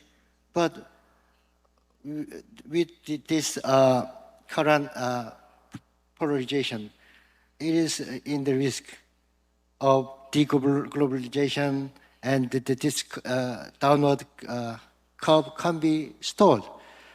But we, the World Bank and other development partners, are kind of public entities. So we can do something with our global computing power and our global knowledge and our global financing. So we can design the sustainable energy projects and keep implementing those projects. And through this project, some green products, green energy technology will be employed, will be implemented in the client countries. So that will help keep the momentum of the global energy transition. I hope that this clarifies your question. Thank you. Thank you. Juno, your answer will be the last of the panel discussion. Okay. Thanks for the question. On environmental risk management, it's a business line, entire business line within the environment global practice, right? So like I said, this influences all the other work that the World Bank does as well. Every project that goes for approval or in any client country has to go through environmental safeguards assessment, which is, does this project have negative impact on the environment, also on social and communities, right? Based on, it works under mitigation hierarchy, where we try to minimize, first of all, no impact, no negative impact. If it cannot be avoided, minimal impact. If there is some impact, then how to manage and address it, right? So that is the mitigation hierarchy we work with. And in a way that each and every project through the bank, when it's on the ground, ecosystem services of all types, not just provisioning. There's cultural aspect to it, there's provisional, there's producing. So all those are assessed in a very systematic manner, and what impact the project may have, right? And then what can we do? Similarly for social, I'm not a social expert, but who are the vulnerable communities, especially indigenous people who live around the area who may be impacted by this project? Is it even possible to do this project because the risk is so high? that is assessed. For example, some of the projects that we've been involved in, waste management, right, where waste is burned in pyrolysis. We have to see in the pyrolysis that we're investing in, where's the emissions? Our dioxin, there's this category of chemicals. What are the emission rates? Do we have enough systems put in place in that facility that the emissions meet the standards of the country, air quality standards, right? So that's done, and we're always compliant with, or where the country systems are good, compliant with the country system. If it's not, we work at the level, we work to build capacity of risk management within the, beyond the country framework. For example, in the social case, people who are living on the floodplains, for the flood management project, if they have to be removed because there is risk, there's a project coming, their relocation plan, full relocation plan is a part of environmental safeguard framework. So there's an entire business line due diligence that happens for each and every project that goes through the bank process. Hope that answers. Thank you so much. I think because of time, we need to complete today's session. My heartfelt thank you to all our speakers for your valuable contributions, also to the audience for joining today's important discussions. I hope today's session help you understand what World Bank is doing to revamp the SDGs. Please join me in a round of applause to our panelists' exceptional contributions.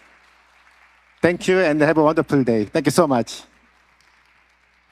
Thank you, dear panelists. It was really great to learn what the World Bank does to promote green growth. And you can see when it was a good panel discussion by the audience, by the many questions that were asked by the audience. And I want to pick up one thing that Ms. Juno Shrestha said about how we must work with the private sector because the private sector cannot optimize itself on its own. And we need them to motivate them to care for our environment, communities, and the most vulnerable. Which brings me to the next programmatic point.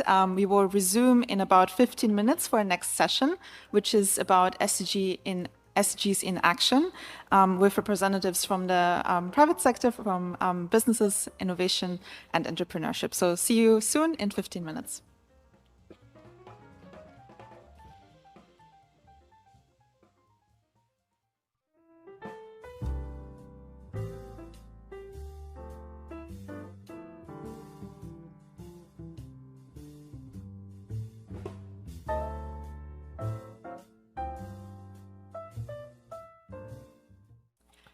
Hi, everyone.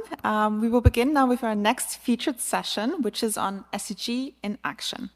We will now focus on how we can utilize entrepreneurship, business, and innovation to advance the SDGs. Let me introduce you to your moderator of this session, Yuna Kang, professor at the Underwood International College of Yonsei University. Dear Professor Kang, the floor is yours. Thank you. Hi, everyone. Many people know about the SDGs, and many talk about them. However, not as many take tangible actions to make a real impact. And today, we are fortunate to have players who are actively striving to implement the SDGs in the real world. These speakers encompass a diverse range of expertise, each offering unique contributions to various aspects of sustainable development. I'm honored to present our distinguished speakers, Yoon-mi Chief Strategy Officer of the CR Foundation, and Alex Min, CEO and founder of Reharvest, and Kang Hyun-jo, CEO and Country Head of Korea of Payage Global, and Daniel Kim, partner at Daylight Design. So first, each speaker will provide insights into their work and share their experiences in creating social impact. Following that, we'll engage in a roundtable discussion to deepen our inspiration. Please join me in giving a warm round of applause as we welcome our first speaker, Daniel Kim. So Daniel, the floor is yours. Thank you. Thanks for this opportunity to talk about Daylight and our work in social impact. Sorry, I came in a little late. Apologize for being a little bit delayed today. Daylight is a human-centered design company. We're a design consultancy that uses human-centered design to define new problems and help companies and organizations innovate and offer new services and products.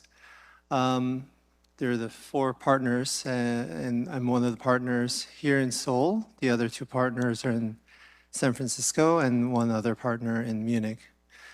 We have 3 offices, about 30 people altogether, and various different cultural backgrounds and educational backgrounds, from obviously design to anthropology to psychology. We have a pretty diverse crew of people who are ready to take on interesting problems around the world.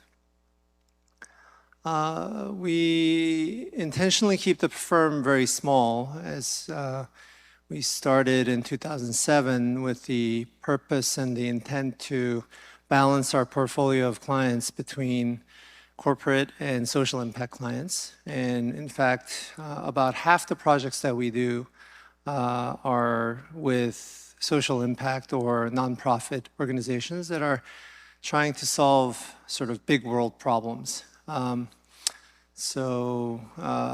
You know, we have a really diverse background and diverse group of experts that can take on a really wide variety of different interesting problems and challenges that our clients present to us. As such, we're a bit hard to categorize. Sometimes we are competing against management consulting companies.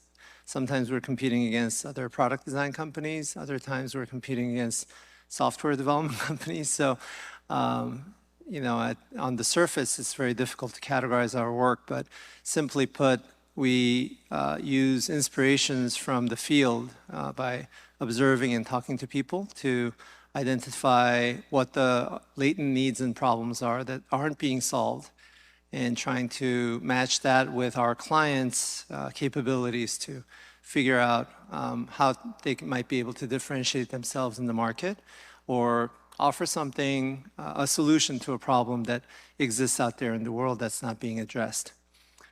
So the outcome might vary from product to UX to brand to service design, ultimately to create market and social impact.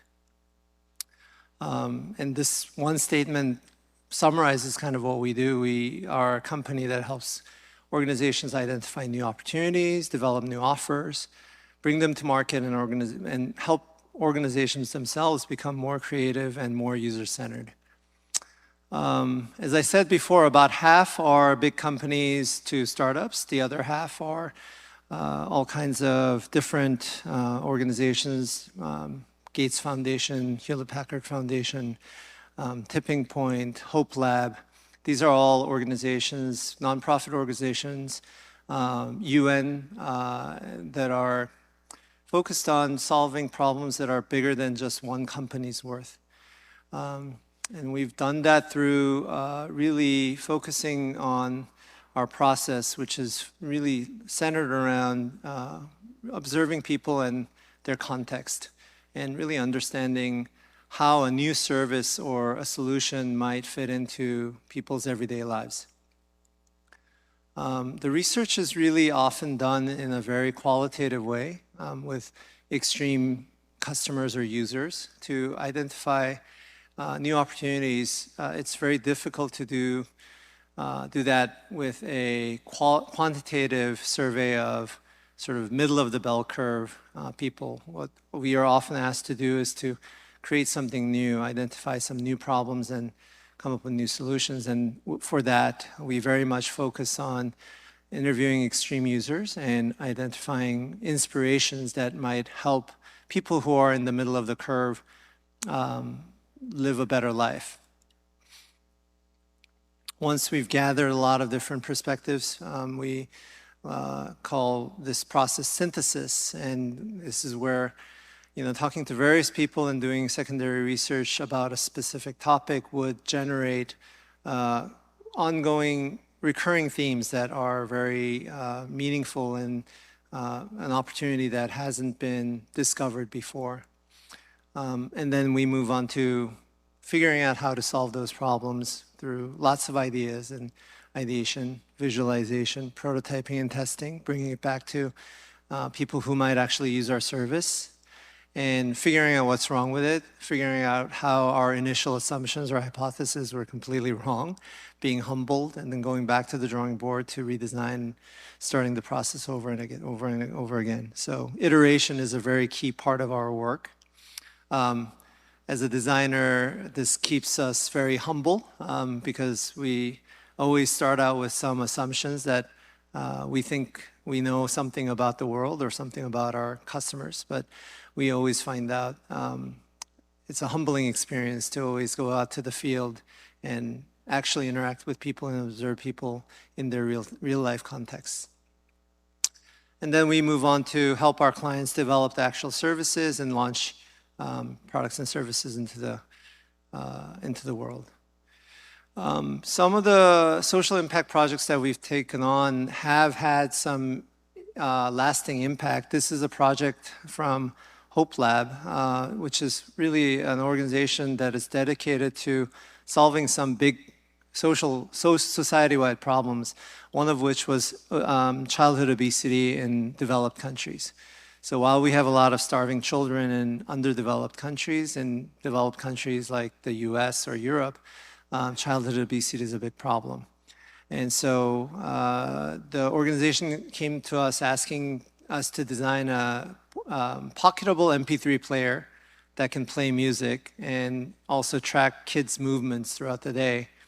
Their hypothesis was that this would motivate kids to move more so that their movement goals, once they're achieved, that then they would be offered to get free music, which all tweens and teens love.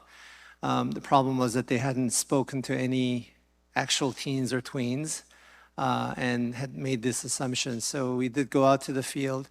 We spoke to about 20 to 30 tweens and teens, their target customers who are just getting into prepubescent puberty age, and also their parents and teachers and after-school program managers, people who are involved in these kids' day-to-day lives. And what we discovered was that a lot of our clients' assumptions are completely shattered. First of all, MP3 players were banned in school, so most of the time in school, activity would not be tracked.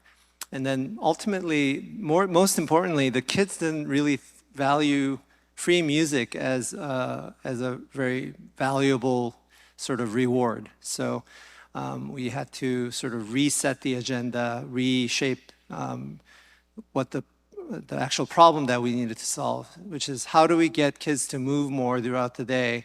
How can we use mechanisms and motivations that already exist in these kids' lives to really help them achieve better health outcomes?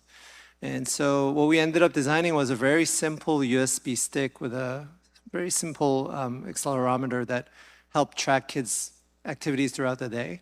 And most of the effort was actually when I had gone into designing an online community where they would come home and log their activity data and be able to share their achievements, and it was completely custom, personalized. And this program actually, because it was funded by Hope Lab and also the government program, we did a 6-month longitudinal study to see actually, if kids do this thing. We had made a bunch of prototypes, gave it out to 200 children, and then had a test group of another 200 kids who weren't participating in this. And turns out that the kids who participated in this program had a 56% increase in daily activity.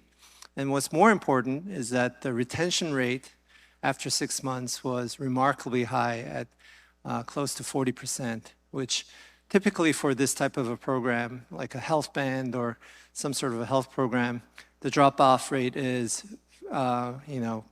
basically 80% drop-off after each month. So compared to that norm, it was a huge success. And this was actually developed and distributed into a lot of schools and had some very positive outcomes. Following up to that, we had a follow-up project with UNICEF to achieve similar goals, but this time to tie their activity to help kids be aware of the food shortage in other countries. So how can we create a system that helps developed countries' kids to move more, and through that, they get to participate and learn about what's going on in third world countries where kids are starving. And this was sponsored by really big companies who had made a lot of donations to UNICEF. And the way we designed this system is a bit of a game where if you wear this wristband, and achieve your sort of activity goals, you unlock donations from these big companies like Disney and Target. So you're actively participating in, your activity is activating donations from these big companies. And some elements of mobile gamification here that really worked well to keep kids engaged and also really learn about in a kind of a natural way rather than in a classroom kind of a approach to become more aware of the food shortage problems and become a more aware citizen. So this was released in the US and it was a big hit. A lot of children participated and resulted in millions of dollars of food donations to countries in Africa where there's a big food shortage, and also achieved the health outcome of the developed countries' kids becoming more healthy. Last example I would talk about is this project that we did for Bill and Melinda Gates Foundation and TVI. TVI is an organization that is seeking to improve immunization in poor countries, where infant mortality could be prevented by simple immunization during the first 6 months of birth, after birth. But awareness and access to immunization and medical services is very difficult, especially our target customers were all in the mountain areas of Pakistan, where largely controlled by Taliban, especially during the hunt for Osama bin Laden. There was a lot of mistrust of international organizations coming in to administer vaccinations. And the key thing about these vaccinations is that they needed to be administered at very specific intervals. So timing was very important. And so Gates Foundation approached us about developing a wristband, electronic wristband that had a timer and a memory capability that would help mothers track their kids' immunizations. And yet we sort of asked them, so have you done any research or interviews with the expecting mothers or medical service professionals in the area? And they hadn't. So we didn't get a chance to actually visit them, but we had a lot of Zoom calls to interview people who are expecting, who have had children through interpretation, and also medical professionals who are actually in the field. And again, our initial assumptions about providing an electronic device that's wearable would actually result in most families' death. Right? Taliban would come and notice that you're wearing some electronic band distributed by international organizations, and they would literally kill everyone in your family and potentially your whole village. So no one would want to wear anything given away, even if it's for free, even if it's designed to help you remember when to come back to get your vaccination. So again, we went back to the drawing board. How do we remind mothers to come back to the, it's a 2-day trip for some mothers over mountains to bring your kid back to the medical center to get this immunizations. And how do we let them know that this is really, really important?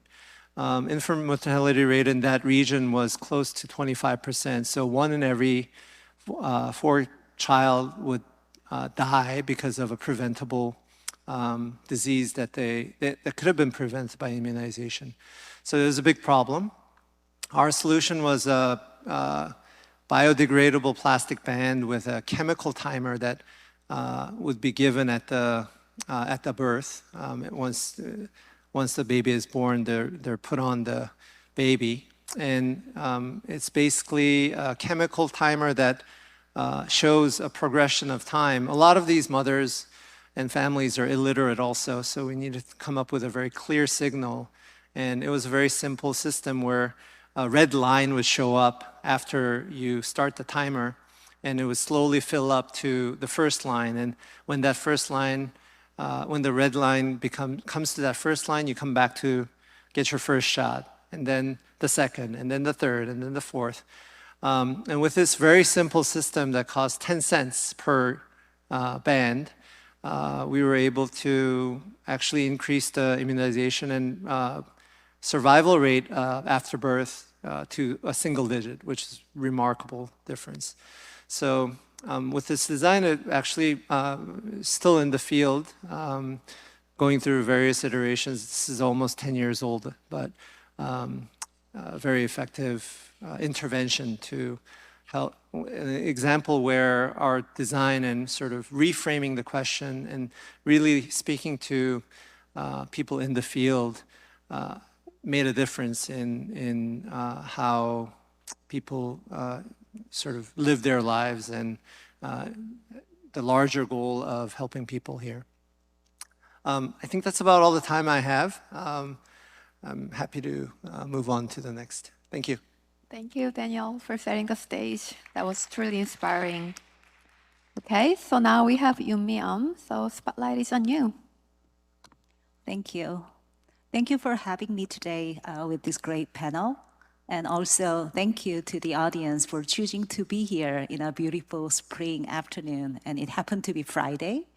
So thank you so much. And hopefully 1 or 2 lines can stay with you when you leave this podium. My name is Yunmi, and I work for a foundation. Daniel mentioned a few major big foundations which work with daylight to solve some problem that they really put their efforts into. I also work for a foundation called C-Art. C-Art is our English name that we play the words with.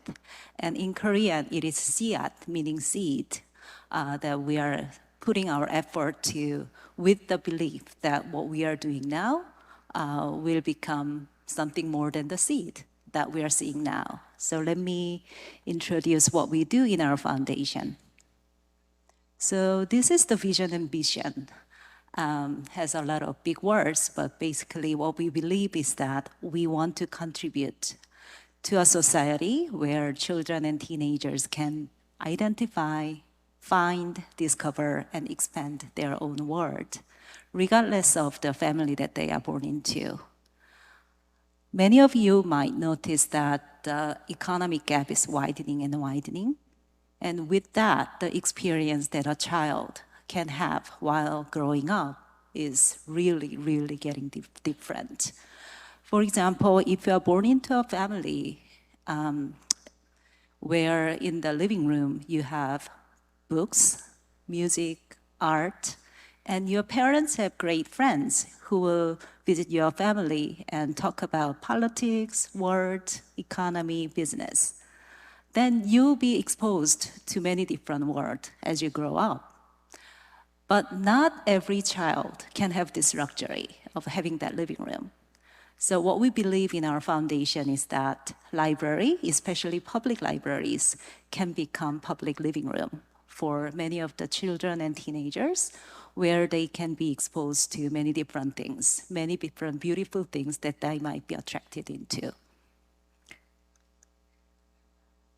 As GEEF is about SDG, and this session is SDG in action, I scroll down the goals and realize that we are aligned with goal 4 about the education. We prefer using the term growth to education, but I believe that basically and essentially it's the same. And education can be differently interpreted by society and by context. For some society, making sure that every child can have an access to school can be the utmost priority. In Korea, I believe that even though there are certain areas where still access is an issue, in a broad term, by and large, in Korea, over-education is an issue, and unbalanced education can be an issue as well. There are a lot of books to study, a lot of cramming to be done, a lot of tests to be taken, but we believe that for a balanced growth, we need to expose our children and teens into many different things as they grow old, to figure out what they like and what they are attracted into, and where they are talented in. So that's what we do in CR Foundation. To do so, we do 4 pillars of business. First is to design our own library, because the library that we envision and try to design is very different from the usual library that you get to see. There are books, but books are not the center of the library in our libraries. We believe that experience should be the center of the library along with the people. So we try to provide many of the materials and contents, including books, so that users, mostly teens and children, can be exposed to multiple things and diverse things. So we are running 2 different libraries, one in Seoul and one in Seongnam, to really demonstrate how library can be differently designed and operated. And with the insight, with the learning that we get from our own library, we work with the local government and public libraries to create similar spaces within the public libraries. That's the second pillar of our work. And third is to work with the many different nonprofits who are trying to solve their own problems, and we've tried to figure out what library as a vehicle can do in their mission. And lastly, it is probably the most traditional foundation work that we try to fund the nonprofits who have been innovating libraries in Korea so far. So these are the 4 pillars of our business. So why don't I show you some pictures of our own library? The first library is TT-섬 Library in Seongnam. It's in the old town of Seongnam, which couldn't be developed into a new city or new town, as we call it. So we intentionally put our library in the center of the 9 schools, including elementary school, middle school, and high school, so that students can come and go really easily. So here we try to provide as many experiences as they want, so they can dance, they can learn how to play instrument, and they can draw, they can make things, they can sew. So whatever they want to try on, we try to provide the experience and tools and materials for them so that they can be exposed to as many things that they want. So TT-섬 Library has been operating for 2 years, and many of the students use this library daily.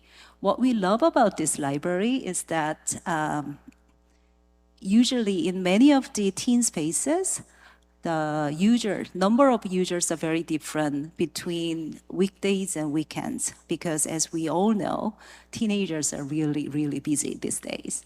But here in TT-섬, weekend and weekdays are populated by about the same amount of users. So on average, every day about 100 students enjoy their time in TT-섬 Library.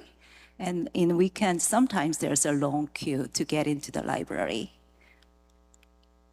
The third time is the second library that we built. It is near from Yonsei University. It is in Haehwa-dong, in the center of the city, and it is right next to the subway station, so that students can come easily. Here we focus more on the contents and experience side. So we intentionally created 3 different studios in each floor with a slightly different focus. And we are trying to create new models of how teenagers can explore their interest and how teenagers can create their own things. And why don't I show you some pictures? So these are the daily scene that you can see from the 3rd time. What we're trying to do is that we try to collect as many verbs from these libraries because we believe that we can see many different verbs in library if we design right. So they can play music, they can record music, compose music. Sometimes they work together, sometimes prefer working alone. And they can create many different things. And it is really interesting that many students actually choose to create their own books. And many of the adults are worrying that students do not read. And what we found out is that the best stimuli for students is a book written by their peers. So these books created by teenagers are really popular. So we make sure that we exhibit the outputs and the books. And we try to show many different versions of books because many of the teenagers are, how can I say, stressed out by demand of reading. Like they've been hearing that you have to read good books. So we try to show them there are many different kinds of books. All the things that these kids are looking into are actually books. So it can be books, and books can be interesting so that they can lower their barrier towards the books. And we try to make sure that diverse posture can be supported in the furniture side by working with designers and trying to figure out what would be the most comfortable posture to do whatever they want to do. So in these 2 libraries, there are many librarians who want to visit and see, and that's why we invest into our own library. Until we actually demonstrate how a library can be different and what kind of activities can be supported, people wouldn't imagine because we've been seeing different things so far. So we believe that showing and demonstrating can be probably the first thing that we should do. And with that attraction, we actively work with the public libraries and local governments to create such spaces within the existing public libraries because it will offer more access to a broader students. So this is Teen Space in Jeonju. Has been operating for 5 years. And on average, when a user comes to this library, they spend more than 2 hours doing many different things. And this is Twin Wave in Suwon. And this is Space Ido in Sejong. Can you see the difference of the look and feel of the space? This is because we begin by researching the teenagers in that city before designing and creating the space. And even though there's some common denominator of the teenagers, there are differences by city and by context and by the neighborhood. So we try to apply that into design. So you can see that in Sejong, there are like tons of contents.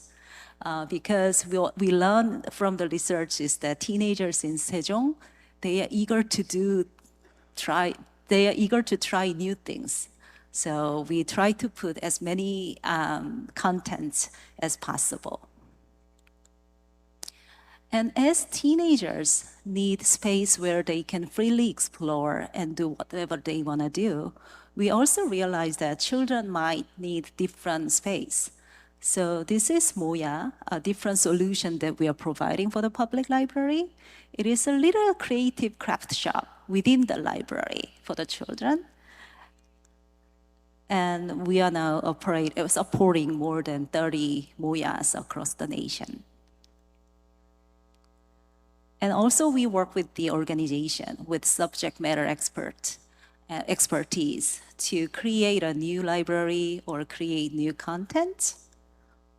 For example, we work with Pitch Market, a creator for the slow learners. So we are cooperating a library for the slow learners along with them. We work with the Children's Museum to create a picture book library. Oh, and this is my favorite. And we work with an NGO which supports the troubled teen who had to go before the judge, and they sentenced to be, how can I say, to spend 6 months within the group home. So we built a library in the campus where they have to spend their 6 months. We believed that they need a space where they feel respected and they can think about their life and they can think about what they want to do when they come out of this campus. So it is very recently opened, and we are pleasantly surprised how can I say, how widely this library is accepted by these troubled teens. Maybe for those who never experienced such space before, the amazement and wonder can be even bigger. So we try to find a new collaborative partner so that we can create new library. And also sometimes we fund for the content, because some contents can be created if we try to put it into the hands of market only. Some content is really needed, for example, books for the slow runners, but it is not profitable. So we try to fund those organizations who try to create contents which is necessary for certain segment of people. And lastly, we support organizations that have innovated library, because there are many organizations before us who try to innovate libraries for people. So with respect, we work with them so that they can sustain and they can continue their endeavor. So this is milestone. I wouldn't say impact, because impact will be something that we have to identify and measure further. And it is really important, but difficult, because what we are trying to achieve is in the journey of growth of our people. So we will begin with milestones and outcome, and now we are launching a few researches to really identify what would be the impact that we're gonna communicate and aim for. So far we have 36 spaces, the third spaces in 17 cities. And we are running experimental libraries, 5 experimental libraries. And we are here measuring the time teenagers and children spend doing things that they want. So these hours are calculated and measured in many different spaces that we created. And more than anything, we believe that people matter in these spaces. We can create beautiful and thoughtfully designed spaces, and we can put meaningful contents. But at the end of the day, it is the people who operate these spaces, who create the atmosphere, and who welcome the teenagers, and who make sure that teenagers can feel safe. So we feel that working with more than 200 crews in these spaces are something that we have to keep in mind and measure. And lastly, we are proud that we fund more than 2,090 contents which promote the inclusion. So this is the milestone that we are measuring every year, and probably at the end of this year, we'll see bigger numbers here. So all this endeavor is based on the belief that libraries can be the most reliable social infrastructure. Some people believe that books should be the center of the library. I wouldn't say that all the libraries should be the same or should be like our libraries, but we do believe that if we're trying to public living rooms in certain social infrastructure, probably libraries can be the best partner.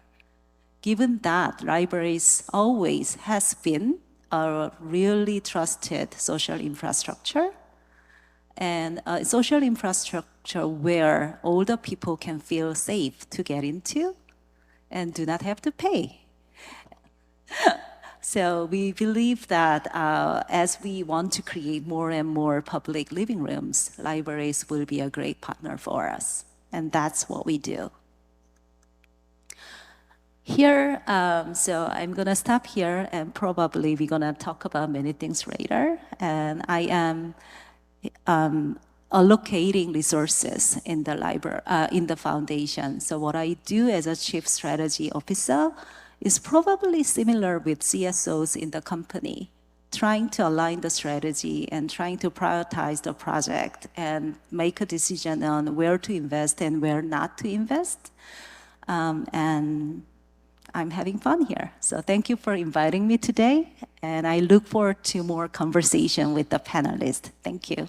Thank you. Thank you for your insightful talk. I definitely should bring my kids to one of the public living rooms. All right. All right. Now we have Alex Min. So Alex, please share your thoughts. All right. Hi. My name is Alex Min.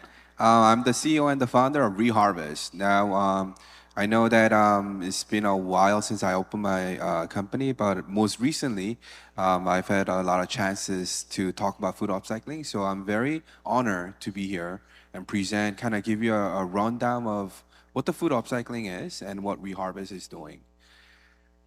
Now, let's talk about upcycling first. A lot of people think that upcycling is a term that they don't really know, and it is kind of trendy, so they kind of go with it. But in order to understand upcycling, you got to understand three concepts, right? So downcycling, recycling, and upcycling. Now, effectively, upcycling is the word combined by upgrading and recycling. So you got to look at the value. So let's talk about an ugly potato, for example. Ugly potatoes are currently being produced a lot. More than about 30% of all produced potatoes are ugly potatoes. Now, if you get these ugly potatoes and we chop it up, we turn it into a fertilizer and maybe sell it at 50 cents, and where we bought the ugly potato for maybe $1 per kilo, then the value went down. So it's a downcycling. But if you get the ugly potato and we go through a beautification and make it into a passable potatoes that we could sell in the market for the same price, then it's recycling. Now, we get the ugly potato, we take out potassiums and all the necessary ingredients to make a protein-packed bread, and we maybe sell it for perhaps $20 a kilo as a raw ingredient.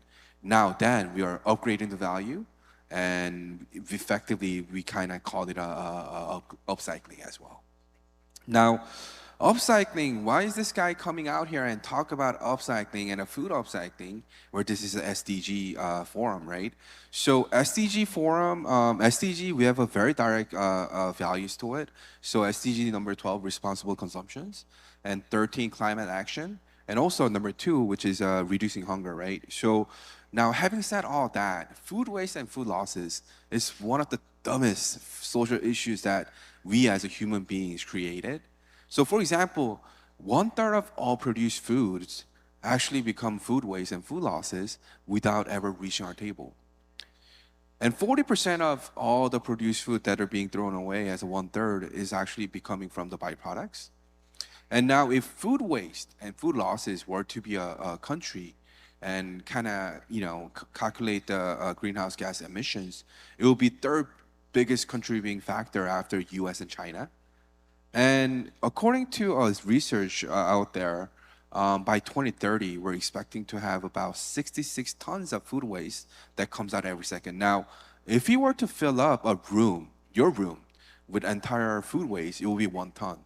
Now imagine 66 rooms filled with food waste that comes out every second by 2030, which is pretty striking. Now, what we are trying to do as a F&B industry, there are many incentives and programs to try to come up with 3 things. One, sustainable food. So we're actively looking for food that can reduce carbon and provide food sources for our ever-growing populations. Number 2, upcycling waste and byproducts. Now, some of the governments in the Western Hemisphere have already implemented this. In Korea, in the last 2 years, we've been very focusing on creating a food upcycling industry. Now, third is reducing hunger. Now, in Korea is actually pretty striking, right? It is a country where the food is abundant, but actually 11% of people actually are suffering from significant poverty, and also that leads to malnutrition as well. Now, in the past, the global scene for food byproducts. Now, food byproducts are the byproducts that comes out after we're making something. So, for example, if we're making beer, we are getting a beer out of barley. So, squeezed out barley is actually a byproduct that we're dealing with. So, most of the food byproducts were being used as a non-edible food products. So, barley byproducts or coffee grains are being used as a furnitures or whatnot. But in the most recent 5 years, food byproducts actually are becoming edible foods again. So it's turning into jams and edible toast and all that. So which I'll cover in the next slide as well.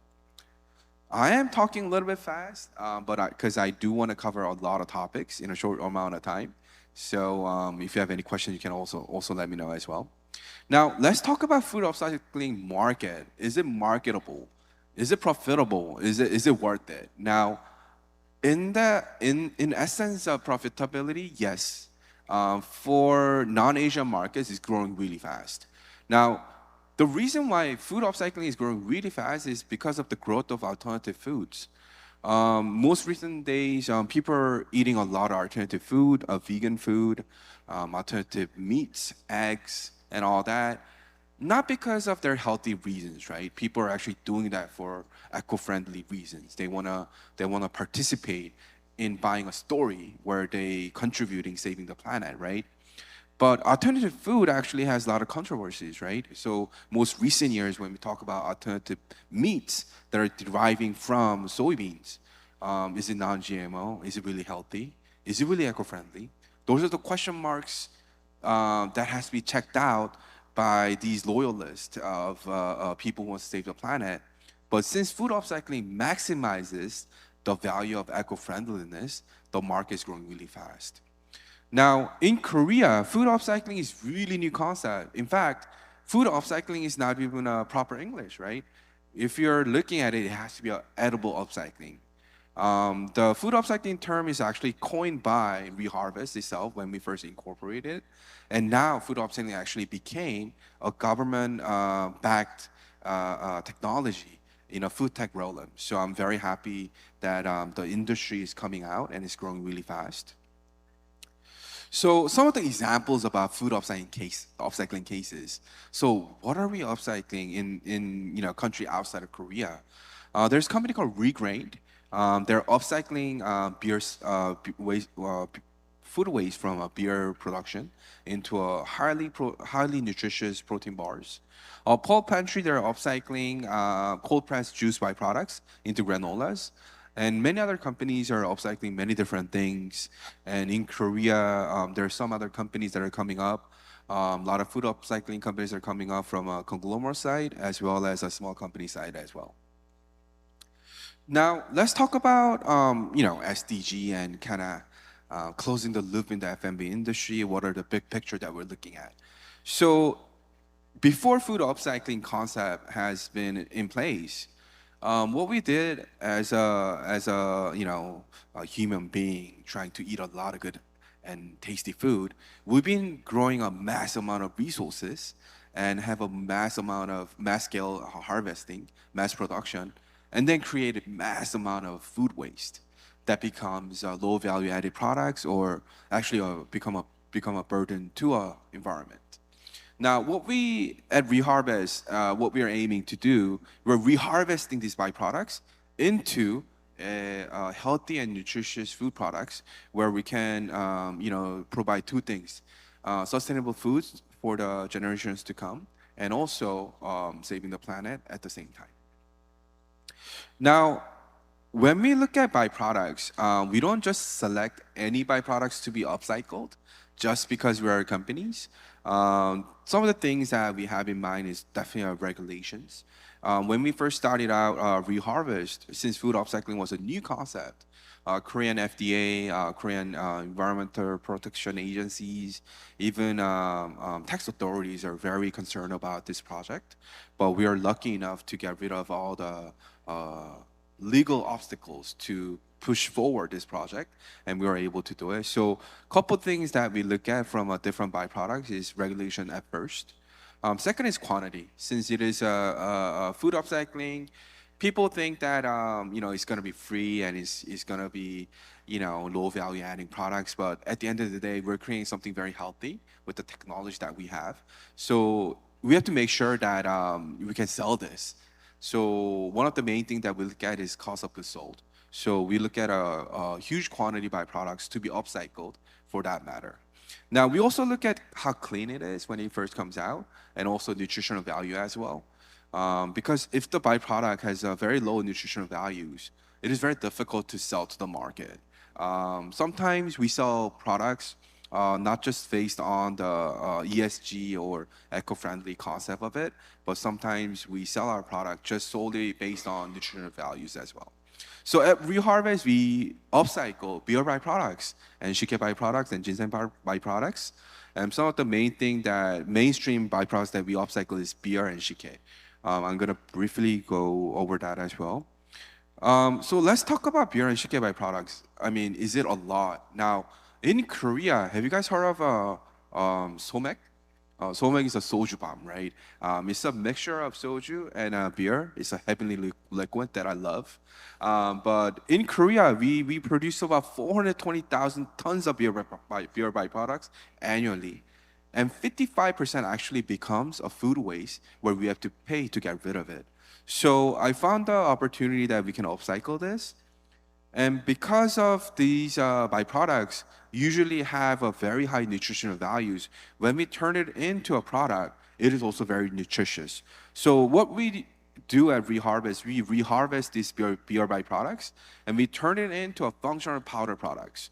So in comparison to other white flours, our upcycled alternative supplement or fiber powders has at least 2 times more proteins, 30% less calories, and 11 times more fiber than regular white flour, which is pretty striking.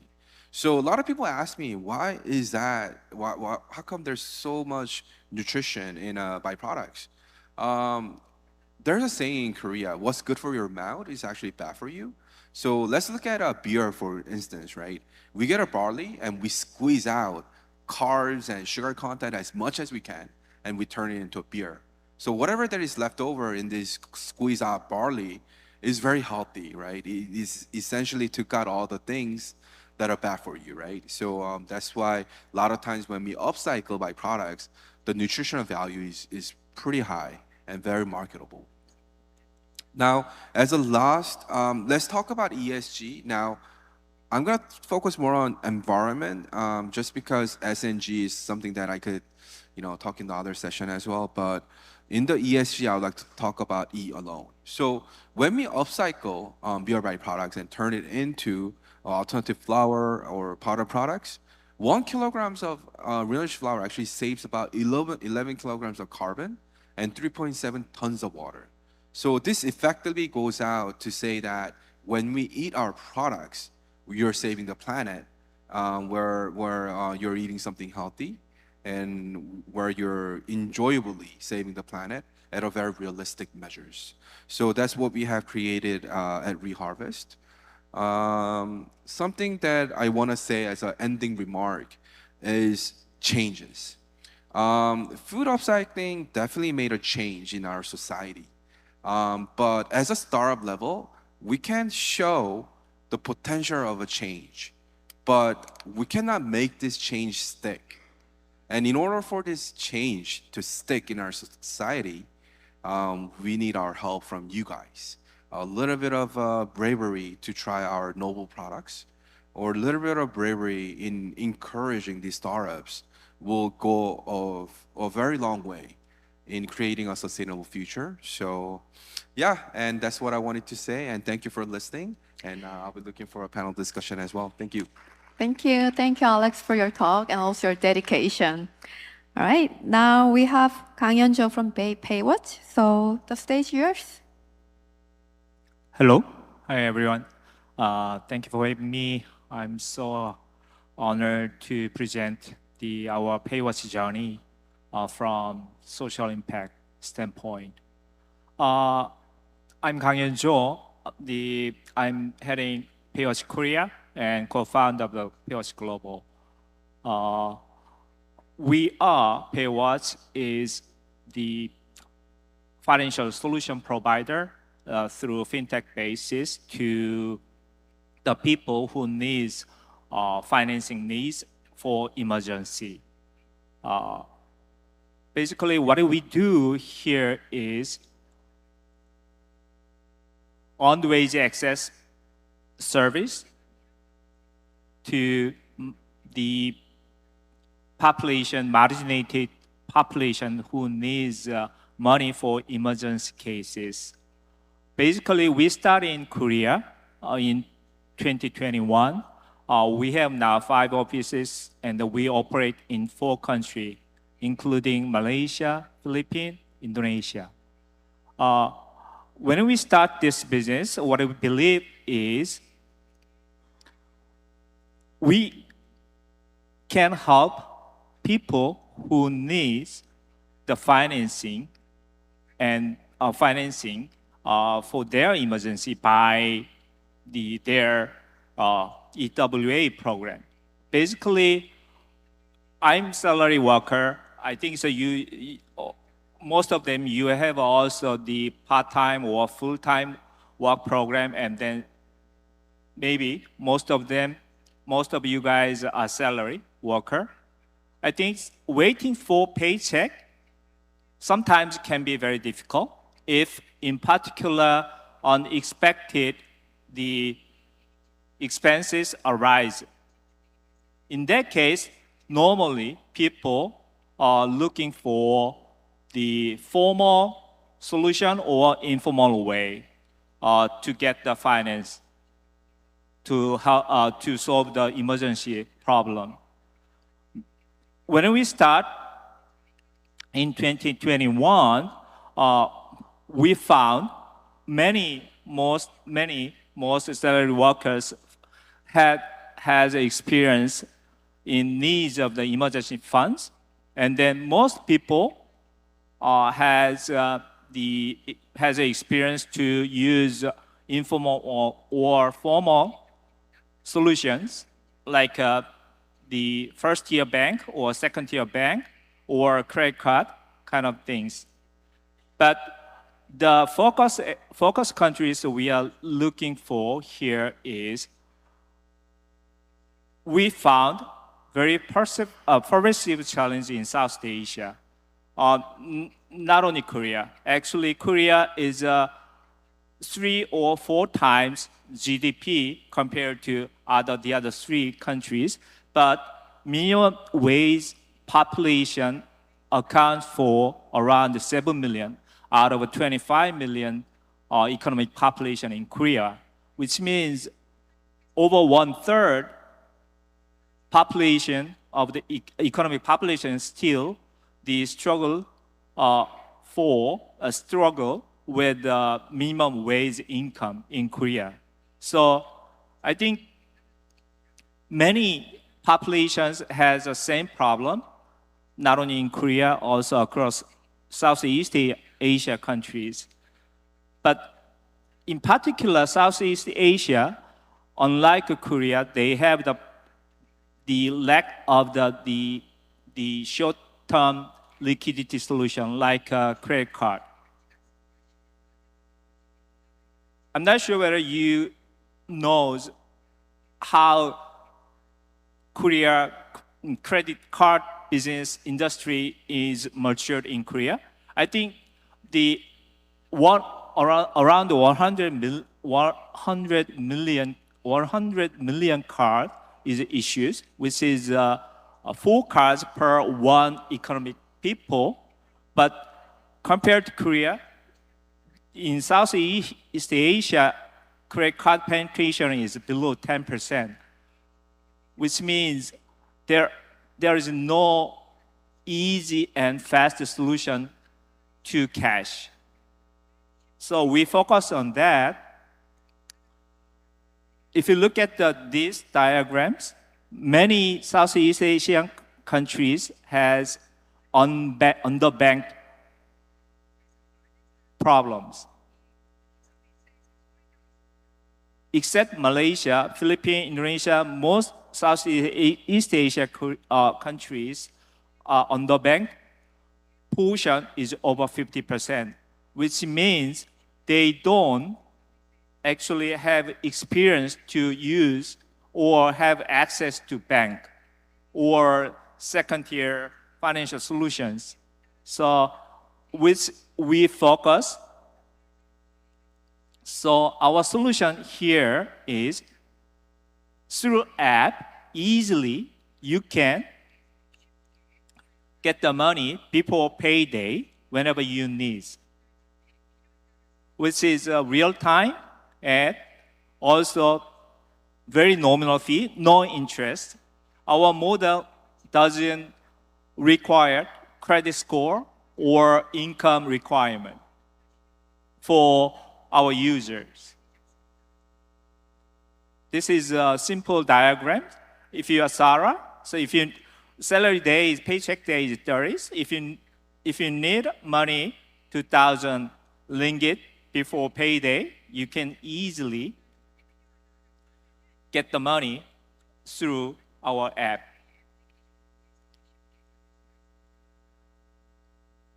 We found from our survey, user surveys, most people, our users, use our service for their necessities reasons, not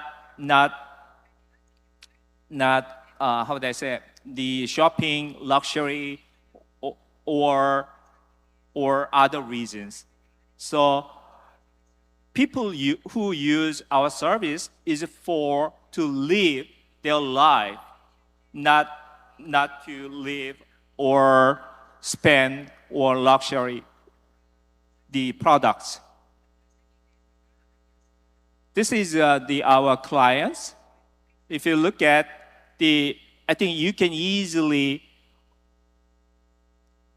find who's the clients. You can easily know the names.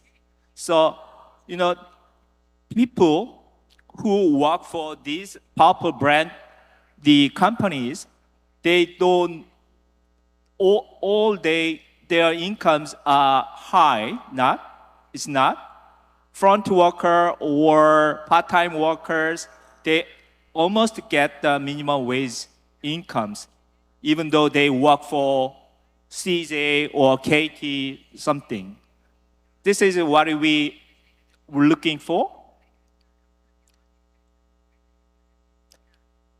It's very regrettable. I think I want to show this the video of our user and then the C-level people who adopt our service from their perspective. Okay, let me talk about how our business model works. Basically, we partner with first-year bank. We get the low funding at funding at low cost. And then we sell this financing program to blue chip company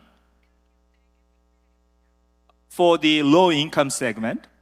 And then, which means low cost funding and low blue chip company will give us the low risk, almost a default risk is zero, which means we can offer best pricing to our users, which is kind of a wheel, strategic wheel. So in our markets, we are the only one who partner with the first-tier bank. Most of our competitors who get the money from the venture or family house at the high cost, and then they focus on SME. So this is our competitiveness. Then how PayWatch help to achieve this SDG? In particular, I think we can help achieve number 8 themes, which is decent work and economic growth for the workers.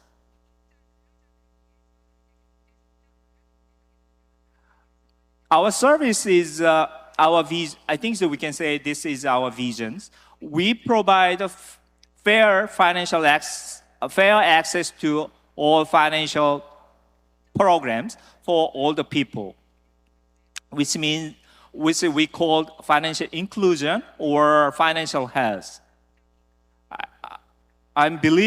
We believe we can help our users to save the high interest cost by using our service when they need the money. Or I will show you how much we helped them save in last year across the 4 countries.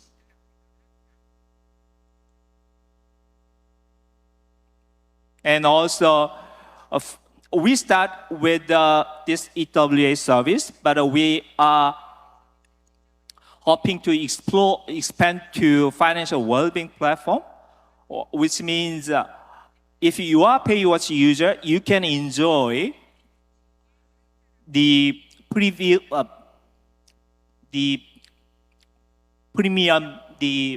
service of the financial products, which is not in the market, because we deal with our financial partner with banking, and then we negotiate, and then we get the best term of our product service. Actually, we started with in Korea, but the motivation we expanded to Southeast Asia was we participate in the APEC 2020 Gig World Economy Challenge, which is powered by UNCDF. We were selected as a top financial health solution, which is similar to what we're doing here. And then also in Korea, we are recognized as a social enterprise who contribute social impact by providing our product service since 2020. If you see the picture in the right hand, this is PayNet, the article after we have the partnership with PayNet. PayNet is in Korean terms 금융결제원 in Malaysia. So most of the companies adopt our service as one of their ESG initiative program for their employees. Also, we are working with the Visa to provide the financial literacy program for the underbanked population across the Southeast Asia. Starting from last year,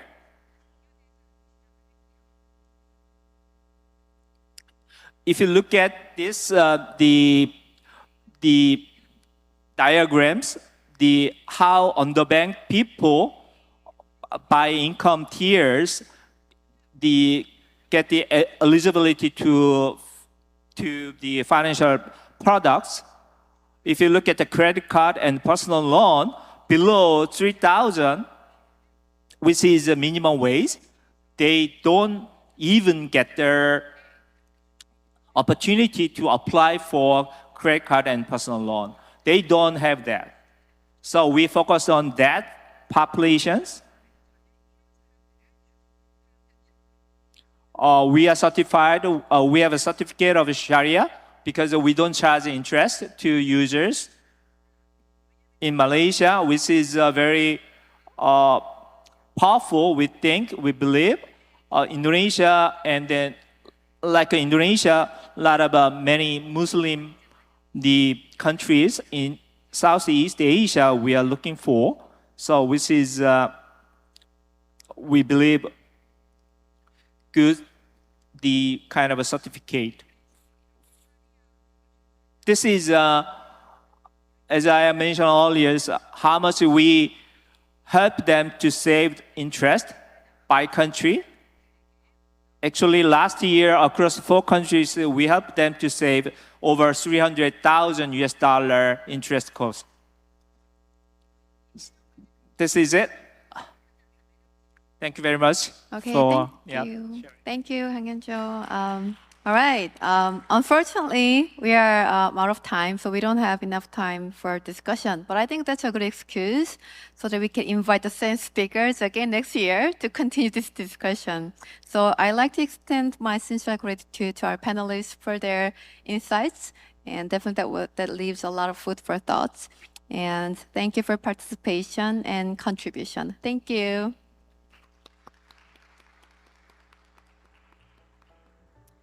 Thank you, Professor Gang and panelists. This was a very rich discussion, and we heard very concrete examples on how businesses take action for the SDGs, from empowering youth with design, from food upcycling and financial inclusion. This was really insightful. Thank you very much. We will now take a 10-minute break before we move on to our next session, which is about empowering local, enabling progress, civil societies driving the localization agenda for the SDGs. See you in 10 minutes.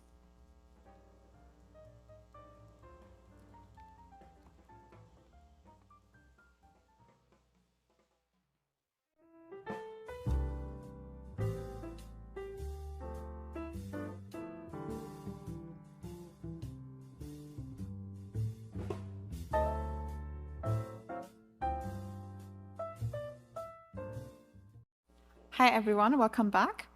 So in the previous session, we have heard from businesses, and now it's time to hear from another very crucial actor, which is civil society. So our next session is on empowering local, enabling progress, civil societies driving the localization agenda for the SDGs. Our co-host for this session is Korea NGO Council for Overseas Development Cooperation. So now we're going to discuss how a locally led action can contribute to the progress of the achievement to the SDGs. So I'm going to introduce you to our next moderator of this session, Tae-sik Cho, Secretary General of the Korea NGO Council for Overseas Development Cooperation. Mr. Cho, welcome. The stage is yours. 네, 감사합니다. Thank you very much. Good afternoon, everyone. I'd like to welcome you to the CSO Forum. The topic of this session is empowering local and the importance of localization. And the reason why we decided to go for this topic is that recently, when you look at international cooperation for development and humanitarian assistance, you may understand that localization has been a key word and a key issue. Personally, I recently participated several meetings in USAR and UN Orchard and other international organizations meetings. And for the past couple of years, what we have been discussing as top priority agenda issue is a localization, how we can promote locally led SDG initiatives. So that is why we decided to deal with this topic in this session. Then we need to think about the reasons why localization has become important. And in short, I like to argue that the agents of change have been shifted, or the agents of development have changed.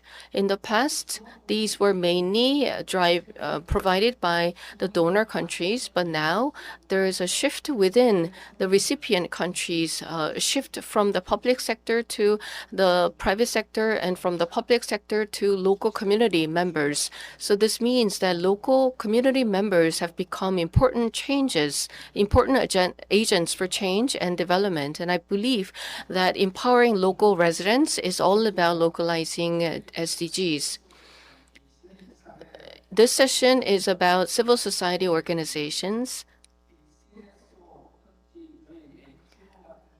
As for NGOs, we have staff members who are on the ground, who are there on the field with the local community members. So we have been promoting localization and local action. And I believe that is why this theme is very appropriate for CSOs to discuss. And to deal with this topic, we have invited a wonderful panel of 3 experts. They are experts on international development cooperation and humanitarian assistance. We have 3 main organizations in Korea, and they are representing them. First of all, we have Jun Oh, board chair of the Save the Children Korea. And we have CEO Young-gi Hwang of Child Fund Korea. And from Good Neighbors International, we have Secretary General Jong-gun Kim. We are going to focus our discussions on 2 key questions. First of all, we are going to discuss the importance of localization.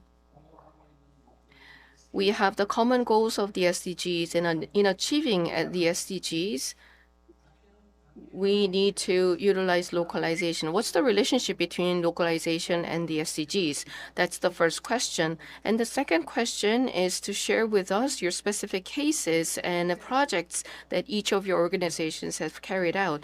As for the first question, I'd like to ask this to Mr. Oh from Save the Children Korea. 네, 감사합니다. Thank you very much. Well, the topic today, localization. So as our moderator just talked about, localization is an important topic for international development cooperation. If you look at the history of the international development cooperation, many concepts were developed by OECDs. And for example, 2005, Paris Principles, and in 2008, Accra Declaration, and in Busan later, the principles, Busan Principles. So the ownership became the #1 principle. So ownership, sense of ownership, as moderator mentioned. So you cannot just be arbitrary. You have to think about the priorities of the recipient countries. So localization is a more recent term, and localization is more comprehensive in its meaning than ownership. So in the past, of course, the meaning of the past ownership concept is included, but SDGs and global norms about SDGs, they need to be localized, more custom tailored to the local need. So that is also the meaning of localization. So localization is more comprehensive and complex. In Korea, as we conduct many ODA programs, I'm afraid that we have not sufficiently localized our programs. There's a reason for that. I believe that it is because we also need to focus on ownership in a way, meaning that we need to think about the local government, local community, local NGOs, local actors. So we need to engage them more. We need to listen to them more. And also we should not focus too much on what we want to provide. For example, just because we are an IT powerhouse, let me help you with our IT prowess. No, we shouldn't take that kind of approach. From the very planning stage, we have to invite the local actors to plan the program that we want to provide to them. So again, many Korean programs are not sufficiently localized. But if you look at the US or Europe, they offer much more localized programs. Then they still have their own issues. For example, so this is kind of dilemma. Okay, so it's good to have localization, but then who is local? Are you talking about the local government or local NGOs? Particularly in a dictatorship country, could be different. So local by local, who do you mean? And also, in a global sense, development cooperation agenda or norms, we need to apply them in a way befitting the local need. And also nowadays, we talk about not just economic development, but social development as well. So we need to reflect the social values as well. SDG, for example, talks about gender equality. So then if we want to apply gender equality in the context of an African country, if this is not accepted by the local government or local community, how can we localize this? So localization is complex in that regard. Thank you very much. Thank you for your remarks. What Mr. Oh just mentioned is quite important. When we think about localization, it is translated as 현지화 in Korean. So there are several expressions of translating the concept of localization. It's not just a matter of translation, but the definition of localization is not clear. We haven't really reached a consensus on what localization actually means. And in Korea, we talk more about the sense of ownership. And in the Western world, they put more emphasis on social values. So there seems to be some difference in terms of the concept and the definition of localization. Let's move on to Mr. Hwang from Child Fund Korea. Thank you for this opportunity. I'm happy to be part of this panel.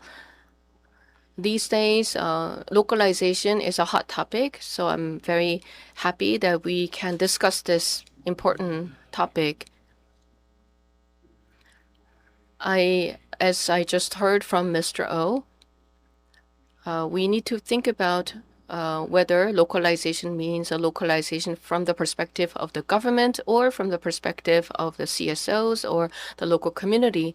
In my view, I believe that localization has to be, it means that a project is carried out with the needs of a local institutional organization as first. Different countries have different capabilities when it comes to responding to climate change or larger challenges. So for such global challenges, we may not really be able to apply the concept of localization. But when it comes to providing sanitation service or early childhood care and other projects that we are carrying out, we need to let local organizations lead these projects. So my sense of localization is rather narrowly defined. So to make this happen, to have this narrower scope of localization, we need to have a clear scope. We need to have a clear set of goals. Why do we need localization? This is quite obvious. As you studied in the past, if you have to memorize something, then you will not really understand that. But if you are motivated to learn, then you will be able to continue your learning and you will be able to remember things. Likewise, if a project is designed and led by a local organization, this can be sustainable. So it is going to be crucial for the SDGs as well. And we need to take a long-term perspective in terms of localization. So first of all, we need to carry out a project based on the local needs. Whatever they need, we can design and carry out a project, as Mr. O mentioned. Also, in the process of implementation, project implementation, local members need to participate. And our goals or objectives should not be short-term, but long-term, so that we can produce sustainable results. And as for NGOs that provide services and goods, we need to have more interactions with the local counterparts.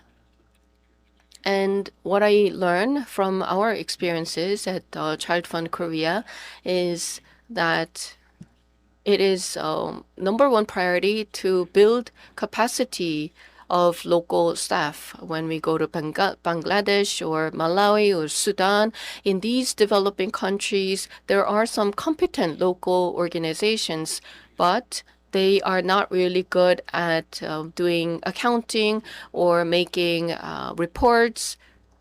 They are not really able to produce documents to the level that is required by KOICA or other donor organizations.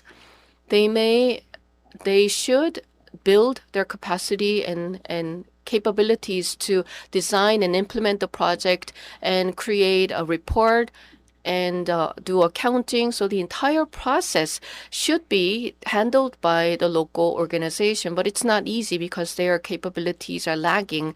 So we need to build capacity for them as we go through the localization process. NGOs like us, we need to focus on strengthening the capacity of the local staff members, be it the head or the CSO or in other position. We can send them to Korea or to a nearby country to learn, to train them so that they can build and strengthen their capacity. And this is a long-term process. Thank you. Thank you for your remarks. Mr. Hwang talks about the definition and the scope of localization, and it resonates with me. As I was listening to him, I thought about how in the educational sector, there is a shift from rote memorization to self-motivated learning. And so I believe that this shift to localization is similar to that shift from rote memorization to self-motivated learning. And he talked about capacity building of local staff members. Globally, power shift is a critical concept. So a shift of financial resources, the shift of power in decision-making, and the third shift is shifting of capacity and capacity building. So in that sense, Child Fund Korea is already working on the third pillar as well. And as far as I know, the foundation, this Child Fund Korea, is actually very successful in their localization endeavor. So Mr. Hwang, you can later comment on that. Yes, as for specific cases, yes, I'm going to elaborate more on that. Yes, thank you. Thank you. Let's move on to good neighbors. We have with us Jong-gun Kim. 앞서서 두 분께서 Yes, two panelists talked about localization from the SDGs perspective. So I'd like to talk about something else about localization. So what kind of policy we have at Good Neighbors International in terms of localization, and what kind of policies we are implementing. So localization policies that we have can be talked about in three big areas. First, the project implementation, we want to localize that. To that end, we organized local residents. That is a requirement. And a local residential committee. So that committee is actually set through vote by the local residents. So through democratic vote, the local residents, they select their representatives. And these representatives or a representative, we call that local residence committee. So through this local resident committee, we collect ideas about local engagement, and also we listen to the local residents' voices. So this is what we do before we implement our project. So we have about 208 project sites around the world, and so for all these 208 projects, we have 208 local resident committees. They're responsible for identifying project ideas.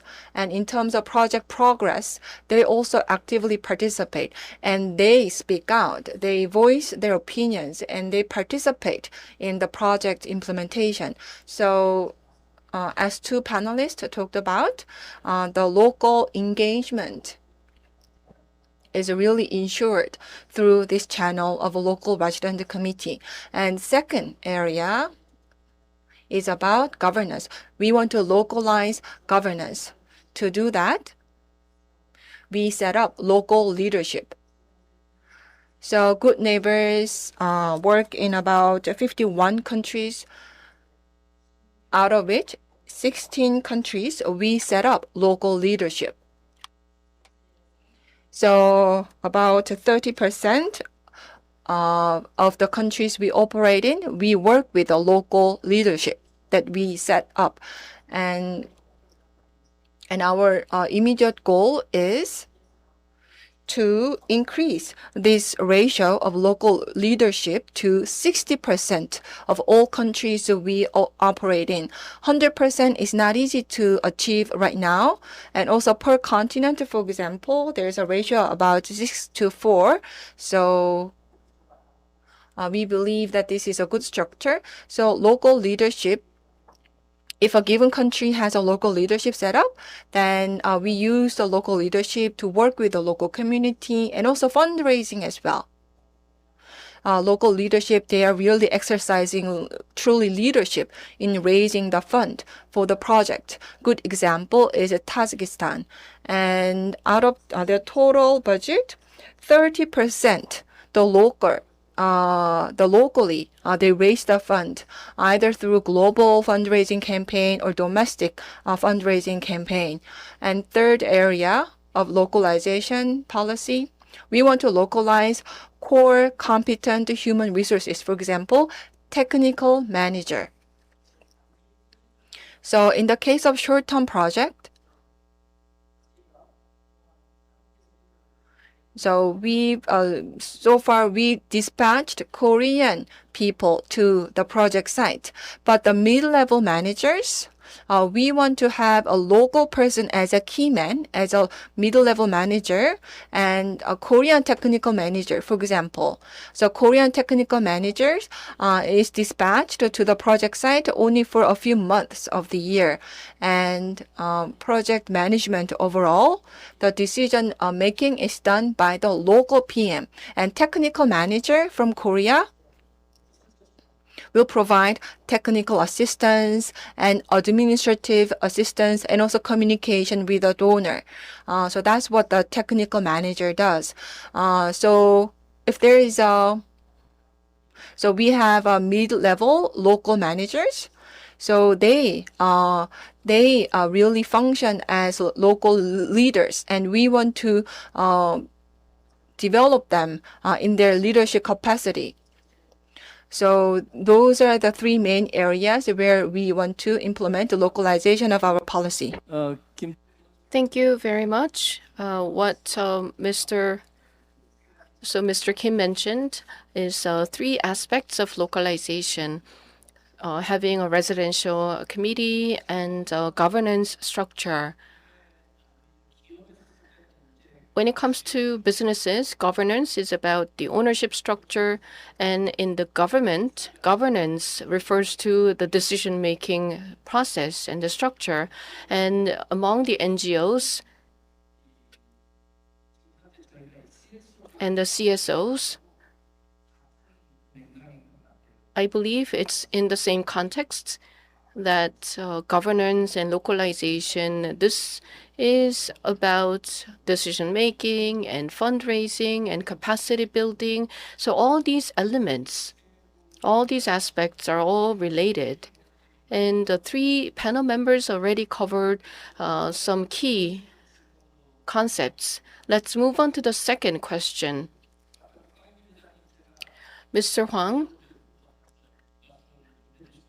I'd like to invite you to first talk about the specific examples of Child Fund Korea, how you are applying the concept of localization.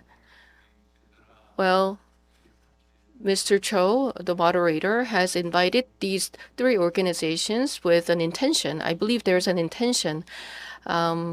The Save the Children is actually a leading organization that started child welfare for the first time in Korea.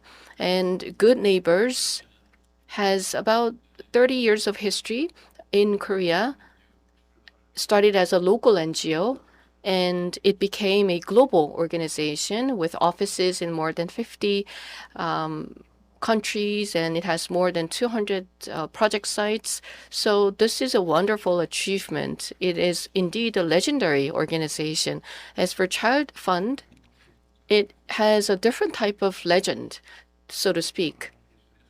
I believe we are the living example of localization. In 1948, when the Korean government was established, there was the Christian Child Fund in the U.S., and they came to Korea to start to help children. And after the Korean War, we had many orphans, war orphans. So this organization provided support and assistance for these children.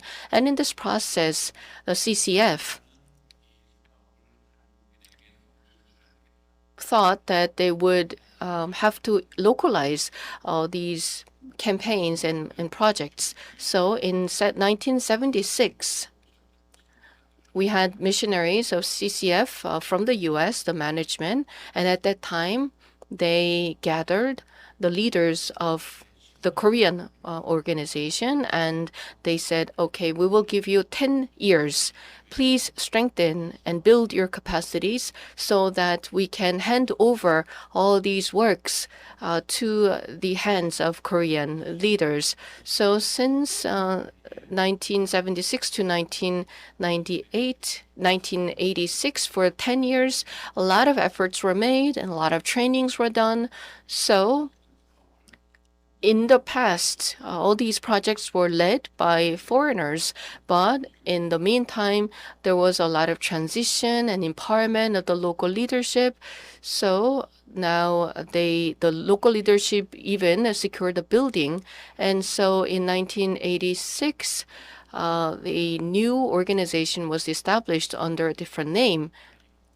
We changed our name after that as well, but as a social organization, we were able to grow this, and then we became a member of the Child Fund Alliance, and that is why we're now able to conduct a lot of projects overseas. So now we're part of this global alliance. And we have history of 76 years. We have Mr. Kim sitting in the audience, and he was the one who documented the 60 years of history several years ago. And so I believe that our foundation is a living example of localization. To be successful in localization, you need a mission, and you need to nurture local staff, and you need to give them time to prepare. And you also need to hand over the entire authority completely to the local leadership. and then the independent operation will continue afterwards. So if you go through this journey, this process, you will know what you need to do, whether it be Vietnam or Bangladesh or other countries. We have these local NGOs in these developing countries, and if we can nurture them and if we can localize them, this will be great. When we carry out overseas projects, we go to these different countries for regional development or childcare programs or a digital education project. So there are many different projects, and depending on the nature of the project, we have different partner organization in the local community. And it is desirable that they strengthen their capacities and they're able to raise funds and they're able to operate these projects on their own. And to make that happen is our ultimate goal. I don't know whether it will take 20 years or 30 years, but in the future, we will be able to delegate a lot to the local organizations. We will and just be a fundraising organization that sponsors these projects that are led and implemented by the local organizations. I believe this may be the future that the SDGs envision. If the SDGs are successfully implemented, then I imagine that overseas projects which were done by the global NGOs will be able to be done by the local NGOs with strengthened capacities and capabilities. And then global NGOs can step back and they provide funding. It will be partial funding because local fundraising will also be possible. And so that is the kind of a long-term direction that we need to take. And in that process, we will have to apply global standards. So 25% of the budget that we provide can be spent by the local staff in a discretionary manner. And going down the road, most of the funds will be raised locally. And what we can do is to provide additional funding. And they can sometimes come to our organization or to KOICA or the KCOC to get some assistance, and then we can provide assistance as needed. So that is the kind of future that we can imagine. But what I am a little concerned about is whether local NGOs in developing countries and less developed countries will be able to reach that level. The U.S. Charity gave us the baton and gave us the authority to independently operate our program because we were able to do so. But I wonder whether that can happen in developing countries or less developed countries. So I have some doubt, but if that's the long-term direction that we need to go, we need to put our effort in that. Thank you. As I was listening to Mr. Huang, I thought about Severance Hospital that is located right next to this building. It has about 70 or 80 years of history, and in the past, just like the Child Fund Korea, back then we had many Western missionaries that came to Korea. And at that time, Korea was not an advanced country, but then I believe they took the risk and took the chance and delegated a lot of authority to us. And as for Severance also, there was no medical education in Korea.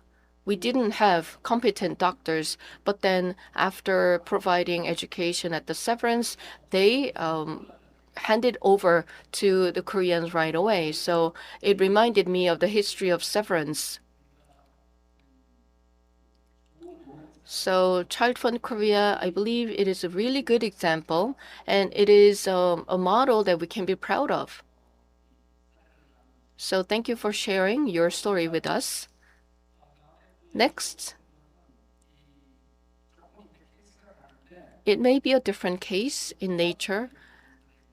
I believe this is another good example. About 30 years ago, 8 people started as volunteers.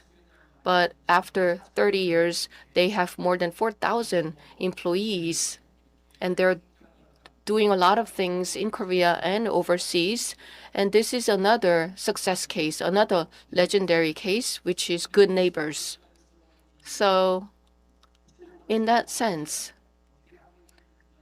what are your actual practices and the history of good neighbors you can share with us?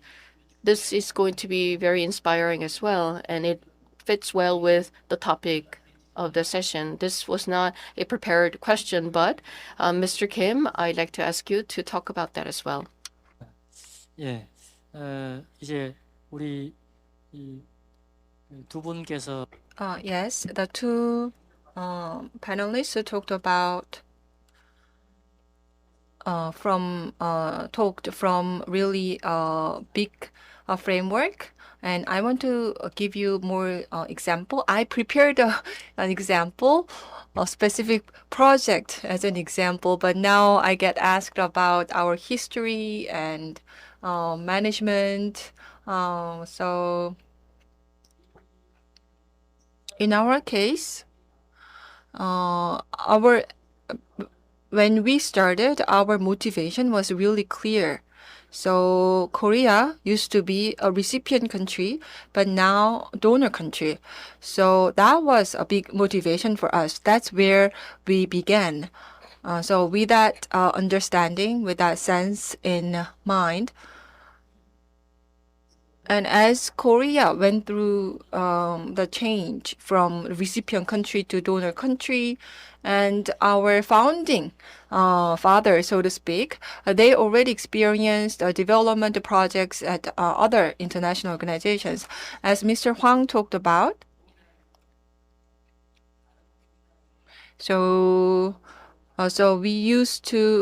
we have our experiences as a recipient country.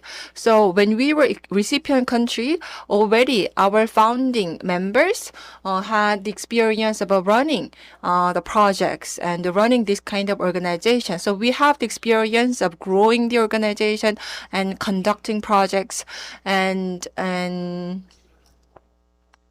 based on that history, we also came up with our principles in terms of implementing projects and working with the local community. So because of our past experience and history, we had some ideas as to how to go about conducting our own programs. Again, autonomy is very important and respect is very important. So our founding members, as they were conducting projects in Korea first as a recipient country, they already experienced the importance of autonomy and respect. So because they also used to be a recipient country, so as they go about conducting projects at local sites, they know it is important to respect the local community. That is also why we decided to form a local residential committee, for example. So it might sound simple, but basically it talks about really going inside the local community and talking with them, having conversation with them, and getting them to talk about their problems to us, and getting them to generate their ideas about how to deal with their problems. This whole process is not easy, but sometimes we can do it within just a few months. But sometimes this whole process takes up 2 years and more, and still not enough a result.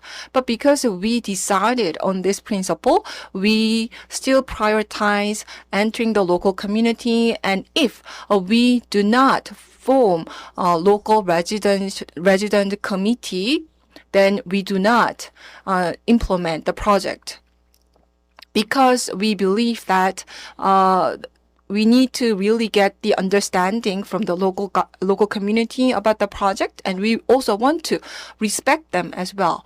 So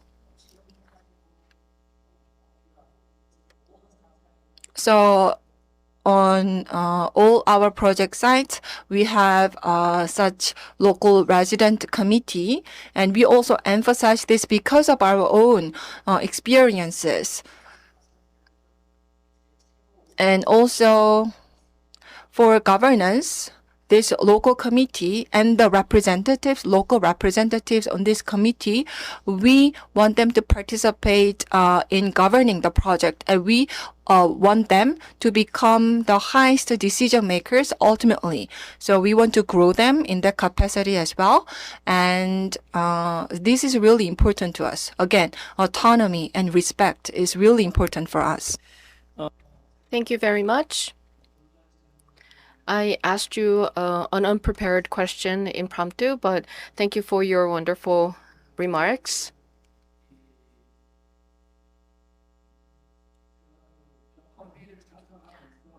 As I said, I participated in several meetings, and when the topic was localization, well, the KCOC is the Korean NGO Council for Overseas Development Cooperation. So it is a council of NGOs. We have about 140 members. So of these member organizations, I would like to argue that this organization has been the leader in localization, which is Save the Children. They have the 5-step or 5 strategies for localization, and they have 7 dimensions to localization. So they have the most systematic approach to localization. So I'd like to learn more about how Save the Children Korea is implementing localization in actual cases. So Mr. Oh, can you please answer? 네, 감사합니다. Thank you. Well, in my earlier remarks, localization is used in 2 major ways. One, in the past, we talked about local ownership. So we need to let the local actors to take a more active role. So it's not so the donor country should not just do everything arbitrarily.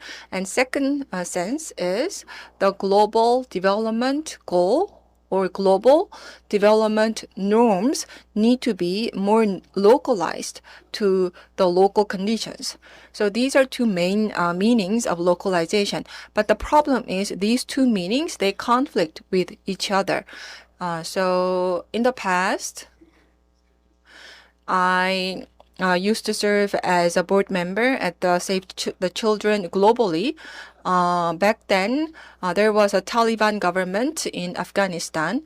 So there were many problems, a lot of really oppressive measures against women. For example, they banned girl students from attending school. So Save the Children Global, they called an online board meeting. I participated in that online board meeting as well. We talked about what to do. Some board members, they answered that, okay, if they allow only boy students to go to school, then maybe we still continue to work with the boy students. We should, but my perspective is that Save the Children is the organization that came up with children's rights. Here, children's rights are severely violated by the Taliban government. And we cannot just keep going on just as if nothing's happening to children's rights in Afghanistan. So we need to really hold the ground, and we need to let them know that if you keep violating children's rights like this, we cannot offer these programs to you. So that's kind of one example, one story. But I want to talk about more positive story as well. So I also visited Dhaka, Bangladesh. In Dhaka, the Save Children works with a local NGO for urban slum area. So there is a project going on in urban slum. The project began in 2013. So the project has been going on for 10 years. During the pilot stage, the local NGO, we let the local NGO to fully understand children's rights.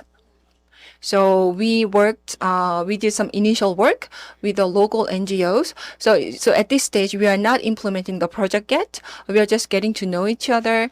Save the Children and the local NGOs are working together to get to know each other and to help the local NGO to fully understand children's rights. And after that, we implemented a project. This is really going very well. So about $4.5 million budget, and we provide education to many children there. This is is a really great example in Bangladesh. And another example, about 4 or 5 years ago, I went to visit Nepal. And in Nepal, so in the second example that I talked about earlier, the second meaning of localization I talked about, global development norms need to be localized. So this is a good example of that. In Nepal, our partner NGO, so there is a child marriage problem. And actually, if you're under 18 years, then you are not allowed to get married because under 18 years old is the definition of children. But you can still marry if you're a child, depending on the country. And child marriage is actually quite common in some countries. So those countries, they need to change their rules. But some countries, they do not change their rules. In our country, girls at 16 age, they have been always married, so we cannot ban that. So in that case, how can we localize the global norm that we ban child marriage? So in that case, our local NGO in Nepal was very active. So they carried out a campaign to say no to child marriage throughout Nepal. So they also raised the awareness that we need to change the law to prohibit girls under the age of 18 to get married. And that was a really actually great success case. Thank you very much. In the case of Save the Children, I believe they have made quite a lot of progress in terms of they have finished conceptualizing localization and they've been taking action. So the grand bargaining and localization emerged not too long ago. But since 2016, Save the Children defined the localization, and they have 7 dimensions and they have 5 steps in the localization strategy, and that is why such success cases were possible. So I can see that they are way ahead. We have about 20 minutes left. I would like to ask each panel members additional question. We had a prior meeting conversation, and I thought 2 rounds of discussions would be enough to fill up an hour, but the panel members were quite brief in their responses, and I thought interactions would be important, and their answers were much more brief than what I anticipated. So I'd like to ask you another question. I believe this is a very interesting question. Mr. Oh, in his initial remarks, he said that Korea is lagging behind in terms of discussing localization and implementing localization, not very lagging behind, but somewhat lagging behind. Okay.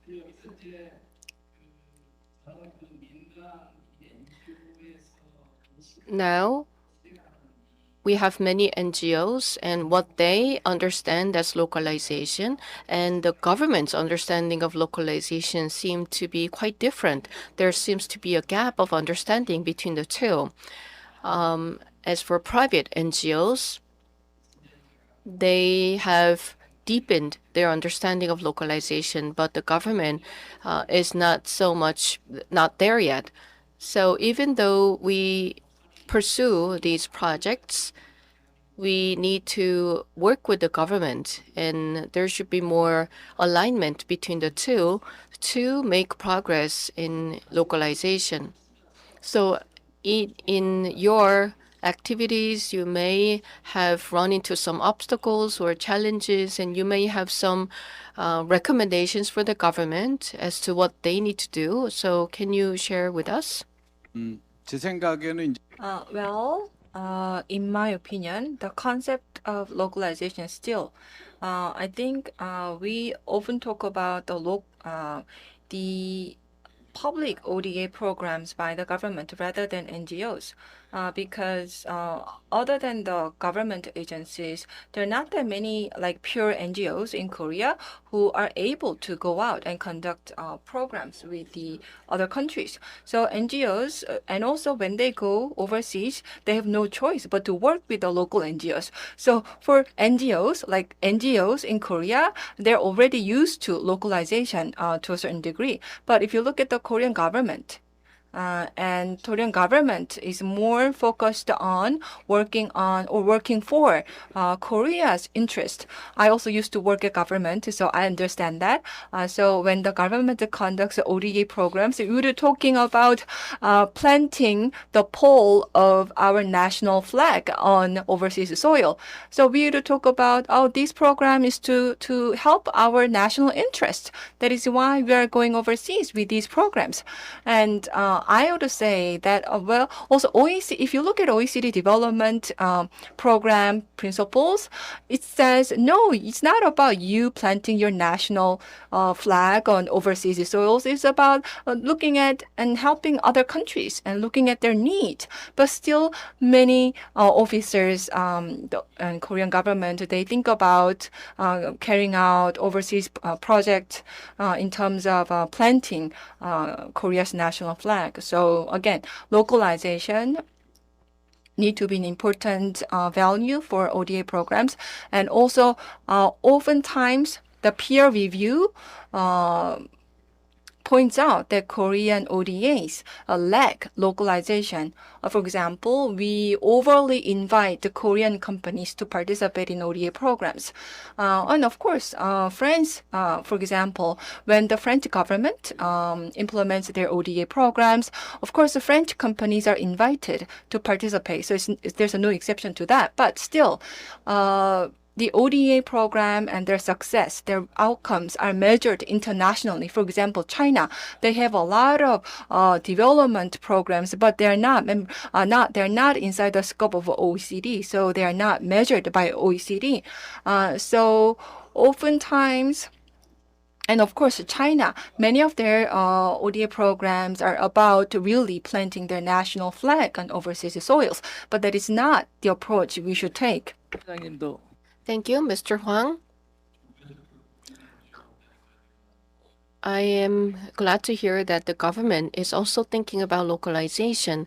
I didn't know that. I thought that government ODAs were all about pursuing national interest only, but I'm glad that there is someone in the government who is thinking about localization. But the government has announced that it will increase its ODA budget, and there's a very ambitious goal. Now, I believe that these ODA projects should not be carried out by the government itself, but by civil organizations. And in doing so, we will be able to put focus more on the local needs rather than pursuing Korea's national interests. When Korean NGOs go overseas, ultimately, we are there to promote the national image, and also we hope that there will be better relations between Korea and the partner country. Of course, that's what we have in mind as well, but it's not going to be directly felt because we are civil society organizations or civil NGOs. So the government, I hope, will be able to utilize civil society organizations so that they can be in charge of executing these ODA projects while they are sponsored by the government. Thank you for your proposal and recommendation. Mr. Huang mentioned something that the government has to pursue, definitely. In the beginning, I talked about the background behind the importance of localization. And in the past, the donor countries were the main actors, but now the partner countries, the recipient countries were the main actors. But now there's a shift again to local community members. And the key to localization is local residents. These local residents are civilians, and they include NGOs. And these civil actors, when their contribution and their roles get greater, then we can get faster in achieving the SDGs. So I believe that the more localization we achieve, the more authority and power we can give to the civil society, well, not only NGOs, but also local residents, and empower them. Then the civil sector will be able to execute more programs and projects, and that is something that we need to pursue. In Korea, we look at the OECD standard, and 15% of the budget can be spent by the civil society. That's the case of Korea. But as for Northern European countries, it's much higher, 34%, 40%. That's 15% is OECD guideline, but Korean case is only 2%. So we need to really increase that level of budget. And now moving on to good neighbors. 예, 앞서 말씀하셨듯이 정부 Well, as previous speakers talked about from the government's perspective, they also emphasize the public and private partnership, but the current government, I think, announced the biggest increase for the ODA budget. But the ratio, if you look at the ratio and overall PPP project ratio, is very limited. So again, a very limited budget for PPP programs. So it goes to show the level of perception of the Korean government about the public and private partnership. So it's a good indicator. So, but in practice, the private sector companies, as they conduct ODA projects at local site, sometimes they fail to kind of integrate into the local community. So the project itself fails as a result. So cooperation with the local community, local residents, communicating with them is very important. So a development agency or development NGOs have a lot of experiences in this way. So such development agencies need to work with the government. Then that's much more conducive to have a really positive outcome of an ODA project. I want to talk about one example. In Kenya, there's a Mewara area in Kenya. So in this area, Maasai people live there. They herd their cattle, they raise their cattle there. But drinking water and also to raise your cattle, you need water. Still, this area doesn't have any water resources. So you need to walk basically 3 hours to get some drinking water, and also to bring water to feed your cattle. And even if you secure some water, they also use the same water for human consumption and for animals. So they are exposed to waterborne disease as well. So this was a very challenging situation, but we set up local resident committee here as well, and they asked us to solve the issue of drinking water. So we worked with the CDC and the local development committee as well, and we assessed their environment, and we came to the conclusion that drinking water project is really necessary. So we decided to build a reservoir with certain capacity with specific measurement. So we built the reservoir for 2 years, and in that process, the local residents, they provided various materials and labor as well. So the local residents came here to work, and we provided technology and also administrative services as well. So this took place in around year 2000. Now 2 decades, more than 2 decades passed, but still this water reservoir is managed by the local residents there, and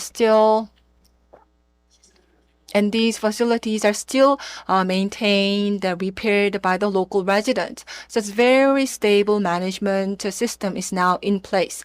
So given this kind of example, local resident-led project identification implementations are very important. When we do that, we can secure the success of the project as well. If you look at most of the ODA programs from the government, they give a lot of big budget. They focus on large-scale projects, but we need to think about the effectiveness and the long-lasting impact of such ODA projects. And to ensure that, we need to really work with the local government, local residents, excuse me. So, and also on the ground, there are many challenges we need to deal with. And if we get more attention from the government, it's much easier to solve them. For example, even if tax treaty is signed, still there are many recipient countries that double tax the project.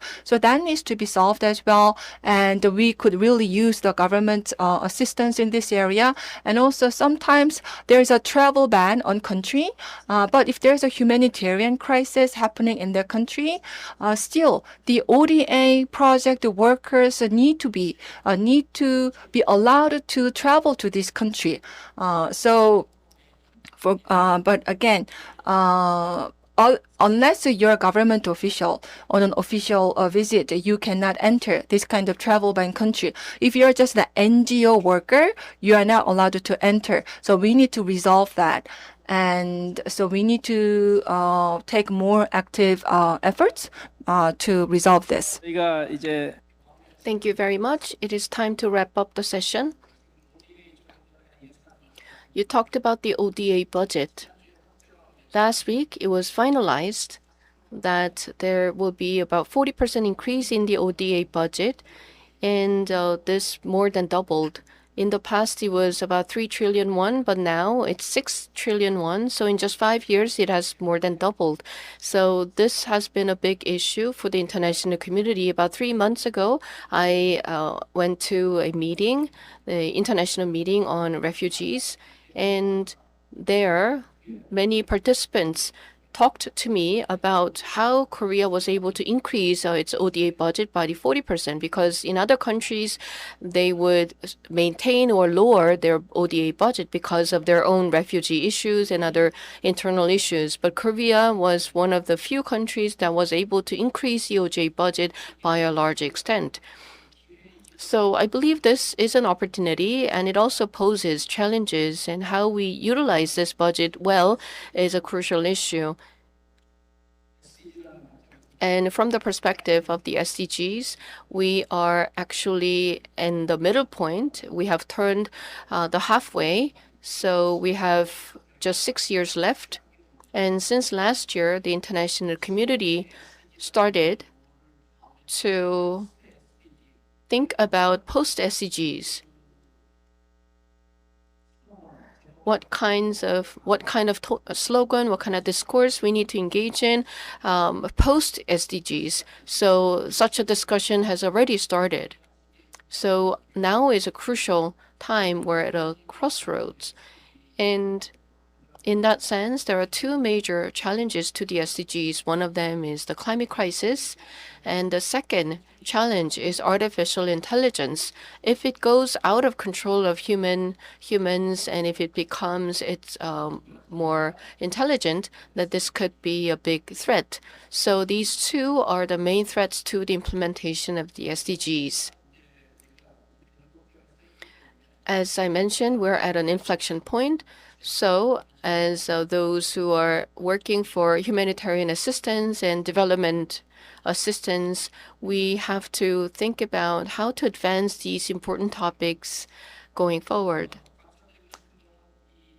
And I would like to take this opportunity to the GEEF organizers for organizing this meaningful sessions. And Professor Song-in Hwan, he proposed to have the CSO session as part of GEEF 2024. And so we have been having the CFO sessions for GEEF for several years. Thank you very much. And Professor An is sitting there as well. Thank you to the organizers. I would also like to thank the 3 panel members.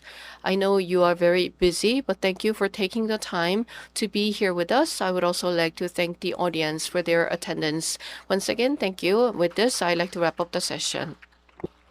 Thank you, dear speakers, for sharing your insights into the importance of localization projects led by civil society and including them in the ODA's budgets, and also its crucial relationship to the SDGs.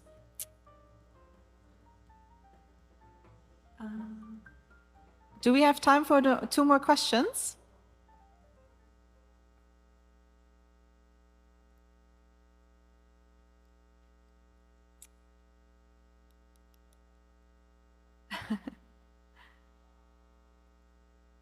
그래, 시간이 돼가지고.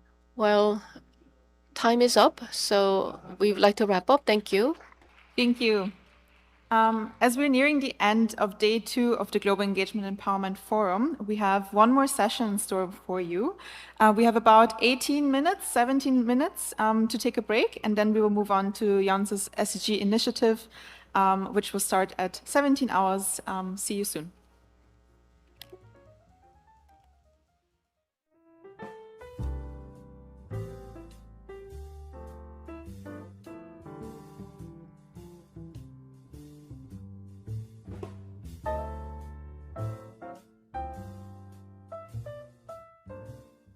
Welcome back, dear ladies and gentlemen, dear participants.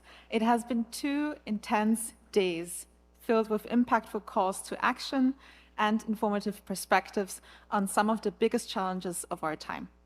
Now, the last session of the Global Engagement and Empowerment Forum 2024 will begin and shine a light on Yonsei's SDG initiatives. So it is my pleasure to hand over now to Mr. Shingi An, Chairman of the Institute of Global Engagement and Empowerment at Yonsei University. Dear Mr. An, the floor is yours.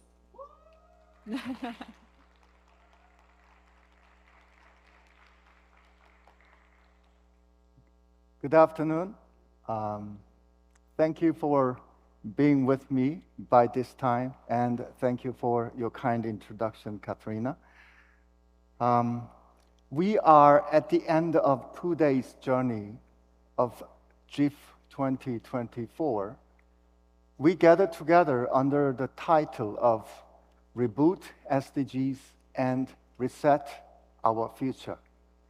I think this theme has a connotation that is, unless we reboot SDGs, we cannot secure our future as sustainable, or we cannot secure our sustainable future. So I'd like to think about what SDG stands for, and I'd like to share what I learned from this GEEF 2024 forum with you. On September 25th, 2015, 193 member states of the United Nations, they unanimously adopted the 2030 Agenda for Sustainable Development.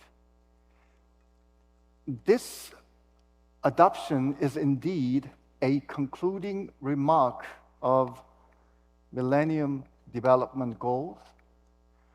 The Millennium Development Goal was aiming to reduce poverty and extend basic services, especially toward developing countries. But at the same time, the adoption was an embarking moment for another 15 years journey, which aims to have sustainable development for all countries.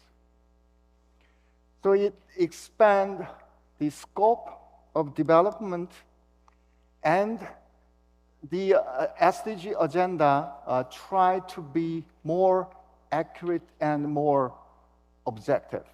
For example, the goal number 1 is no poverty. The goal number 1 has a audacious goal. The SDG agenda, they aim to eradicate extreme poverty or end extreme poverty. So what's the definition of eradication of extreme poverty? It means to reduce the people or reduce the population less than 3% of global population who are living with the extreme poverty. Extreme poverty means the people living on less than $2.15 a day. And after the embarking,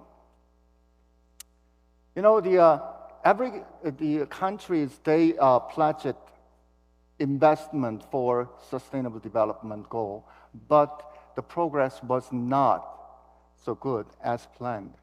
So in the year of 2019, the UN Secretary General Antonio Guterres declared a decade of action. He wants to accelerate, and he called every state to invest as they pledged. I just forgot to explain. I already explained, but unfortunately, at the end of 2019, we got COVID-19 pandemic. The COVID-19, the whole global community was stricken by this pandemic, and the impact was so huge. About the poverty progress, for the last 20 years, there's no time to increase the number of people with extreme poverty. But because of COVID-19, in the year of 2020, we have significant increase of the people with extreme poverty. Now, the global community has to adjust the goal. Now, the IMF and the World Bank estimate at the end of SDG agendas, by 2030, the number of people with extreme poverty will be 7% of the general population. Because the COVID-19 gave us a deep shock, and because of this shock, there happened significant growth delay, especially in low and middle income countries. So somebody knows me. I'm a cardiologist, I'm a doctor, I'm a physician, so I'd like to ponder on this COVID-19 pandemic a little bit detail. So COVID-19 is a single disease, but it gave us multiple and deep impact. For example, in the beginning period of COVID-19 pandemic, 91% of students, they couldn't go to school. The number of students is about 1.6 billion. I don't think there is any time like this throughout whole human civilization. And the investment in clean energy transition had to been set back by 30%, and I already commented on poverty. So while we are experiencing the COVID-19 pandemic, we also found another important aspect of this pandemic. So we can say that COVID-19 has a nature of syndemic. This is the question: why were black workers at greater risk from COVID-19 than their white peers? The observed the fact is the Black American people, they have 5 times higher mortality risk. And of course, there is some possible explanations about that, but we can observe the fact this is a convergence of biosocial forces that interact with one another to produce and exacerbate clinical disease and progress. So because of pre-existing health disparity and economic disparity and the systemic racism, even the biologically same pandemic produce a different outcome. So that's why we can call COVID-19 as syndemic. But at the same time, we can call COVID-19 as ecodemic. This is not the word that I made. Many people say like that, ecodemic. The Harvard researchers, they found there's very interesting findings. You know, you can see the United States map. The upper panel shows the average accumulation of fine particulate matter for the last 17 years. So dark yellow colors, dark orange colors stands for the higher concentration. And you can find very similar pattern of mortality rate. So when they calculate, there is 11% increase of mortality when the fine particulate matter, so-called PM 2.5, increase 1 microgram per cubic meter. This observation is reproduced in Netherlands too. We can find the exactly same feature in Netherlands. So COVID-19 pandemic and its damning impact is tightly associated with the ecosystem or climate change or living environment. And then we can say that COVID-19 as the econodemic. You see there are 2 comparable graphs from your left side. The far left side panel is a observed pattern of economic recovery in high-income countries.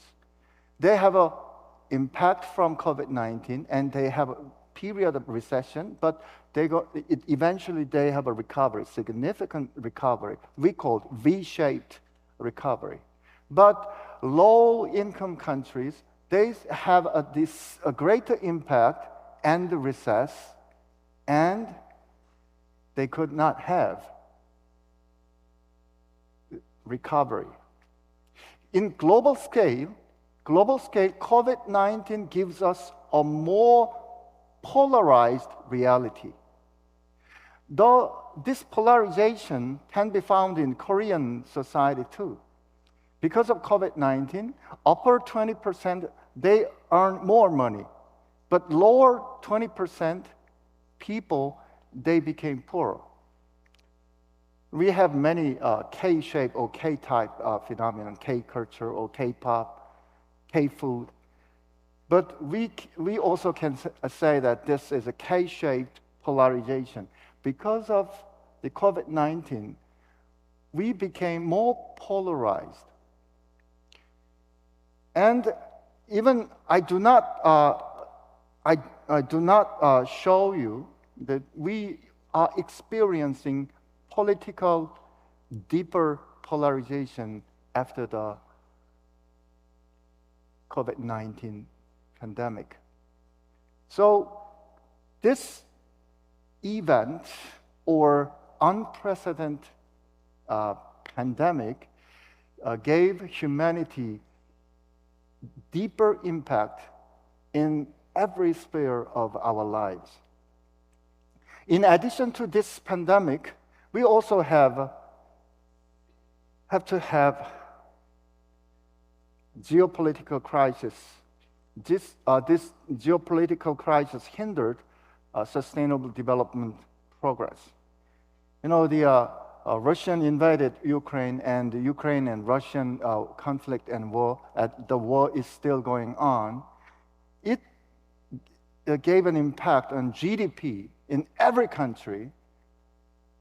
And because of this conflict, they had to have a negative growth, and they experienced severe inflation. So this Ukraine and Russian crisis, or the conflict or war, bring us the economic disruption, an energy crisis, displacement and humanitarian crisis. For example, 1/3 of Ukraine people, they were displaced. The number is about 14 million people. And environmental damage, and also we are experiencing diversion of global resources. Just prior sessions, now every government, they are reducing the amount of ODA fund because of this crisis or these conditions. Now you can see the world map. The red color stands for severe and serious hunger or the food crisis. But you can see the map, especially localized in African continent. They are most vulnerable people and countries.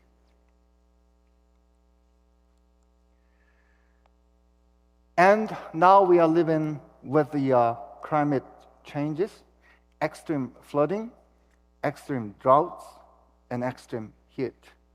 I don't need to explain in detail. You know, the last summer, everybody says that the last summer was hottest summer since the observation of temperature begun. But many climatologists said, they are saying, yes, the last summer was hottest summer, but it may be coolest summer among the forthcoming summers. And last summer, Antonio Guterres, he lamented with the saying, the era of global warming is over. The era of global warming is over, and the era of global boiling has arrived.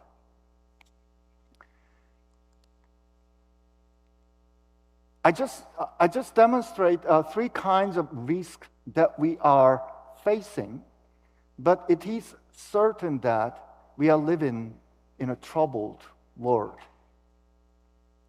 Because of this crisis, everybody and every regions, they are being polarized, and international multilateralism, there's a significant breakage, and every country and every cooperation and collaboration is being decoupled.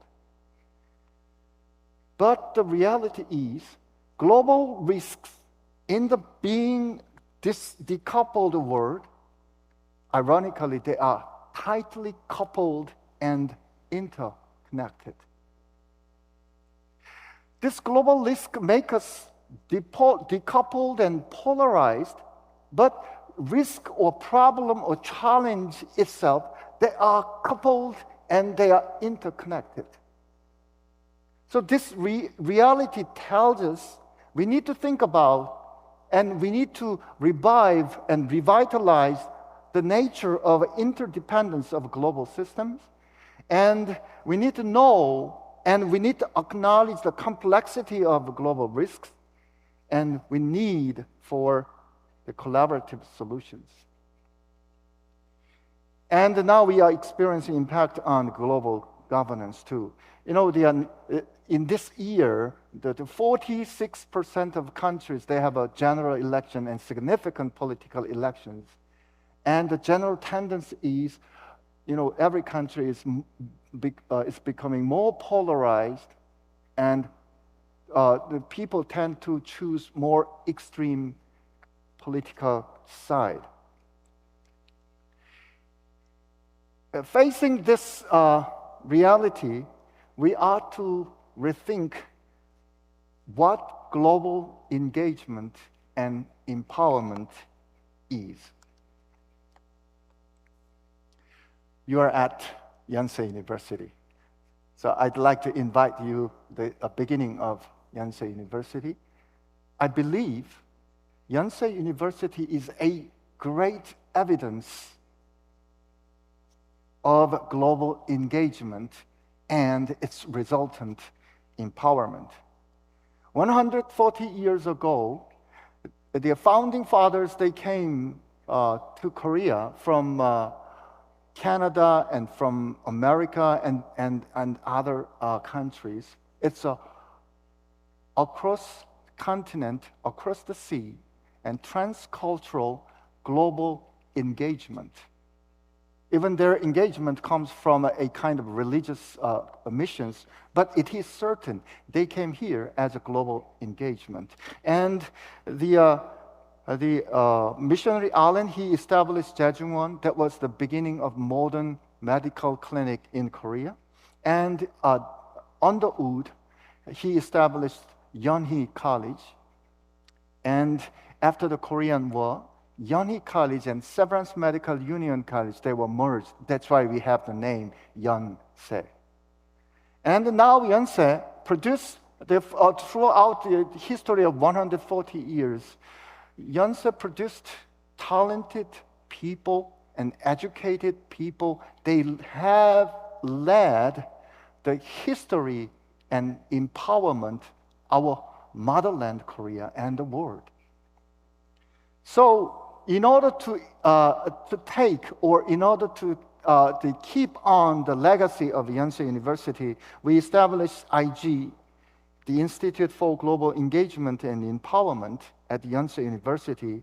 We are aiming to nurture talents. You are standing here like you, and who can actively participate in resolving social issues based on the founding spirit of Yonsei University, which is deeply rooted in Christian engagement. So I don't need to repeat, and we have serious challenges, and many problems. Now they are threatening our survival and our future. With conventional approach or conventional solutions, we cannot offer any answers. So we need to have innovative approaches to solve the problems. So that's why igee, we try to share expertise and capabilities, and we try to create a network for sustainable future of humanity. And we want to build partnership through the collaborative engagement, and we'd like to deliver messages that brings constructive changes, so-called transformative messaging. Now, let's come back to our conference, GEEF 2024. So I'd like to share what I learned from our sessions. The first lesson that I learned from our plenary sessions, that's the need of confrontation. Confrontation. For me, confrontation means to embrace the troublesome realities for engagement with compassion and courage. When Dr. Kim, Jim Kim, he was the president of the World Bank, when he talked about the mental health problems and demographic crisis of Korea, he shared his experiences when he tried to treat the people with HIV infections in Africa. You know, this picture is so famous, and this picture was published in New England Journal of Medicine in year of 2006, but the photo was taken in the year of 2003. I'd like to give you a question. You have two people, two gentlemen. Do you think the two gentlemen are the different person or the same person? It may be a silly question. In the middle of this slide, it was taken in March 2003. And after treatment of HIV infection and tuberculosis, after 6 months of treatment, the person truly and literally became a human being. Now, when they made a proposal 3 by 5, 3 by 5 means by 2005, we're going to save 3 million people with HIV infection. In the beginning period, everybody didn't believe it. And he said, he gave us another example when he decided to treat a multi-drug resistant tuberculosis patient. When he shared his plan and when he shared his desire, the people, so-called experts, specialists, they showed anger to him. Now you are aiming the impossible missions, but they keep on their missions with compassion and courage, and they made it. When he was appointed as the World Bank president, it was his recommendation. He saved more than 7 million people with HIV infection. Now the number is more 13 million people. And his campaign is the only successful campaign in 20th century and 21st centuries. Because he experienced this remarkable miracle, so in front of this miserable reality, that Korea is known as no country for young people. We have the highest suicide rate of young people, and it's like a pandemic. There's about 40% of depression, but regardless, in spite of this higher rate of prevalence of depression, but very few people, they are treated. So his determination is definite. So he called us, and he wants to bring these problems, and he wants to talk. I heard, this is my understanding, and I don't think he has the answer now. But even he does not have any good answer for this situation at this moment, but he does not hesitate to embrace this troublesome reality. So I learned confrontation. In order to reboot SDGs, we need to confront our troublesome reality. We must confront the problems in order to open the way to a compassionate and interconnected society. And at the next sessions, we talk about care economy for social sustainability. This is what I learned. When they are talking about the care economy, and even Nancy Folber, she didn't say in this word, but I heard in this way. We are not to be. Oh, no. We must not be simply conformed to the preformed paradigm. What does it mean? So she explained, we can no longer rely on gross domestic product, GDP, as a measure of our collective output or an indicator of our economic success. This comment or this mention or statement is a kind of resistant to the preformed paradigm. So she said, care is an investment, costly in the short run, but pays off in the long run.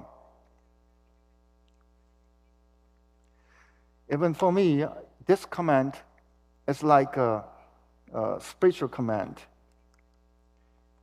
So this attitude of not simply conform to the preformed paradigm, she suggested the new definition, redefinition of growth as regrowth. We should instead redefine economic growth as improvements in sustainable living standard, and this will require greater investment in the care economy. And the last session of yesterday, we invited our colleagues from African continent. And Dr. Lenkabula, she asked these questions. Whose agenda is the SDG agenda? So she insisted that if we want to reboot SDGs, we need to have critical consciousness. Yesterday, I sat over there and I took this picture. You know, the red-colored area is South America and Africa and Asia. You know, when I calculate the population in those regions, it takes almost 80 to 85% of global population. And then she asked us, who is the majority? No, SDG agendas is dominated by the northern hemisphere and the developed countries and the scholars and activists. They have a genuine and good mind, but she is asking, did you hear us? And was there any space for our claim? So, in order to transform our reality, sometimes we need to have resistance instead of acquiescence. Acquiescence is an uncritical absorption or uncritical accept of given knowledge or information. That's very instrumental and that's very technical, but in order to change or in order to transform, we need to have some resistance, stop and ask and rethink. So I learned from this sessions, confrontation, not simply conformed, and the critical consciousness. And let's go back to our institutions. I'm working as a chairman of the Institute for Global Engagement and Empowerment. Our institute has the Ban Ki-moon Center for International Cooperation, which is directed by my dear friend and colleague, Professor In-Han Song. And we have a research center for global sustainability and also research center. And in medical campus, we have Yonsei Institute for Global Health. And we are running our own missions. Why we established the IGE's and what do we hope for? We believe engaged university can act as an empowering agent, and also the higher education institutions, they can be a good convening agent for sustainable development goals throughout the education and research and cooperation.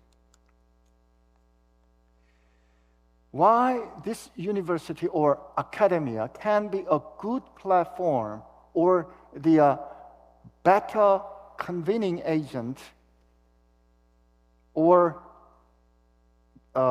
a crucial empowering agent for the sustainable development implementation, I think the academia, the Yonsei University, for example, we can provide less biased and more accountable engagement based on critical reflections. I summarized what I learned from the GEEF conference here. But here we have another reality. This is my another confrontation. Yonsei University is a research-centered university. So when you talk about the social engagement of a university and with other faculties, and they usually showed their responses like this is a kind of mere rhetoric of our leaders, or okay, social engagement is good, but it's on additional or accessory activities of faculties. Therefore, social engagement can be an option, but not an obligation. Even some faculties or some of our colleagues, they showed skeptical attitude toward social engagement. Traditionally, the academia has a three-parted missions: research, education, and service or engagement. But faculty members must figure out how to connect these activities to evaluation matrices, particularly with regard to research and teachings. So it is their usual common advice. So almost all faculties, they are advised against participating in activities with societal stakeholders until after obtaining tenures. So the reality that I'm facing is faculty members, they are well versed in their own research field. However, but they are not familiar with sustainable development goals or their collegiate work. So, it's, for example, they may say, SDG, it's not my topic. And actually, what is SDGs? So the task of igee is how can we make, or how we can make Yonsei as engaged university, or how can we make our engagement sustainable? This is my strategic approach. It's first, engagement as a good but additional work can never be sustainable. So let our colleagues do what they want to do and can do. Let them do their work. But instead, we are connecting them with the frame of the SDG agenda and with a data-driven approach. So I'd like to explain the Yonsei SDGs initiative as a sustainable way to engage. Here I'd like to show you an example, and let's begin with a plastic bottle. Now we are drinking bottled water for a convenient life, but the bottled life or bottled water, it can cause ingestion of microplastics and nanoplastics. A decade ago, it's reported in CNN. It tells us we consume up to a credit card's worth of plastic every week. I cannot believe it. But we are taking a significant amount of plastics. And the plastics can affect negatively to the female fertility and offspring's health. The male side and female side too. Here we have sociological problems. So now the Korea has the lowest fertility rate, less than or below than 0.7. But as a whole, in the whole humanities, whole global communities, they shows continuously declining fertility rate, 1% per year. So now human species, they're showing reduction of their fertility as a whole. Last year, April, year 2023, the WHO issued the infertility prevalence estimates. It tells us 1 in 6 people globally affected by infertility. It's a serious problem. And Korea, the statistics, there's a significant increase of the finance to treat infertility. It is the same in the high-income countries and low-middle-income countries too.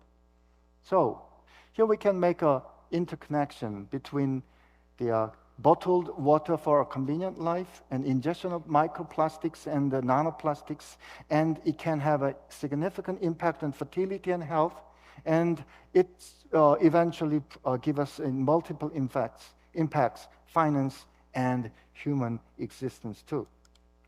So let's think about, in order to solve these problems, we need many experts from different disciplines. So how can we, how about this? What if we can make a microplastics problem solution group from different discipline, and we can provide a comprehensive solutions. But still, this is the most difficult obstacles. The big obstacle is the siloed mentalities. Once again, I repeat, faculty members, they are well-versed in their own research field, but they are not as familiar with the SDGs or their colleagues' work. So we proposed another approach, inductive approach with the opposite directions. So we hope to measure whether and how research at Yonsei University contributes to the sustainable development, and we aim to assess Yonsei University's academic contributions and practices for a decade and related to SDGs through machine learning technologies and data-driven analysis. And then we can develop a strategic research portfolio to achieve SDGs. Thanks to Professor Ki-hyun Lee, and he did this research, and we downloaded almost 85,000 papers, and we analyzed through the natural language processing, and we could get this profile according to the scheme of SDGs. So green dot stands for the scholarly work related to goal 3. So now we can have the profiles of Yonsei University's academic power according to the scheme of SDGs. And we also can analyze in detail according to authors and keywords, according to the themes and the topics. So here, the left chart, I quoted this chart from a Global Risk Report in 2023 at Davos Forum. You know, the risk, they are connected and they are complicated, but we also have a comprehensive research profile, and we can make this comprehensive solution group. So now we have figure out, or we have the solution network or portfolio of Yonsei. It means we have information of people. So with this, the data-driven approach, we can form a comprehensive solution groups elaborated by the SDG frames, which can solve the unsolved and complex problems of societies. So Yonsei University, we have a special grant program, Institute for Project Y, support this kind of comprehensive solution group with the money, the grant. The grant size will be $120,000 to $150,000 for each subject and each groups. So now we have people, but the important thing is, another important thing is money. So in other words, money matters. In order to secure the sustainable ecosystem for problem solving, we need money.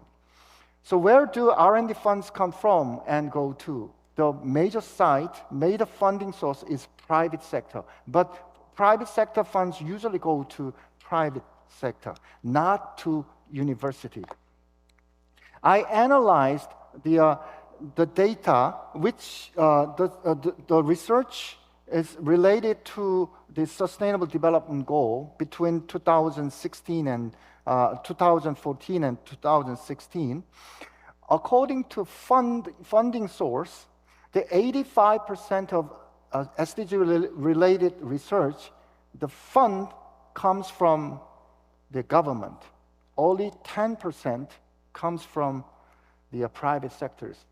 The size, the pool of the private sector is bigger, much bigger, but we just draw some part of the fund or resource. So if we can organize the comprehensive solution groups in order to meet unmet or unsolved problems of our society, which, every companies and every private sectors, they have a great interest to solve that problems, and we can connect. So we can mobilize the governmental fund and private sector fund too, in order to solve the unsolved complex problems of our societies. So this is what we try and what we aim to provide through the Yonsei SDGs initiative. And before I close my talk, I'd like to share another project. This is IGE Social Resources Bank. So as a way to connect need to resources and to create social value. Because in resource side, we're going to open social resource bank at IG. Resource side, we're going to take financial resources, money, and equipment like that. And we also take talents, for example, knowledge or expertise. And also we can save. We can take your time and we can save at our bank. Let's say, what if I'm telling myself, I'm a cardiologist and medical educator, and I can speak and teach Korean, of course, and English some, and I can share 2 weeks of my time for teaching abroad. This is what I saved at the Social Resource Bank at IG. And what if there is any educational institutions, we need a medical educator for curricular development, and we can provide housing and pick up, and we can match. You know, when I used to go the medical trip, even I'm a professor at medical school, but the things, the actions, what I did when I went to the medical trips, it's just a simple dressing or simple care. Of course, it is important.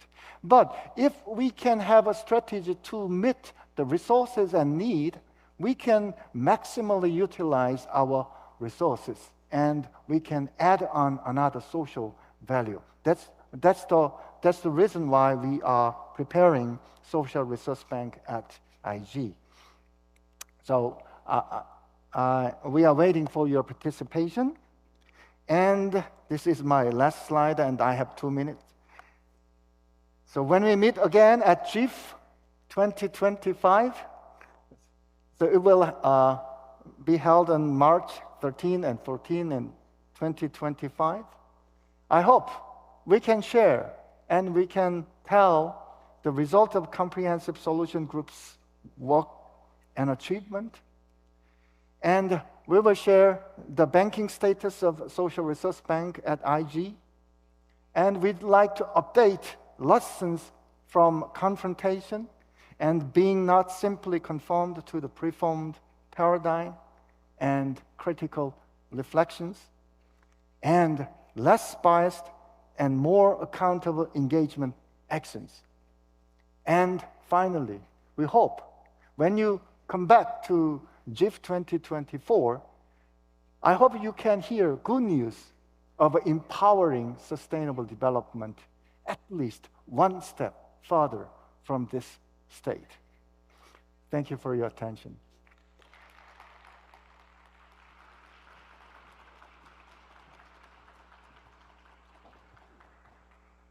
Dear ladies and gentlemen, that marks the last session of GEEF 2024. I hope you enjoyed the last 2 days of our discussions that we prepared here at the Yonsei University and also by the Ban Ki-moon Foundation for a Better Future and the Ban Ki-moon Center for Global Citizens. We hope that this forum has inspired and empowered you to uphold human rights, care for the most vulnerable, and protect our environment. Finally, we would like to now give the floor again to Chairman Shingi An for his closing remarks. Thank you again. And good afternoon again. My dear colleagues, and as we draw the curtain on the GEEF 2024, I find myself reflecting on the journey we embarked upon together and the milestones we aspired to achieve. When pondering the question, what really counts as success for GEEF 2024? What counts as success for GEEF 2024? Several indicators came to my mind. Is it the number of attendees? Yes, indeed, that matters, but it's not all. How about the distinguished speakers who joined us? Yes, their valuable insights and stimulating remarks have indeed enriched us. Yet, there's more to success than this. The attention from the media, it's beneficial, but cannot be the sole measure of success. What about recognition from the leaders of Yonsei University? While significant, but it still does not capture the entirety of success. So, what truly signifies that GEEF 2024 was successful? The essence of GEEF 2024's success lies not just in these tangible achievements, but in the deeper understanding and commitment towards the sustainable development goals that we fostered. Success is when each of us realize that the responsibility of implementation of the SDGs does not lie with others, but with ourselves. This realization, however, is merely the starting point. True success is embodied in our collective action and practice, in addressing the unresolved challenges that lie ahead with honesty and courage. We aimed to transcend biases and bring to the forefront a discourse rooted in reality and truth. By engaging experts from diverse backgrounds and initiating comprehensive solutions networks, we sought not just to deliberate, but to act. The success of GEEF 2024 can be measured by our ability to deepen societal understanding and empathy towards the SDGs, mobilize resources, and build resilient communities that embody the spirit of coexistence. At this juncture, I must express my heartfelt gratitude to President Yoon Dong-seok and the leadership of Yonsei University for their unwavering support, to UN Secretary General, His Excellency Ban Ki-moon, and the Ban Ki-moon Foundation for a Better Future, and our generous sponsors, and my esteemed colleagues and SDG fellow professors at igee. Last but not least, our conference organizer, COMEX Planes, CEO Kim Taek-ju, and their crews.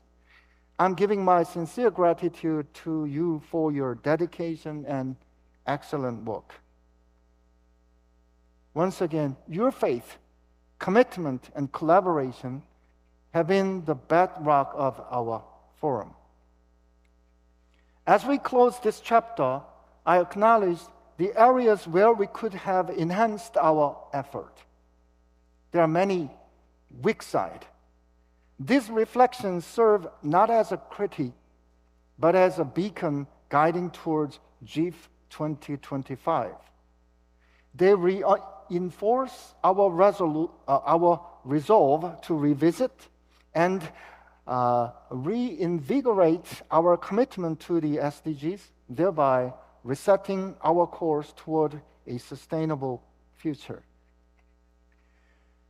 Thank you, each and every one of you, for your participation and for your insights and for your commitment to a cause that transcends boundaries and unites us all. I look forward to welcoming you again on March 13 and 14 next year at GEEF 2025, where we will continue our journey, our dialogue, and our actions toward a brighter and sustainable future. Thank you. Until we meet again, let us keep the flame of hope and action burning bright for the SDGs. Thank you very much.